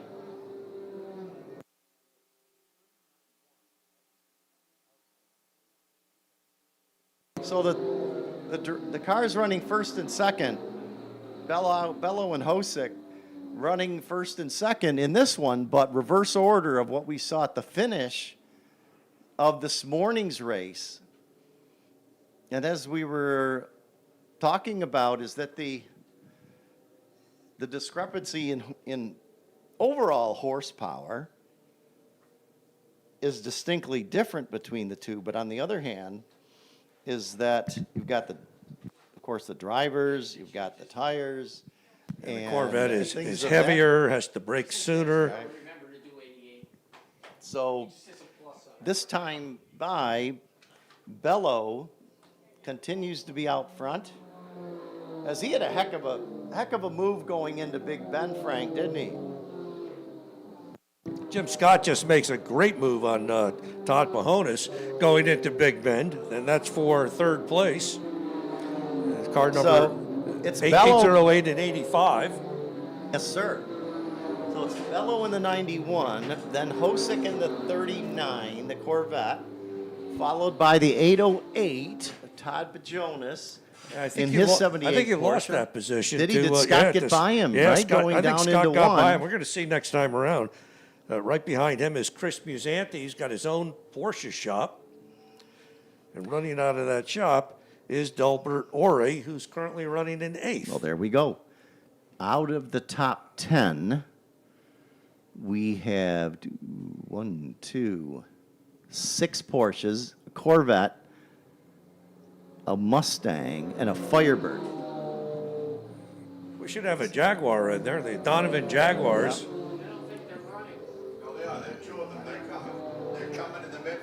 The Donovan Jaguars, numbers 61, 62, 63. Jack Bush is in the 62. 67. 62 and 63. This is the Donovan Motorsports prep shop there up in Lenox, Massachusetts. So Bello, that time by 0.4 of a second difference. Working lap number 5. Fastest lap of the race, currently being held by Martin Hosek in the yellow Corvette at a 58.832, and he just Here we turned go. that time. He's by. eating them up down the front straightaway. Hosek makes a move to the inside. I don't think he can outbrake Bella. I think Bella's going to go around the outside. Oh, he doesn't. No, he doesn't. Whoa.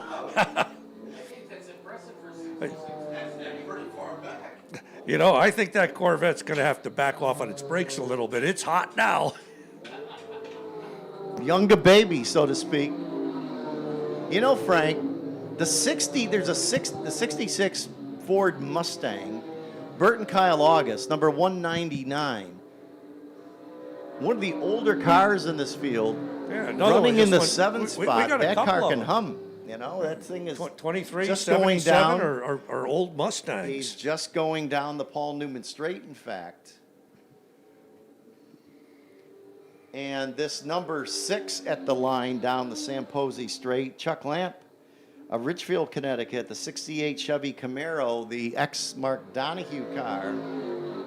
Well, Hosek got on the loud pedal because he's got 3-4 car lengths lead over Bello now. He said enough of this nonsense early in the race, and he's taking it to him. There's the 199. He's about 6. That Ford Mustang. That'll most likely be back here next year for Historic Festival 44. He's running 7th right now. Good job by and Delbert Ore's right behind him running 8th. Del in his Porsche 911. Del just bought a house up in this area. Be moving up here from Fairfield, Connecticut pretty soon. Well, that's nice. So he's become a local. He will be a local. Will be a local. That's good. Maybe he's got a helicopter that we could borrow. We got to find somebody with a helicopter, Eric. We need to help you out. 39 continues to lead. There's the Donahue Camaro getting lapped again. And that's a valuable race car, that number 6. Now, is that the car? I think it's one of them. It's like it's out of the Penske shop, isn't it? Or is it a recreation? It's not. We're getting expert information. It's a recreation. It's a replica. Yeah, it's a replica. It's a recreation, but certainly is painted in the same way as it was for the 68-69 season before Penske jumped to the AMC to run the Javelins for Peter Revson and for Mark Donahue. 70 was a awesome year for Trans Am, but for another time. To the line to complete lap number 8, Martin Hosek turns a 58.260, extends his lead now to 2.748 seconds over Richard Bello. Then a second back is Todd Pajonas in a 78 Porsche 911. Jim Scott in the 85 is running in 4th in a 73 911. And then it's Chris Masante in the 16, David Hutchings in the 310, the 66 Ford Mustang of Bert and Kyle August, Delbert Aure in the 521 in his Porsche 911. Then it's the 67 Pontiac Firebird of Kevin Farnham, who's running in the 9th spot, number 137, and rounding out the top 10, the 44 Porsche of Mike Piera. So Hosick's out front, got that big yellow Corvette, certainly honking down the straightaways. Bello had a good start, got around it, but now Bello has gotten eaten up by that Corvette as the race has gone on here, as we have about 6 minutes remaining in this 20-minute tussle here between several different makes. The Corvette, the Porsche, you've got a Mustang in the top 10, and a Pontiac Firebird.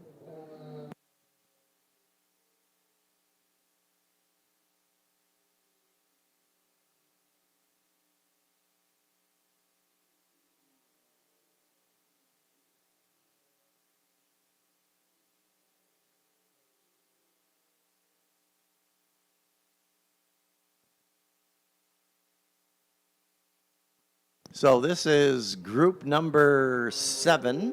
We've got 2 more races coming up after this. The next one will be the Toyo Tire Historic World Challenge lapping cars. a couple of cars, going down into Big Bend. And Bello gets caught up in a little bit of traffic, so that slows him down even more. So the gap is even bigger now.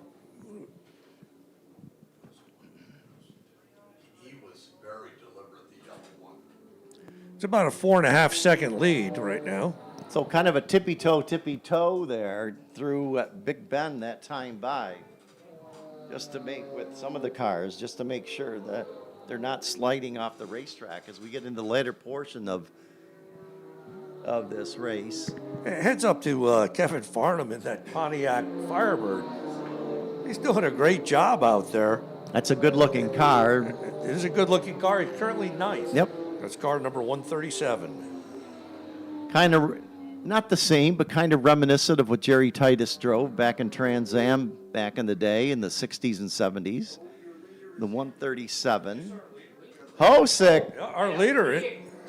Hosick on pit road. The 39 is on pit road to the attention of his crew. So what this has done is put Richard Bello. He's got a little smoke or steam coming out of that. Yes, he sure does. They're going under the hood. So it looks a little warm, Frank. Not what you want to see as the former leader. Bello's probably pretty happy about that. Yes, he is.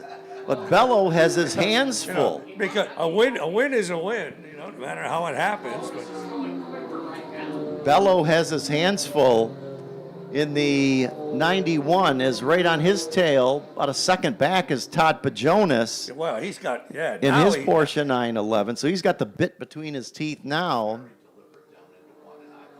So here's your leader to the line. So the 91 of Bello leads, about 1.5 seconds back is Todd Pajonas.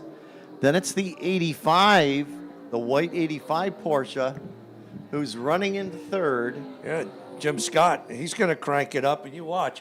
We're going to have Scott, Musanti, and Hutchins all together very shortly. David Hutchins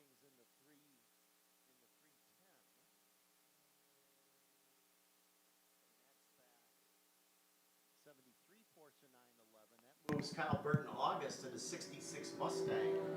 Now up to the 6th spot. And Delbert Ori up into 7th. Delbert Ori running in 7th, and it's Kevin Farnham and Mike Piera, Joe Riolo in his 72 Datsun 240Z. You know, in the back of the pack is there's battles going on all the way through the field. So Checker is out. Checker has come out. So we got with a little bit early, but it is what it is. Richard Bello scoring the win by 1.25 seconds. So it's a 91 to Bello, who takes the win over the 808 of Todd Pajonas, Jim Scott in the 85 in his Porsche, then Chris Masante in his 73 Porsche. So we've got Porsches in the top 5. Bello, Pajonas, Scott, Masante, Hutchings.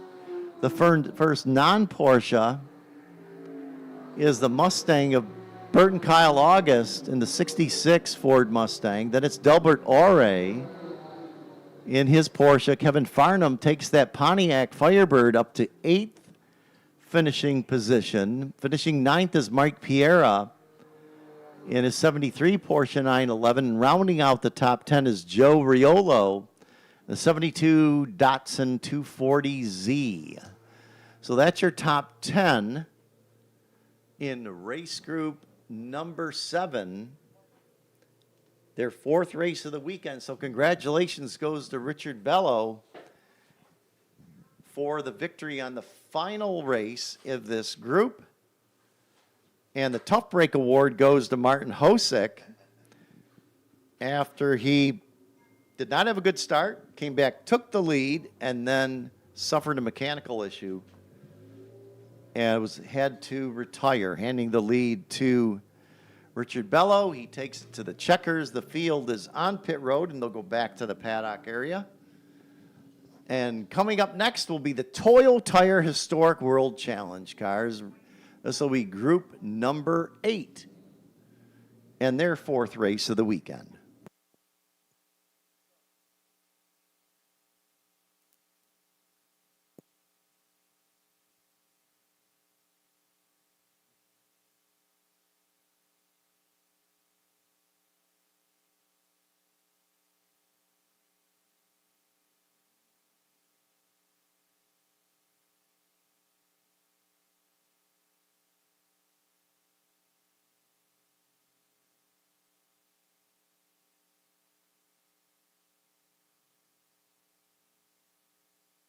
So we've got 2 more groups yet. All the races today being dubbed the Autodromo Sprints here at the Historic Festival.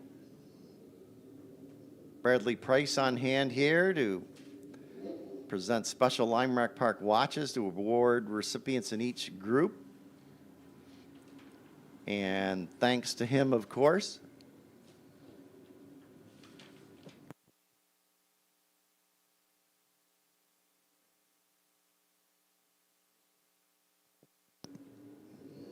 Once again, want to thank the wonderful volunteers of Lime Rock Park Right-Handers Club, coming from far and wide to help the Lime Rock Park team for all the races at Lime Rock Park. The barber shop, I believe, is still open to pick up your official Historic 43 merchandise.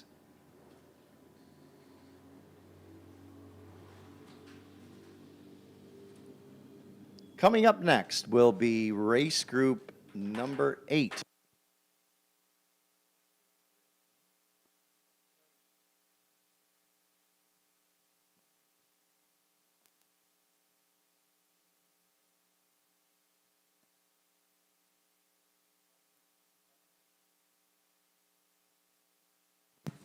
So not only the corner workers, all the fine staff on hand here at Lime Rock for their yeoman's work. Dickie Regal, of course, the president and CEO of Lime Rock Park. Skip Barber himself, as well as the other owner group members that are on hand here.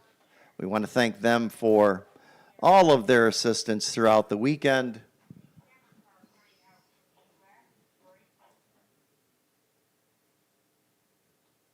Thanks to the operations staff. Thanks to Jen Warner for her help, as well as the balance of those employees at Lime Rock Park that have helped make our visit here so successful. I have to admit, it has been a successful Historic Festival 43. The 88 of Peter Tonelli, his Dodge Viper, As we'll start on the pole, 49 of Michael Statch will go from the second position in his 911 GT3R. Then it's the 113 Porsche GT3 Cup car of Steve Katz. Luis Serva in his BMW, 2001 BMW, which won one of the races on Saturday. He'll start in the 4th spot. We've got 3 BMWs in a row on the grid because the next one is 023, which is a 2003 BMW M3 of Hugh Stewart. Brian Goodwin's in an 04 BMW M3. That's car 48. Then it's the white 222 Porsche 996 Cup car of Van Svensson. The red and silver Audi A4 of Chip Herr. Starting in 9th is 67, which is the 05 Chevy Corvette of Jason Berkeley. Eric Avelskovis is in the 01 Porsche GT3. The 44 99 BMW M3 of Griffson Gasek Uli. Marco Kuna is in the 74 red BMW M3. Their 30 is a 17 Volkswagen GTI of Travis Wishay. 46 is the 01 BMW 330 Ci Besic Mendelby.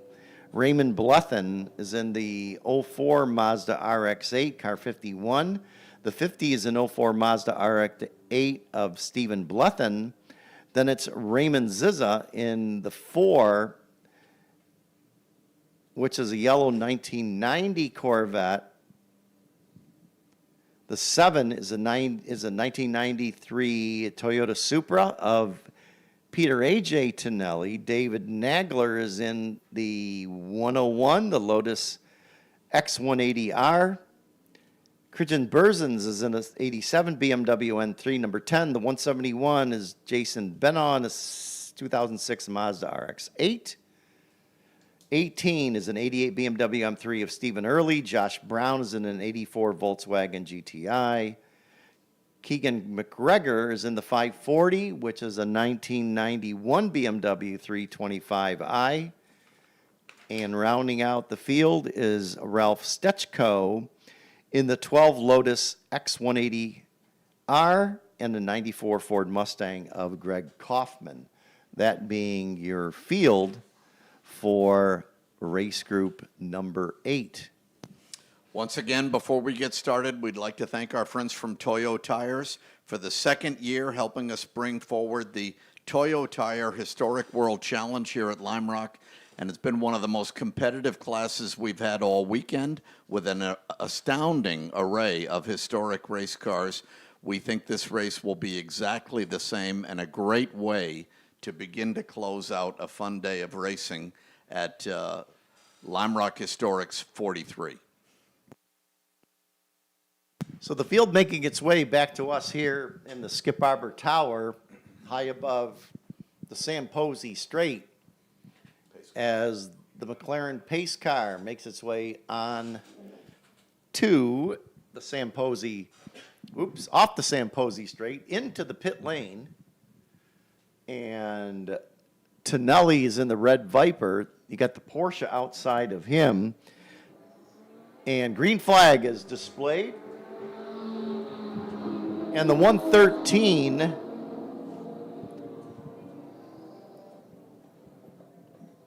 looks like a clean start. Everybody got through.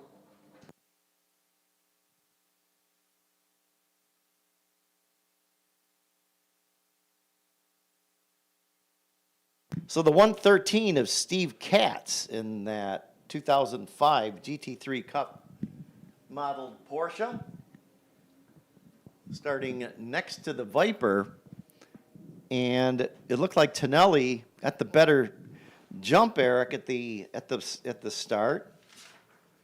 It's true that the top 3 or 4 are in a tight knot right now, but pay attention to the Audi. Chip Herr, number 17, he has really come forward in the second half of this weekend, showing some speed, but the Viper continues to lead. So you got Tonelli in the Viper, then it's the 113 Porsche, the 74 of Michael Kuna, and his BMW has made its way up to 3rd. Chip Herr, who finished 4th this morning and his Audi is currently running in that same position as he started fourth. We've got a car on pit road already. Looks like it's one of the Volkswagens, or it's an Alpha.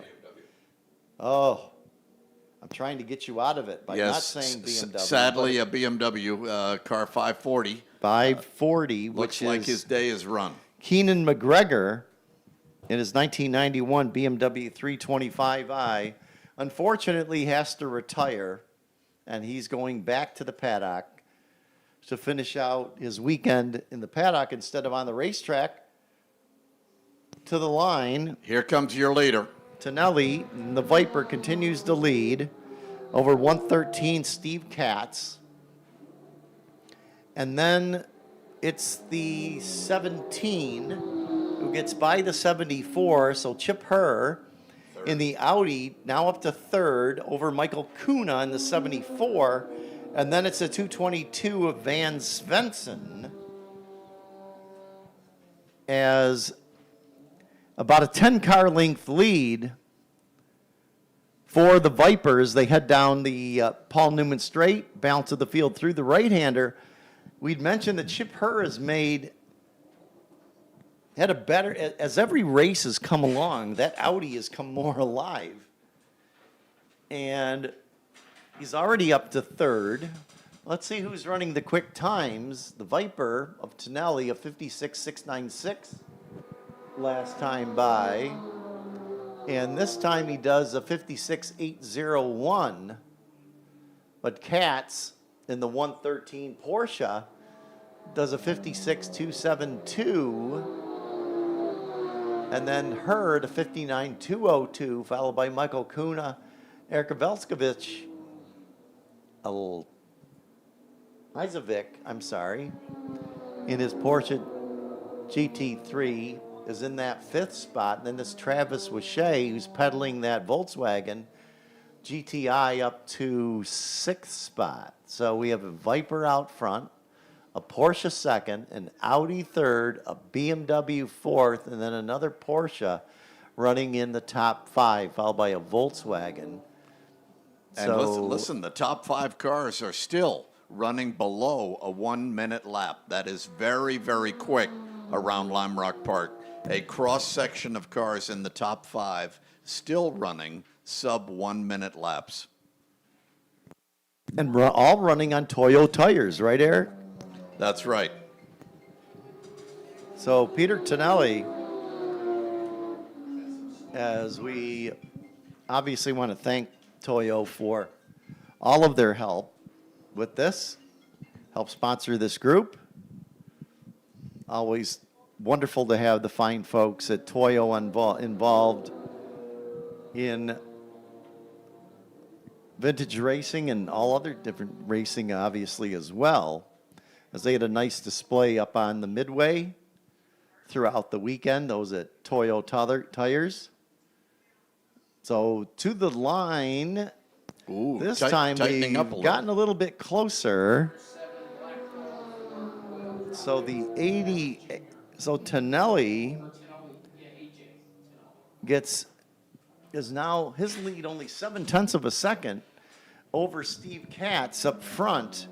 And we hear that the number 7 of Peter A.J. Tonelli and his Toyota Supra, and the call there was for possible fluid dropping. Is that what we heard from the corner workers? And coming onto pit road is that Supra, as the funky. At least you can see that in the dark, I guess. He's got that in. Now you can see it on pit road, and so the crew knows, yeah, that's me coming in. Your leader coming down the front straight right now with the 113 Porsche hot on his tail. And you see the window banner, well, I can see it right now anyway, is the Old Speed GT SCCA World Challenge logo that's still on this car. That's awesome. Anyway, tough break for the Supra. Meanwhile, out on the racetrack, Tonelli, his lead down to 0.6 of a second this time over Katz. So Katz has not let the Viper getaway, still hounding Peter Tonelli, is Steve Katz. Now, Chip Herr has fallen back. He's in a solid third, but he's running all alone in that Audi. And then that's the Porsche of Elizovic, followed by Michael Kuna in the first of the BMWs, as the Supra is back out on course. Watch car number 113 really brake aggressively into turn one. He makes up a car length or two on the Viper each lap. He is really pressing the Viper under braking. Now the Supra has re-entered the fray. He still has those lights flashing on the back of the car, which I don't know what the significance is, other than it's probably not legal, but that's not for me to decide. And maybe just hit a switch mistakenly in there, but it does a good job of distracting all the other racers out there. I would say that's the positive for him. Meanwhile, up front, let's see where we are with Tonelli and Katz this time by. There they are through the downhill, about a 3-car length lead by Tonelli over Katz in the 113, and we got a lonely drive, I should say, by Chip Herr in the 17 as he continues to run in third spot. And you've got the leaders coming through the left-hander here in heavy traffic. This could be very challenging for the Viper. Heavy traffic with the leading group through Yes, the sir. right-hander, up the Paul Newman Straight. They were nose to tail, weren't they, Eric, as they made it through the right-hander onto the Paul Newman Straight. On the attention of the infield, the uphill, I should say, which always gets one's attention. Looks like the Supra is going to earn another trip to the pits. I'm afraid the oil leak has not been fixed. So we hear he's coming in again, car number 7. The yellow 7 will be visiting the pits again. Completion of lap number 10 as Tonelli's lead continues to hover around the 0.6 of a second margin. But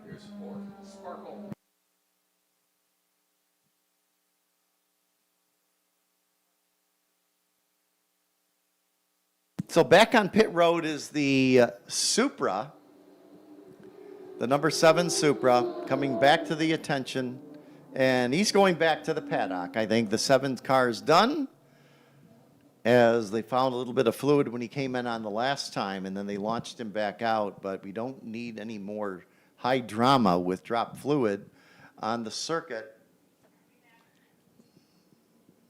Here's the completion of lap number 11 this time by.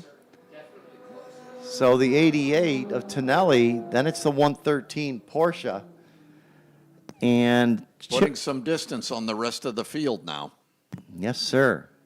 The Van Svensson and Eric Elizovic with Michael Kuna in his 330, his 2003 BMW M3. What other unique characteristics for the race car, the M3, would you say were what made the difference to make that car such a successful one, Eric? I think the real issue with the M3s at this track and tracks like it is a well-balanced athlete. 50-50 weight distribution, excellent braking, excellent traction to the ground, and a car that is very predictable. It will speak to you all the way around the corner. So that made it a very well-balanced package in the World Challenge originally, and now in the Toyo Historic World Challenge here today.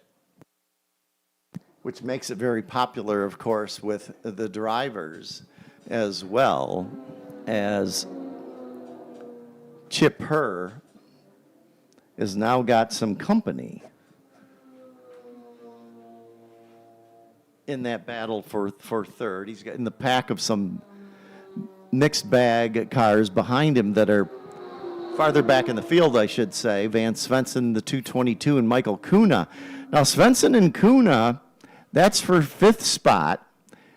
And you had Elizovic in the 062, a half a second back to the 222 at the line.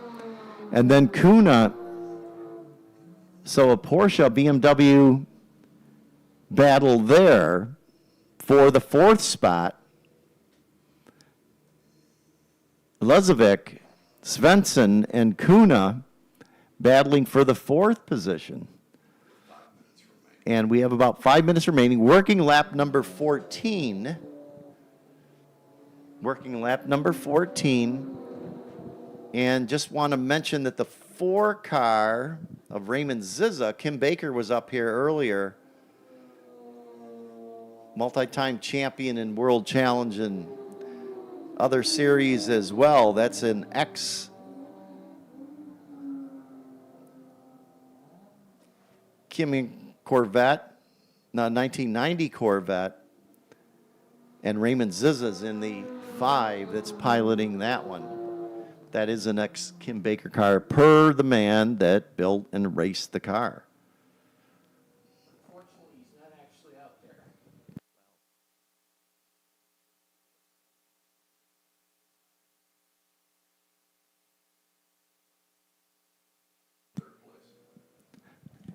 So Chip Herr in that white and red Audi coming to the line, he completes his 14th lap of the race. And the 062, let's see what this next battle is. The 062, the 222, and the 74. And they're the 222 and the 062. That's for 4th. And it looked like Svensson held on, didn't it, Eric? You've got the Viper and the Porsche coming into turn 1. Both cars have just turned the fastest lap of the race, with the Porsche showing a slight edge over the Viper. So this is not over. This is not over yet. They're coming back to the line where they'll see 1 lap to go. This time they'll show 1 lap to go. And we'll see whether Katz is able to use that traffic to his advantage to be able to get to Tonelli. Getting to Tonelli and the Viper's one thing, getting by him is another, of course. And I think traffic, as it sometimes plays out, could be playing the role here. I expect this red Viper to get very wide right about now, and it looks like he's going to be able to pull this off. So the blue flag being displayed to the slower cars, and we got faster cars approaching, and that was given as before the leader got there. And this time around, this is the final lap of the race. Thanks, Eric. This is the final lap, and the Porsche has caught the Viper. So Katz has caught him. He was about a half a car length back as they made the right-hander down the Paul Newman straight. So if you're going to make the pass, this is it. We're coming. It's the sprint back to the flag. Let's see how brave they get coming down the downhill, but this is the final sprint to the finish. The Toyo Tire Historic World Challenge comes down to a nail-biter. Look at this, pretty close, but I think Tonelli's got it. To the line, and Tonelli does hold on. Peter Tonelli takes the victory. His margin of victory, a little over 0.6 of a second. So Katz got to him, but the big power of that Viper powers through West Bend, down the hill, through the downhill, and just too much to handle for Katz. And Chip Herr finishes out the weekend with a podium finish, finishes in 3rd spot. So good job by the multi-time winner in World Challenge competition over the years, Chip Herr, in the 17 finishes 3rd. Now, we had a battle like heck here for 4th. The 62, the 222, and the 74 were all in it. And we've got a gnarling pack coming to the line. Look at this. for the finish, and this is the battle for fourth, and to the line, it looks like it's a 2:22 of Van Svensson by 0.16. That was of a literally by a second. license plate. That was by like a half a smidgen.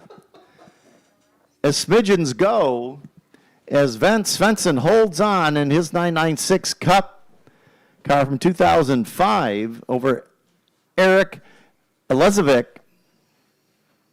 0.16 the margin between fourth and fifth. Then Michael Kuna, 0.7 of a second back in the 74 BMW.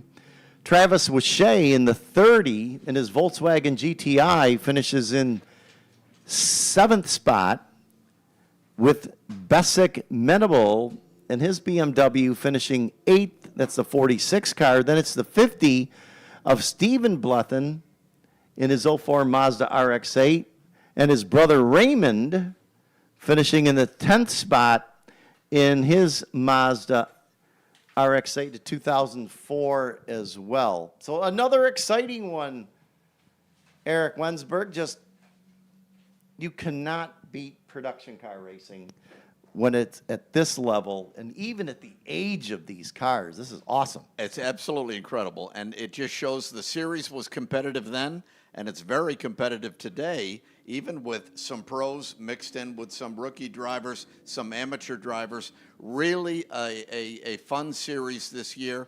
Thank you, Toyo, for help making it possible, and we would like to continue with the World Challenge cars as part of this weekend going forward. Really good fun. Thank you, Rick, and I really enjoyed working with you. Same here, Eric. Thanks a lot. Enjoy the rest of your day. And we mentioned when you came up, it might be time for a cocktail for Eric Wensberg. After working so hard with us this weekend, we certainly appreciate his words of wisdom, former brand manager of BMW M Series. Thanks a lot, Eric.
So, again, thanks to everyone for being here for the Historic Festival 43. This coming up will be race group number 9, the final race of the day to wrap up the Historic Festival 43. Before we start, just want to thank Frank Del Vecchio for stepping in and entertaining us, giving us words of wisdom, keeping me under control. Not Craig Robinson under control, but it's awesome to see you again, Frank. It's been a couple of years, sir.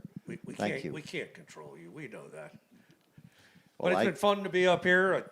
You know, it's always great to be in Lime Rock. We had motor problems on Friday, And instead of going home and sulking all weekend, you come up here in the booth and it's second best, but it's a good second best. Thanks. We're happy to have you, Frank. Seriously, you're a good man. You are a good man. Mark Hamilton Peters will start on the pole in the 740 Elva. As was mentioned by the guru in the booth, Craig Robertson, this has been the Mark Hamilton Peters benefit for this group throughout the weekend. As this morning, Hamilton Peters dominated, but he will start on the pole. Next to him will be the 94, which is a 1966 Janetta G4 of Thomas Grudevich. Then Craig Chima in the 05 62 Lotus Super 7 will start third, with Martin Hosek in that beautifully trimmed out blue and orange 1957 Devon Special wide body. As a big, powerful motor in that car. The 4 is a 68 Janetta G16 of Laurent Fuma.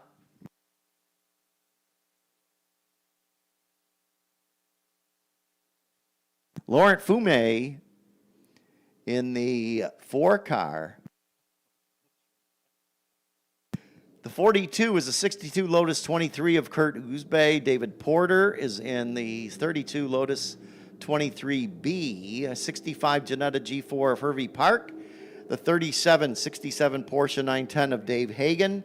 The 57 is the 93 Mazda Miata of Joseph Bork. The 25, a Datsun 240Z of Mark Caroluzzi. Patrick Daly is in the 53, a 92 Mazda Miata. The 347 is Austin Healy of Rich Mulliman Jr.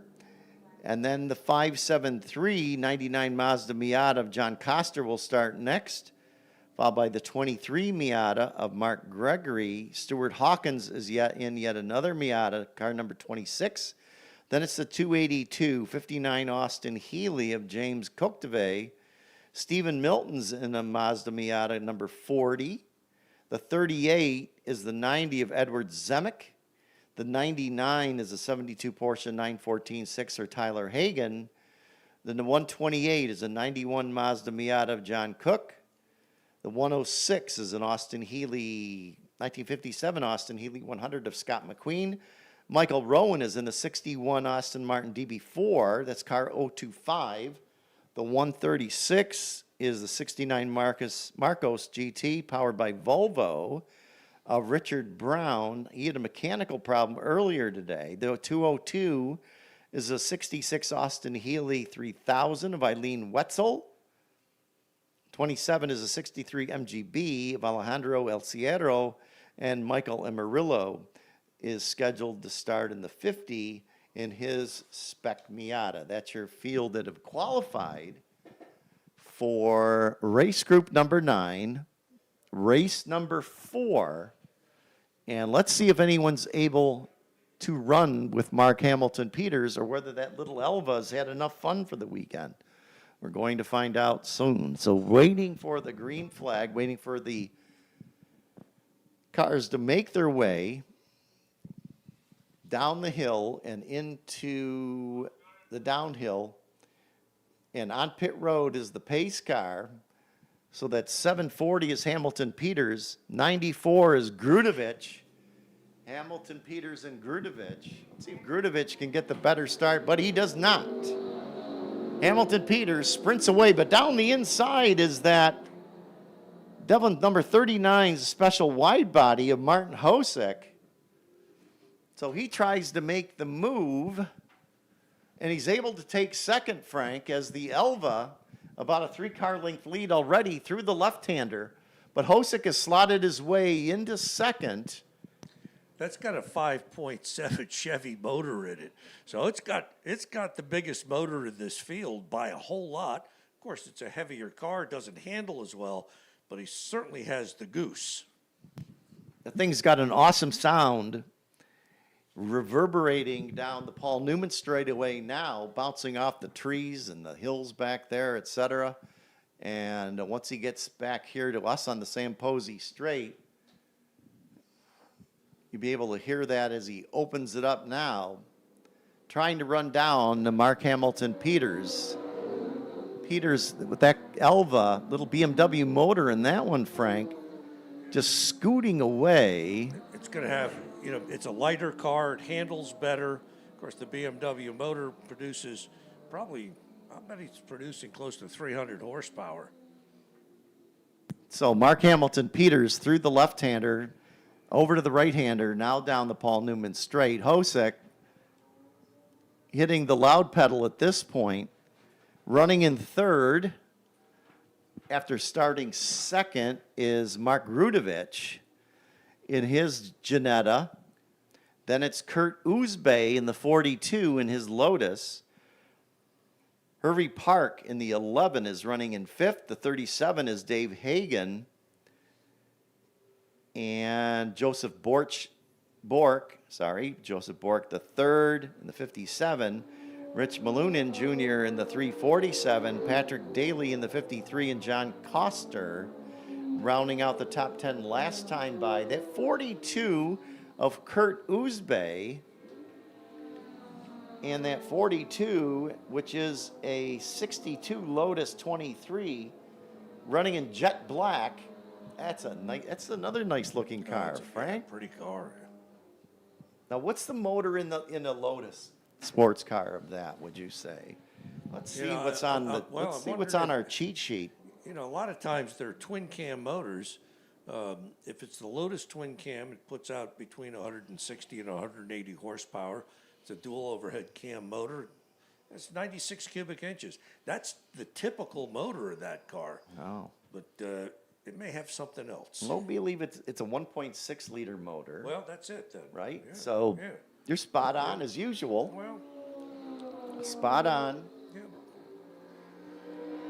So MHP, Mark Hamilton Peters, that longtime driver coach, etc., and he's doing some secret development work for some unknown, unspoken manufacturer was the word that he said to me on Saturday. Ooh, I don't know. It's all top secret. But he scoots away down the Paul Newman straight with the 39. So battle heating up for second, if nothing else. Frank Del Vecchio, the Hamilton Peters moving away, but Hosek in the 39, Grudovich in the 94, and Uzbey in the 42 car. Yeah, they're all going to Having get a good a battle. little closer together. Yes, sir.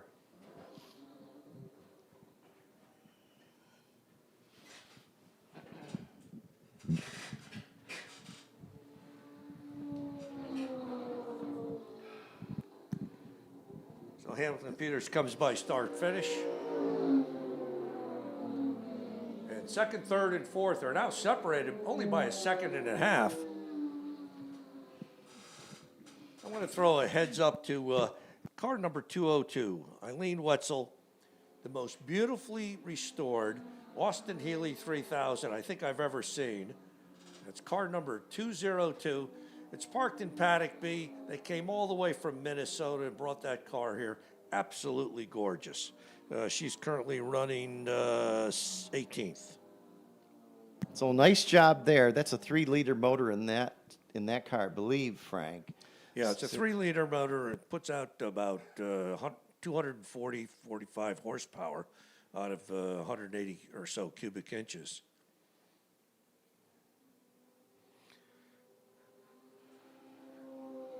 So Hosek running in that 39 machine. There you go. Second, third, fourth. Just that fast, cross start finish. Yes, sir. That's Grudovich in the 94, who's running third. The 202 comes on to pit road, and that is Eileen Wetzel. Yeah, and it's just a beautiful car. Beautiful. I don't know what the problem is, but if you get a chance, Yes, before they sir. load up, you really ought to take a look at that. They got a couple of them out there. They're beautiful cars.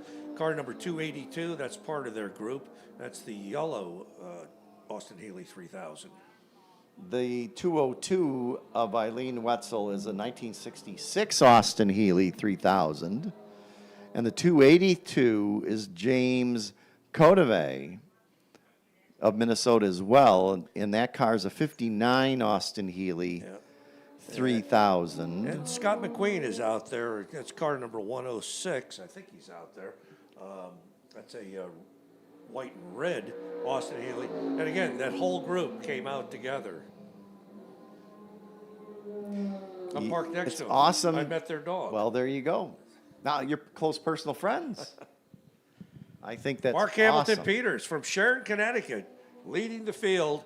A big battle, second, third, and fourth, separated by less than a second last time by. So MHP cruising again, looking for the big bowling trophy that he'll be receiving for group number 4. If he holds on. Now, this isn't over, of course. We're about halfway. Working lap number 8. Working lap number 8. They're about 9 seconds back of Mark Hamilton Peters now. So the Elva with about a 10-second lead, we mentioned. Yep, Elva comes by, start, finish. And watch how fast this happens. This is going to happen across start, finish. Second, third, fourth. Just that fast across start, Yes, finish, sir. and And that's down what- into turn 1. And that's what we want to see, Frank, is that type of competition. Yeah, so it's Hosek, 39, Uzbek, car number 42, and Thomas Grudovich, car number 94.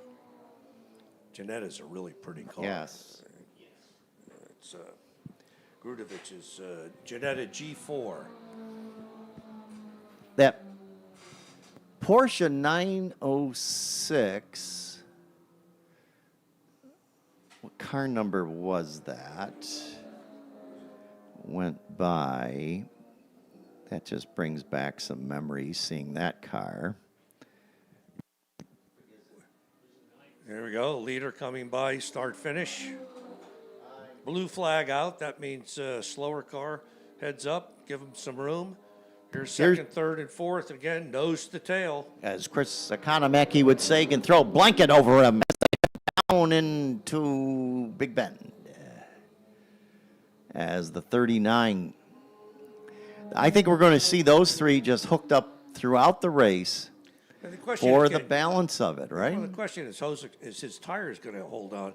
That's a much heavier car. So he's working that car through the corners a lot harder than the cars behind him. The Lotus, Lotus 23 and the Janetta G4.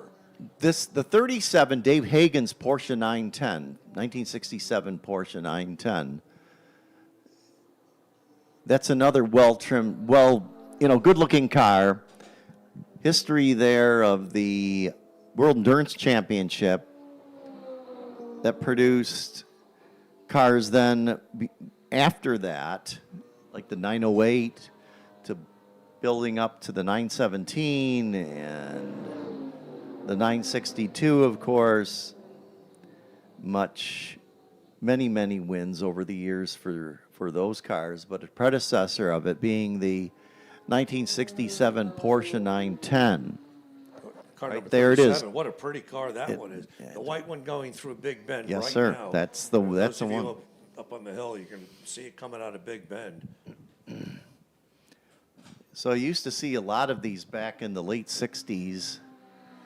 Porsche was trying to stay competitive with the Ford GT40 at the time that came out, et cetera. And depending on the circuit, they were either crushed or being crushed at times. Usually they were the crushers, but not all the time. Here comes that little Elva, right? Is long gone. Now, because of the traffic, Frank, this battle for second has kind of gotten a little bit spread out, but Not much. It's second and a half. yes, that's all. sir. Here comes There it the is. Porsche. At Of course, 37. Porsche made the 904, the 906, the 908, the 910. Nice evolution up to that point. The 906, it was when David Hobbs was up here, the 68 World Endurance the Championship of Makes it was called at the time. And it was at the Glen, the original circuit up on the hill, 2.3 miles, faster than all get out. It was the battle between the the GT40s, the John Wyatt GT40s, and the 906s, because they had and then the following year that Porsche brought back the 908. And of course, we had Hobbs tell the story about that race, but there was always big battles between the Fords, and then you had the Chevys there as well. But that 68 year was, and that was the first time that we had at the Glen, was the World Championship of Makes, was in 68. So all good. Grudevich tried to make an outside move on Uzbek. Couldn't do it. It almost ended up in the grass. That was going through Big Bend this last time around. About 5.5 minutes remaining in this one, Frank. Hosek, Uzbek, Grudevich. Still in laps, and here they come down the Sam Posey Straight. Yet again, these three guys having a heck of a battle. Grudevich, look at this is a hard move inside. We got contact. Yeah, we've got contact. Ay, caramba. Not good. Ay, caramba. That's Grudevich and Uzbek. Uzbek is not going to be happy. Grudevich made a Hail Mary pass to the inside, and the two of them contacted each other. So we've got a yellow flag down in turn 1. How would you analyze that? I think it was optimistic. What do you think? Hail Mary, and yeah, very optimistic. And it's not that somebody's going to shut the door, but things just happen so quickly down there in Big Bend when you make that move, right? You're going in there really fast, and the car's going to sort of go where it wants to go at that point. Uzbek had already started to make his turn, and Grudevich just dives down inside of him. Uzbek he was collected up by him. Of course, that makes Hosek just he's gone now. He is gone. On pit road,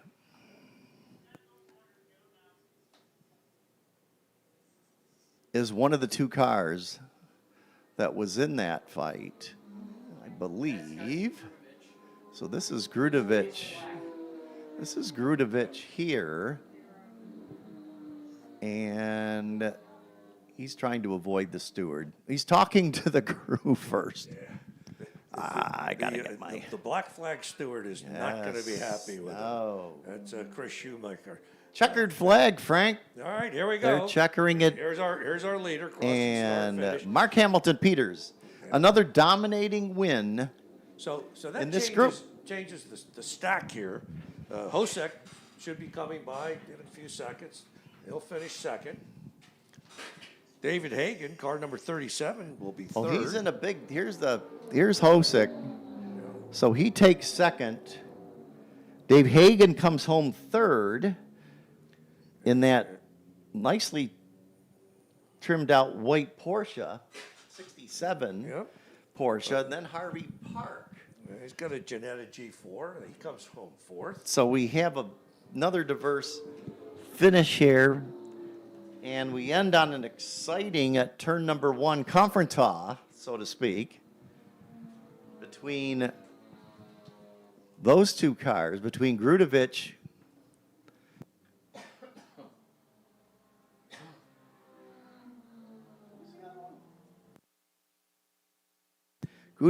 and Uzbek.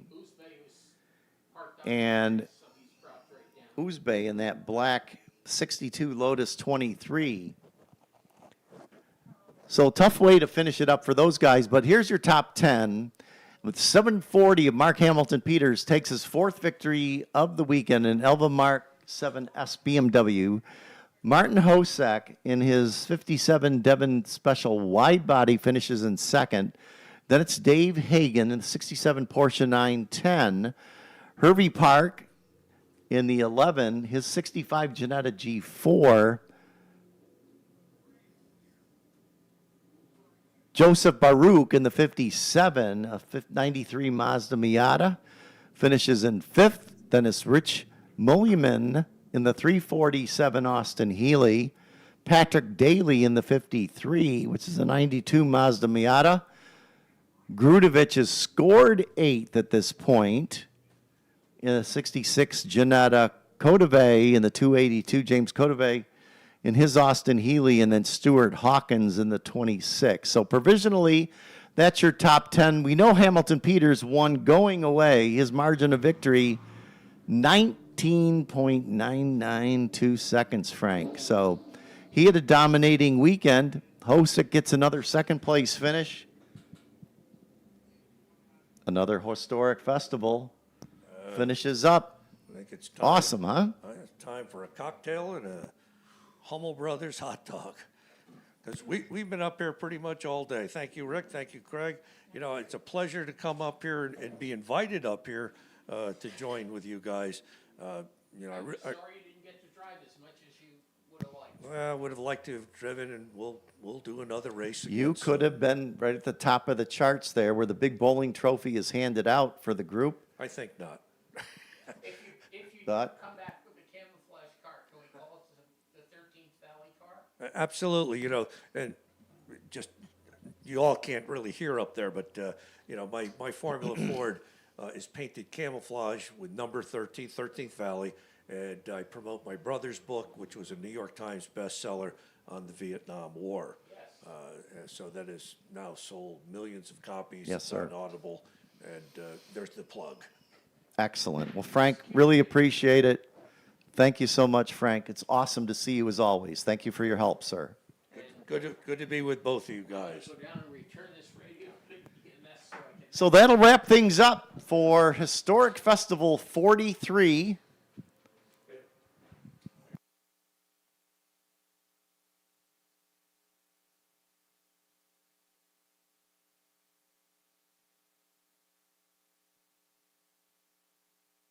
So that'll wrap things up, and thanks to all of our sponsors that made everything possible this weekend, as well as to all the volunteers. Without them, we couldn't do it. We couldn't put this on as well. Our fine corner workers, etc., for all their help.